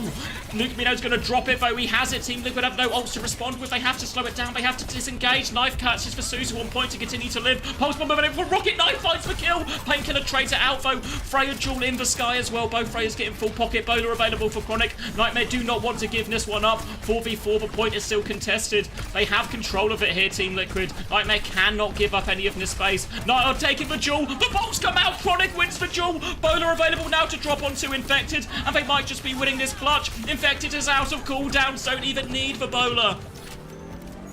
The power, the importance of Freya in this matchup cannot be understated. The ability to win these duels, and if that enemy Freya goes down, the freedom you get to influence the fight, colossal. Chronic wins another crucial duel there and sets his team up to maybe just 3-0 him on New Junk City. Team Liquid fighting for their lives here now. They have a Kitsune Rush, but they have to push through a potential Terror Surge plus DPS ult combo. So really not straightforward. RuPaul's Suzu is going to be crucial. Actually, a very early Suzu out of Luke Camino. If Rocket can get this Suzu out early with the Pulse Bomb, it really sets up the combo for Nightmare. But they are full. Lots of eyes on Rocket right now. He's still going to try and encroach. Now he comes to take the fight on point instead, just trying to poke out and soften up the Orisa. Pulse Bomb on the floor, deflected actually from Knife. He is low, the Bowler connects from Chronic, though, so Tree gets taken out. No DPS, no chance to use this combo. The Kitsune Rush on point. RuPaul finds one, but he needs to kill everyone himself. Infected is going to Terror Surge just to play his life. RuPaul has found a second kill. He TP's there, they're also low. Painkiller's going to clean it up. It's a 3-0 for Nightmare. They win the clutch, they win everything. And they're 2 maps up against Team Liquid, and Team Liquid are getting smoked right now. On matches and comps, that should be good for them.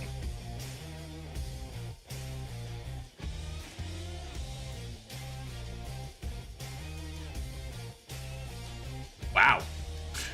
Wow. Alright, should we look at some numbers?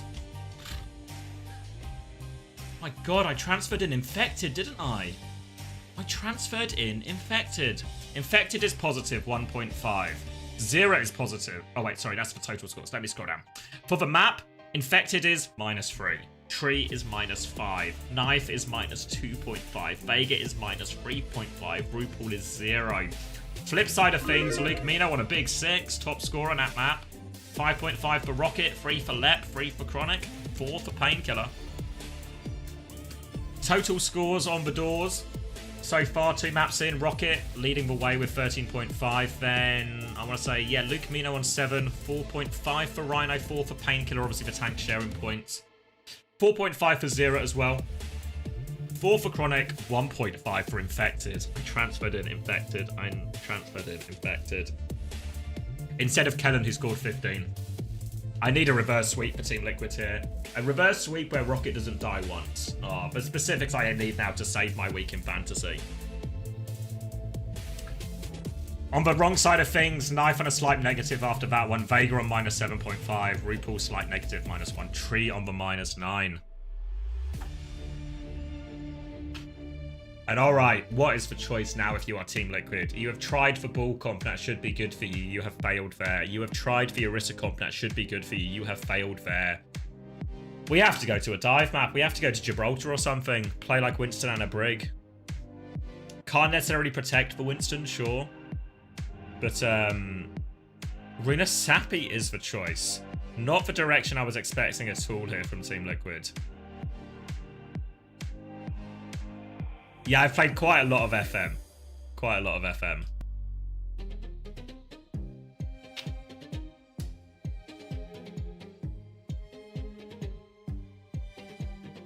$109K on TL. We've got a believer. We've got a believer.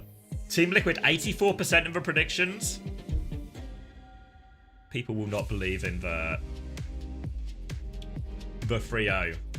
Sorry, I just saw it, Sky. I maybe sent it a while ago on YouTube chat, Sky. But yeah, Rocket and Infected feed in my fantasy team right now. Or maybe much more Rocket than Infected after that map. Fuck. My Infected Gambit is not good. And they play GK next week. Oh my god, I should have just got Ziad. I just need to grow the fuck up and get Ziad, don't I? I just need to grow up and get Ziad.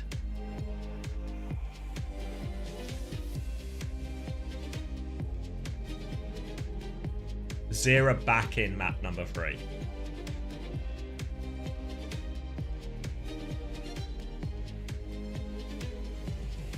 Crow up? Yeah, I'll crow up as well.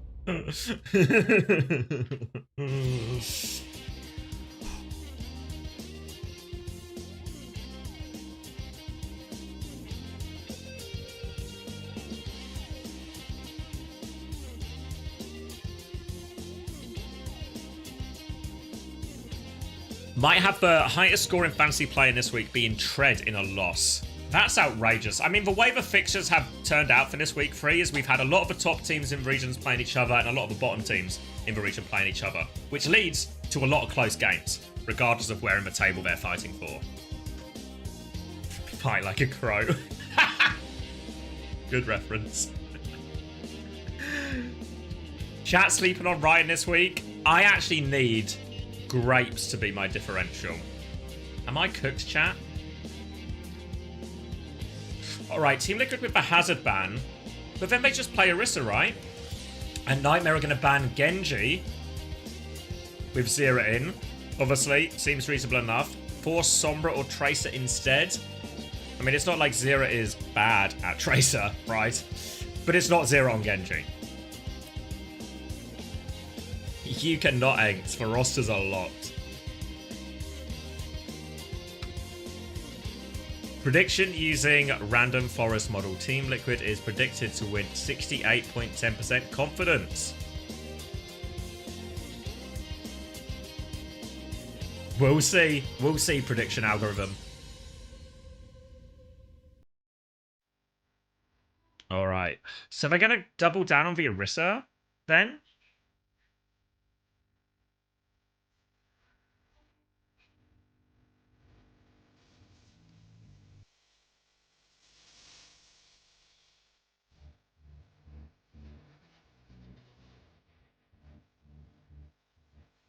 This ain't against you at all, but The ads are playing like nothing's wrong, but your stream is choppy for me. I have had a bunch of internet issues today. Yeah, the Pred should be up as well. Alright, we're going to the maps and the Preds will close soon. Yeah, I don't know. I've had internet issues today, but it has seemed a little bit stable in this last bit. So yeah, I'm not sure if I can help with that. How does the Pred thing work? It's based on win rates from the stage 1 data. So it's not completely up to date, but it basically, I don't know the details of it. No idea, very kindly made it. But it's based on the data there. It takes the bans into account, and it takes the win rates on maps into account, and it tries to spit out a prediction based off that. I don't know how the math works, though. That's beyond my pay grade. Thank you, Paul and Palin Spatch. It's Palin Spatch for the tier 1 as well. 6 months of that too. Very much appreciate it. All right. Gates are opening, and Team Liquid find themselves in a situation where they need to reverse sweep, and they have opted into another Orisa mirror. Juno Brig for choice from Team Liquid. Juno Kiri for choice from Nightmare. Lep on Juno. Extra healing, not dying. I'm feeling like that could be good for the Lep owners. I sold Lep, of course, so I'm going to be doing a series of cries at the end of this. Initial HP trade from the Orisas goes very much in Infected's favour, but he's a bit low on cooldowns now, and both Orisas are going to have to concede the space. We see Zero and Rocket on the top side of our screen duking this one out, but you can also see Luke Mino helping Rocket a little bit more than Vega can. Vega can support from distance with Pats, but Luke Mino, he can get lethal with it instead. Team Liquid's advantage is in the core of the roster base around the Orisa, and they are winning that HP trade onto Painkiller. Nightmare are conceding space, but not all of it. Rocket is trying to keep a robot contested as Zero is trying to take the piss a little bit and steal some meters while this fight happens. Rocket now comes in looking for the dive. More pressure as Infected wants to take more space here. Rocket still looking for an angle on the cut. He's going to swap sides actually. More pressure onto this Orisa. Gold is running out. Vega's come to mark that Tracer. Need to keep Infected alive in this advanced position. He is so low though, as is Tree. They are trying to back all the way up. Infected on 1 HP for torpedoes, for bolts. It's so much damage. They have no HP, Team Liquid. They kept gaining space, but eventually they couldn't sustain in that position, and the pushback from Nightmare opens it up. And actually, because they lost this HP trade multiple times early on, they've actually done a fair amount of healing too here. So Luke, Mino and Lep slightly ahead on this ult charge, and we could be in a snowball situation here if Nightmare are able to take a quick fight. Rocket lurking on the left-hand side with this pulse bomb as well. Trying to get a bit of scouting information. You saw him ping the Tracer now, so Nightmare will be expecting this Tracer to come in behind him. Painkiller's actually there marking it. Prey will exchange bolts. The pulse bomb is good. Onto the Juno. Chill out, will you, Rocket? Outrageous. Now the Kitsune Rush comes through. Tree is deleted, and Team Liquid have no choice but to die on point. Outrageous start to the fight. They still have to use the Kitsune Rush, so it's a 2 for nothing, but it will secure checkpoint for Nightmare, and they can keep pushing here. A replay of this one. Let's see it, Rocket. Just catches him unawares, drops the pulse bomb on his back.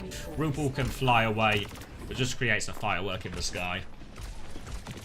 Rocket lurking again for this early engage. Team Liquid do have ult advantage here. Rocket looking for a bit of early pressure, baiting out some of the aggression. The payload, the robot is still moving forward. Vega comes to mark this Tracer out. Rocket is now completely on the run. We'll be able to reclaim this Mega and keep that position. Now the Ray Trade on point comes through. Team Liquid have more ults to throw into this one. It's a Terror Surge that comes through main, but Left is fighting for his life in the back right now. The Bola combo though from Chronic and the Terror Surge. It lands. Rupal was caught in that one. Rally from Vega to try and turn the fight in their favor, but they've lost Tree. Painkiller is low HP. Infected can win that one, but needs to regroup with Vega. Maybe he doesn't need to regroup with Vega. Vega's getting it done himself. They've lost Infected on point. Now it is just Vega alive. Looking for him right now. He's trying to run. He dies. And Nightmare full steam ahead. 3 ults invested from Team Liquid for a fight loss. Didn't find a chance to combo any of those ults there in terms of the Pulse Bomb or the Bola. And Nightmare continue to gain meters. Zero has Pulse Bomb. Rocket has Pulse Bomb again. Zero's going to blink and swap to this left-hand side, just trading HP. Zero's going to move over to a flank opportunity here. They should have seen him coming. You can see already, little peek from Luke Mino, keeping check on him. But Vega is supporting Zero into this position. Zero now has an opportunity behind with this pulse bomb, but they need to play around Suzu here, or it will just be saved. Eyes on Lep. Chronic's going to try and drop on him as well. Rocket's found his way onto the backline as well. Torpedoes, and it's actually a Rive again taken for Rocket's pulse bomb ends up killing Zera somehow. Don't think it was a stick onto him. I think it was just on the Orisa, but the splash damage gets it done. And they clean up again. Nightmare. They lose their Orisa, so their progress will be limited here. They'll have to go pick up Painkiller from spawn, but they can gain a few more meters right now. And my god, Team Liquid, they're getting blown out of the water here. Coming back, Luke Mino's going to have the Kitsune rush to Team Liquid. Can take the fight, but will be forced to disengage that at some point. Difficult one to fight through. Maybe if Infected gets the Terror Surge, the Terror Surge Bowler is a way to fight through. But Vega has to be careful. He catches both those bolts. Rocket was there for the follow-up of the bolt. The bolt explosion deals with it. Chronic deals with Tree out of the sky as well. Bolt onto the Tracer, forces for recall. Chronic wants more. Pulse bomb out from Zera. Get out of here, Zera. Chronic can't be stopped. The Kitsune Rush was used in main, that kills it as well. And Nightmare, there are still 5 minutes left on the clock, and Nightmare are threatening a full cap. All about Chronic right now. The best Freya in North America. Looks good to me.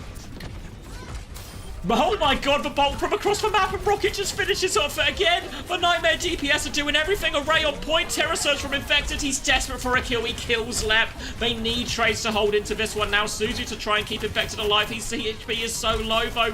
Chronic is still here, playing for the trade. RuPaul can confirm that one with the torpedoes. Painkiller still gaining meters here. Zero can keep it contested now. They need more help though. Beerussa's still trying to force the objective. Pocket coming through. RuPaul nearly has the rate if they need it, but the respawn should be enough to save these ults, and it is 142 meters on the board. 4 minutes for Team Liquid to recover this situation, and remember, it's for the series. Nightmare are 2 maps up. Now Nightmare get all the benefits of an early lead. They get to just play economic fights in key situations. They can just force scrappy trade-heavy fights to limit Team Liquid getting many meters on the board for any fights they do win. They have Ray advantage now, Team Liquid. They need to start winning fights, and they need them to be clean. But Rocket is in the back. He's got pressure onto RuPaul again. Kiri trying to pocket that on right now. RuPaul gets the Ray off just around the corner, but Chronic has taken Tree out of the sky. Terror Surge comes through from Painkiller. More pressure onto the back line. The Ray push hasn't found what Team Liquid wanted at all. And because they got that Freya kill, Chronic is just able to take over, forces the Tracer back. Zera has to run. He has to run. He tries to get out. He can't escape. Chronic kills that one. Ray push a failure for Team Liquid here, and Nightmare are going to take it once again to their spawn door. A late kill onto Vega, who has gone over to Fair of Akiri. Nearly has that Kitsune rush, but Luke Mino's going to have his slightly earlier. Pulse Bomb and Bowler available as well. And I mean, just Chronic in the neutral has been more than for that Team Liquid can handle in a lot of these situations. Rocket all the way behind as well. Kitsune Rush comes out on point. Vega still needs 9% pressure here onto the Freya to try and help him win that duel. Torpedo Pocket comes through, so Rocket will back it up. Just wants to throw the Pulse Bomb out. Misses throw onto the Orisa. So the Kitsune Rush is actually withstood by Infected. TP back from Vega. Drops a Kitsune Rush. He's going to die shortly after a woe from Rocket. Zera's desperate for this trade. Pressure onto the Juno. Really needs this kill onto Lep. Trying to hunt it down. They turn to deal with it, but the Terror Surge is coming from the front. Now finish all the kills. Rocket's still good for a couple of trades, as is Chronic, because the DPS are just getting it done. But they can stabilize. But it's still 142 meters. And now they have even less time to come back. We'll see if the Kiri change can change much. But, I mean, really, as much as Nightmare are doing well in all these ult fights, half of the fights they're winning are just Chronic and Rocket popping off. Remember, cast your minds back to the old Nightmare and beating Crazy Raccoon. How much are we talking about the impact of what if your DPS players just go crazy? Rocket considering going for that one, but too low to commit. There is a Tracer flank going with this Kiriko as well, so Rocket's going to turn his attention that way. Play a little bit of defense instead of offense, try and force Vega out of this one. Avoiding the kunais, forces for Suzu out. Now turns his attention, wants to try and catch the TP if he can, but couldn't quite find it up. Infected's lost the frontline Tracer and all of this, and a Ray to keep pushing from left. That's just Infected dead. They don't have any ults to answer this here. And that's 2 kills right back. They're trying to deal with a flank. Trades will be the saving grace here if Zero can find anything, but a TP away from Luke Mino to preserve his life. Vega and Zero are on the flank, so they have a pincer here, Team Liquid, for this next fight. but they have to worry about this Terror Surge, potentially with a Pulse Bomb combo as well. Painkiller's taken a lot of early damage actually in this fight, has to pop the early gold. Javelin coming out to try and force him back. Painkiller has the Terror Surge if he gets in trouble. Rocket has connected another Pulse Bomb, 11% away from Ray was RuPaul. They really needed that one. Chronic wins the duel. Trade comes through on point. There's a Terror Surge to finish it with the bowler, and it's going to be a full cap. And Nightmare have obliterated Team Liquid.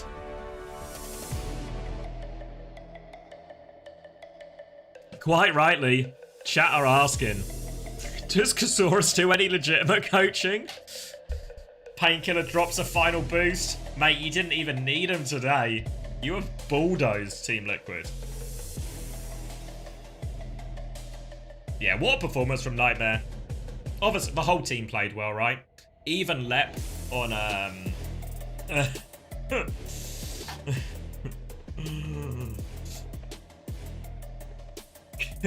Could not handle Chronic, could not handle Rocket. The whole team played well. Even Lep fragging out on Lucio earlier.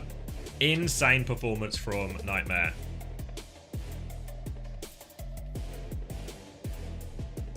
What do you mean even Lep? Not like that, as like a main support, you know? As a main support.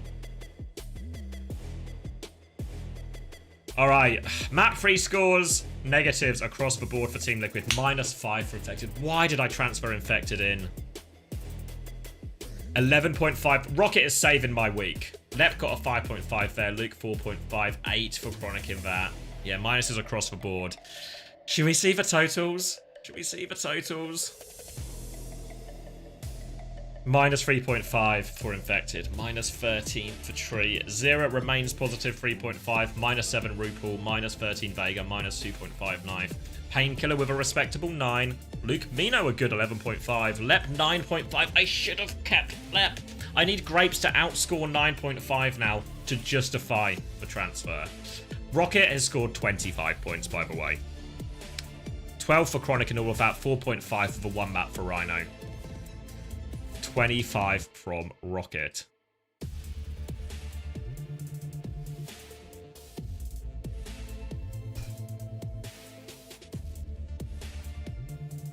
(31-0). What map was that on? Let me see. Oh yeah, yeah. Oh my god, the final map was a 31-0 from Rocket. 26-2 from Chronic. Painkiller are copping the most deaths actually. 31-0. Had to rage bait on Runa's happy to take some deaths. Oh my god.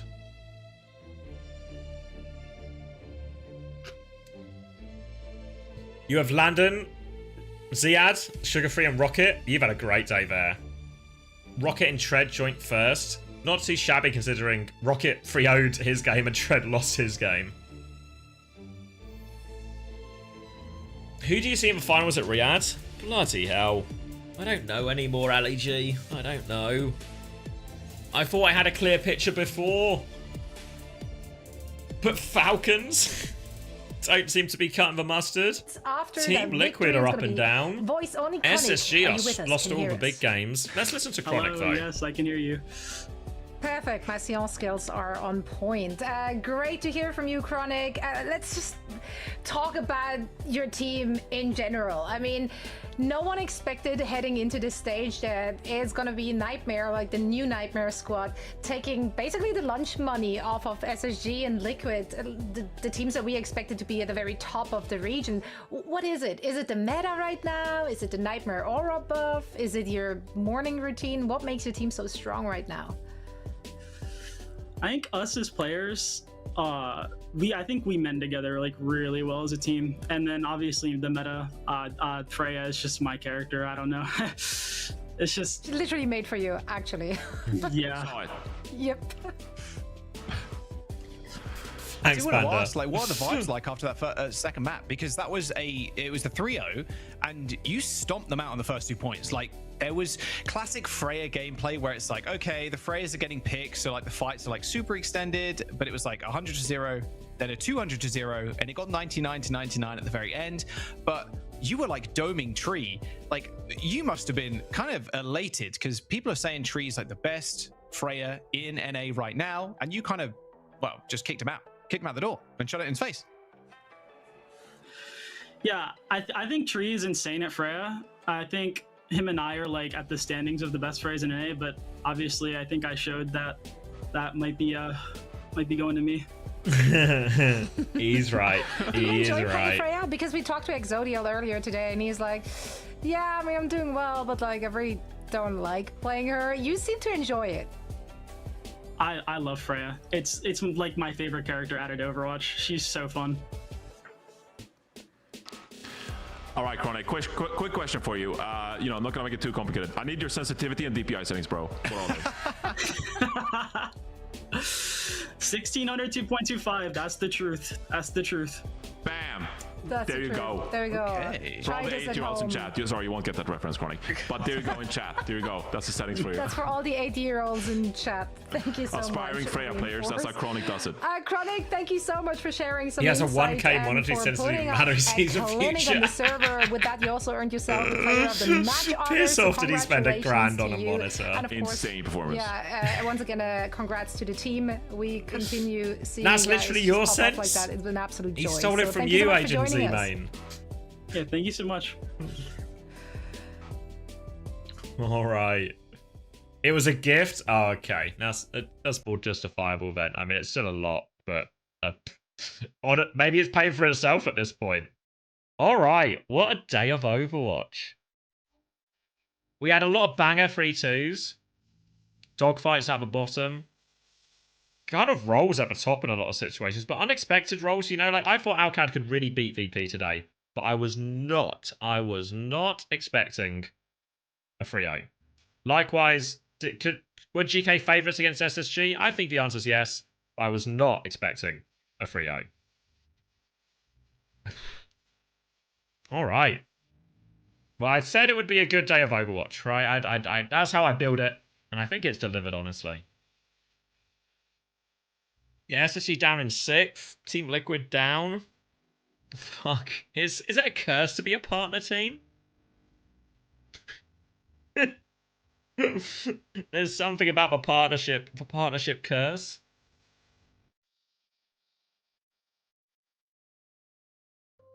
T1 is doing well, and that's true. Yeah, that's true. That's true.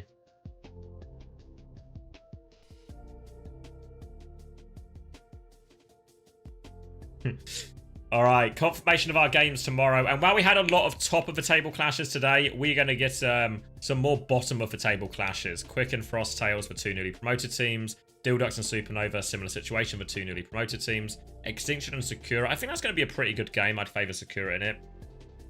TU versus TM, which if I listen to the streets, I've got one side of the street telling me TU are in great form, they're going to win.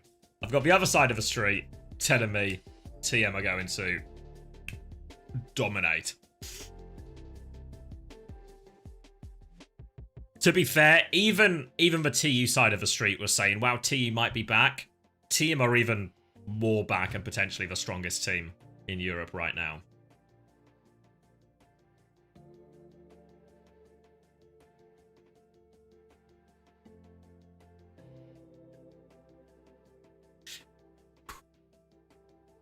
TU are winning the Scrimbucks. I think against everyone except for TM, which is bad news because they play TM tomorrow. But hey, never rule them out, right? TU going to be the first partner team to be relegated? No. They're not a partner team. TU are going to be the second salaried team to be relegated after Vision. So it's not even that big an achievement, you know? Vision beat him to the punch on that.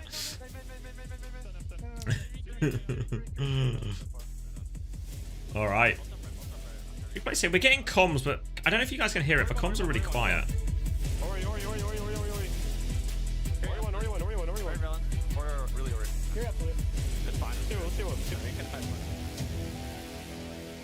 They should turn down the music for this. I like the idea of a comms check finish, but it's like hard to hear it over the music.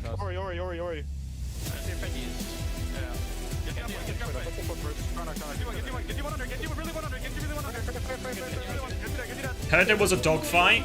Well, Yeah, in EMEA, there was a dogfight. You know, Genji fought for their fucking lives. And they lived to fight another day. In North America, there was a dogfight, but one of the dogs was 3 times the size of the other dog. And it's not the dog you're thinking of.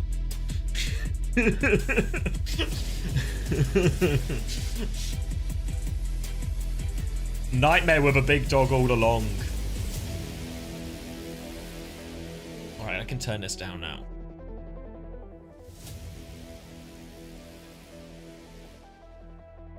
Team Liquid equal Chihuahua?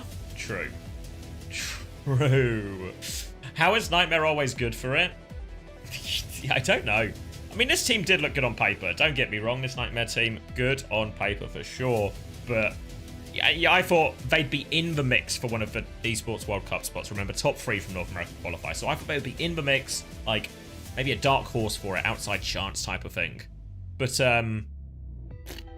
making themselves front runner, right? Like, again, caveat to all these regular season games is it doesn't matter until it matters, right? Doesn't matter until it matters. But it's certainly worrying signs. If we look at the table here, Nightmare are 4-0. And this isn't any Kappa 4-0 where they've only played weak teams or whatever. This is SSG beaten. Obviously, even Supernova Sakura. Sakura, I think, I expect it to be like the 5th place team. So again, like, dominant win there. They smashed Team Liquid. Supernova got more maps off Nightmare than Team Liquid did. With bloody Sam on the roster. Come on. Who can take more maps off Nightmare? The Team Liquid 6-player roster? Or Sam?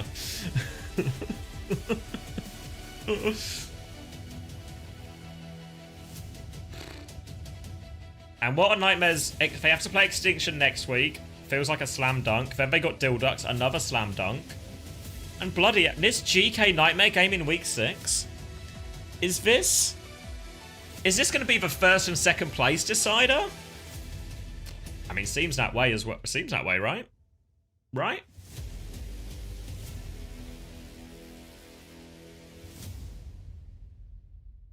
So... Yeah, so I don't know. SSG have lost to all the big teams and now have a pretty clean run of it. So, they can swing back here, but SSG a lot of problems to try and solve by the time it comes up to playoffs. Over on EMEA, is this fully updated? I think so, yeah. OWCS look like the top dog here, the only team to win all of their games, and they've played the most possible games at this point. Everyone else is just in a bit of a scrap, right, between all these, like, you know, 1 win separating everything from 2nd to 7th right now. So we know who's the top dog, we know who's the bottom dog. The middle 6 is in question. The middle 6 in question.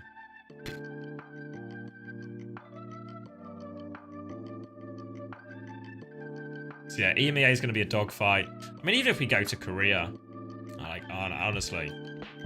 Like, my power rankings are looking not too accurate. But I swear to God, nobody has these power rankings. Nobody has these power rankings as we look at the tables right now. AG unbeaten. T1. T1 being impressive, but being in 5th. Like, T1 feel like they passed the eye test. But, you know, fixtures obviously. A few more games in Korea, right? So, a bit of, like, different number of fixtures.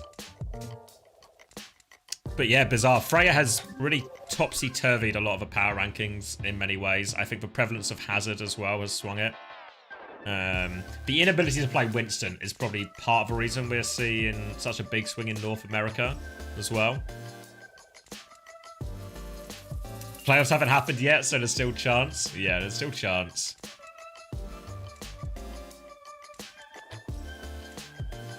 Yeah. Crazy. I'm an AG stan and put CR and Zeta above them. Team Falcons, Zeta. Only thing I had wrong was Old Ocean above both face. Yeah.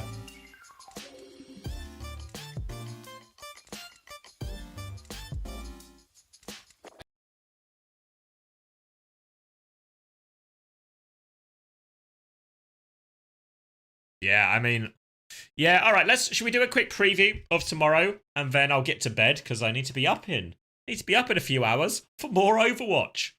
Ooh.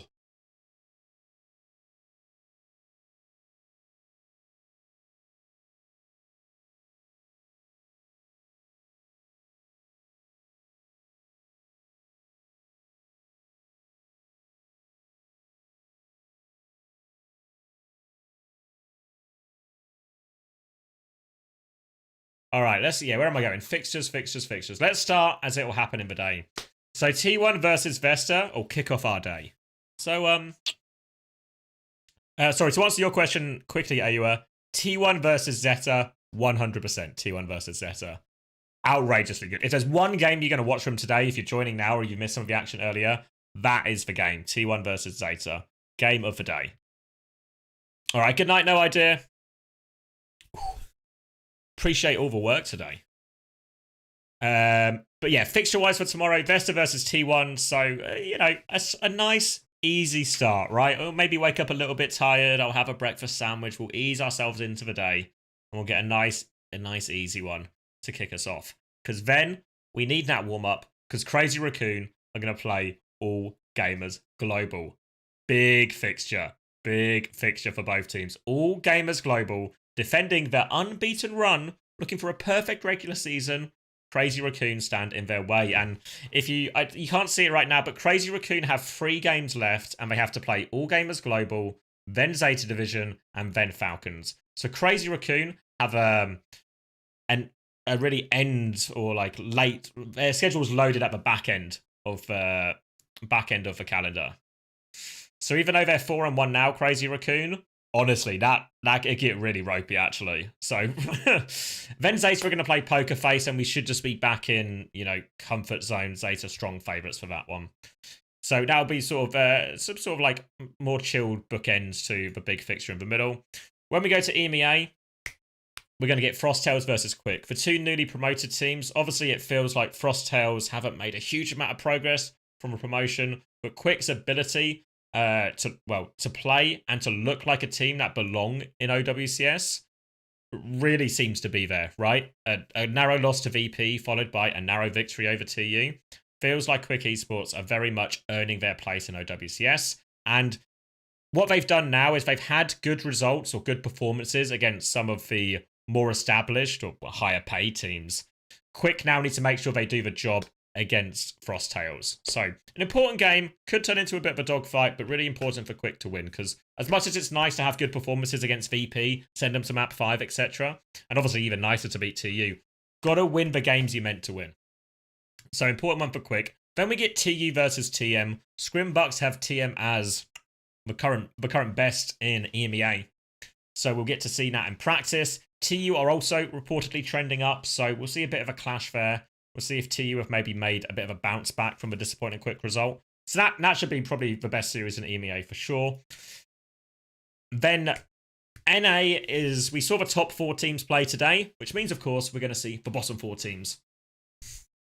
The bottom 4 teams in quotation marks. I'm really doing a lot of sweeping under the rug here for SSG as per the sponsor. So the bottom 4 teams in my North American Power Rankings are going to go head-to-head here. Dilducks versus Supernova, the 2 newly promoted teams. I would make Supernova pretty strong favourites for that, and then Extinction versus Sakura. I'm expecting Sakura to be favourites, but as is the nature, these could all turn into scraps. You know, like one of the most interesting series we watched today, we saw a lot of top table clashes that were just 3-0s, but Onside Gaming versus Vesta, if anyone was here at 9 a.m. today, I mean, that was a fun series. We're in Toilet Bowl, maybe, but I don't think it's even actually a Toilet Bowl, you know, in terms of like the level of gameplay isn't that bad, but it's a barroom brawl, you know, barroom brawl. That was a good series. Likewise, Genji versus Peps, right? That was a fun watch as well. So I think, while we might not get the same number of headline fixtures tomorrow, I think we're still in for a lot of fun games at the very least. So I should get myself to bed. Very grateful for everyone today for bearing with me. Thank you to CarQ and Cran for the big raids. Thank you for everyone for bearing with me through the technical issues. I'll shake my fist at my router one more time. Smooth sailing once we got back, though, at least. So I appreciate everyone's patience while I was dealing with all of that. Thanks for watching today. I'll get the VODs uploaded, and I'll see you in the morning for Korea, or maybe I'll see you in the evening for all of this. All right. Enjoy the rest of your night, everyone, or get a good night's sleep, whichever point of the day you're at, and I'll see you in a few hours for some more. If you miss any of the action, for subs, the videos are on Twitch. For everyone else, the live VOD is on YouTube right after this, or the individual match VODs will be going up on my second VODs channel as well. Obviously, the Genji Peps one is going to be scuffed because that's when I had internet problems, but everything else will be there. If you need something to watch, go watch that part 1 of the Genji VOD where the stream dies and it's just a recording of me trying to fix my router, talking to myself with no internet. Some behind the scenes for you. All right, good night, everyone. Take care. I'll find someone to raid, shall I? Let's see. Who's looking good right now? I could do Tomathan, but I guess he would be going off soon. Was Cap going to be on for a while? Should I do a red Cap one? What's Cap up to? We're hacking lap again, right? Like, this just doesn't make any sense. Like, what are we doing hacking This guy's lap locked twice? in, mate. Who He's is doing a supposed to be review. punishing lap and following up? Is it I'm infected? sending you guys to Cap. I'm Is it actually Tree? going to follow him as well. I don't know who it's supposed to be. I don't know. All right. All right. Good night, everyone. See you in the morning.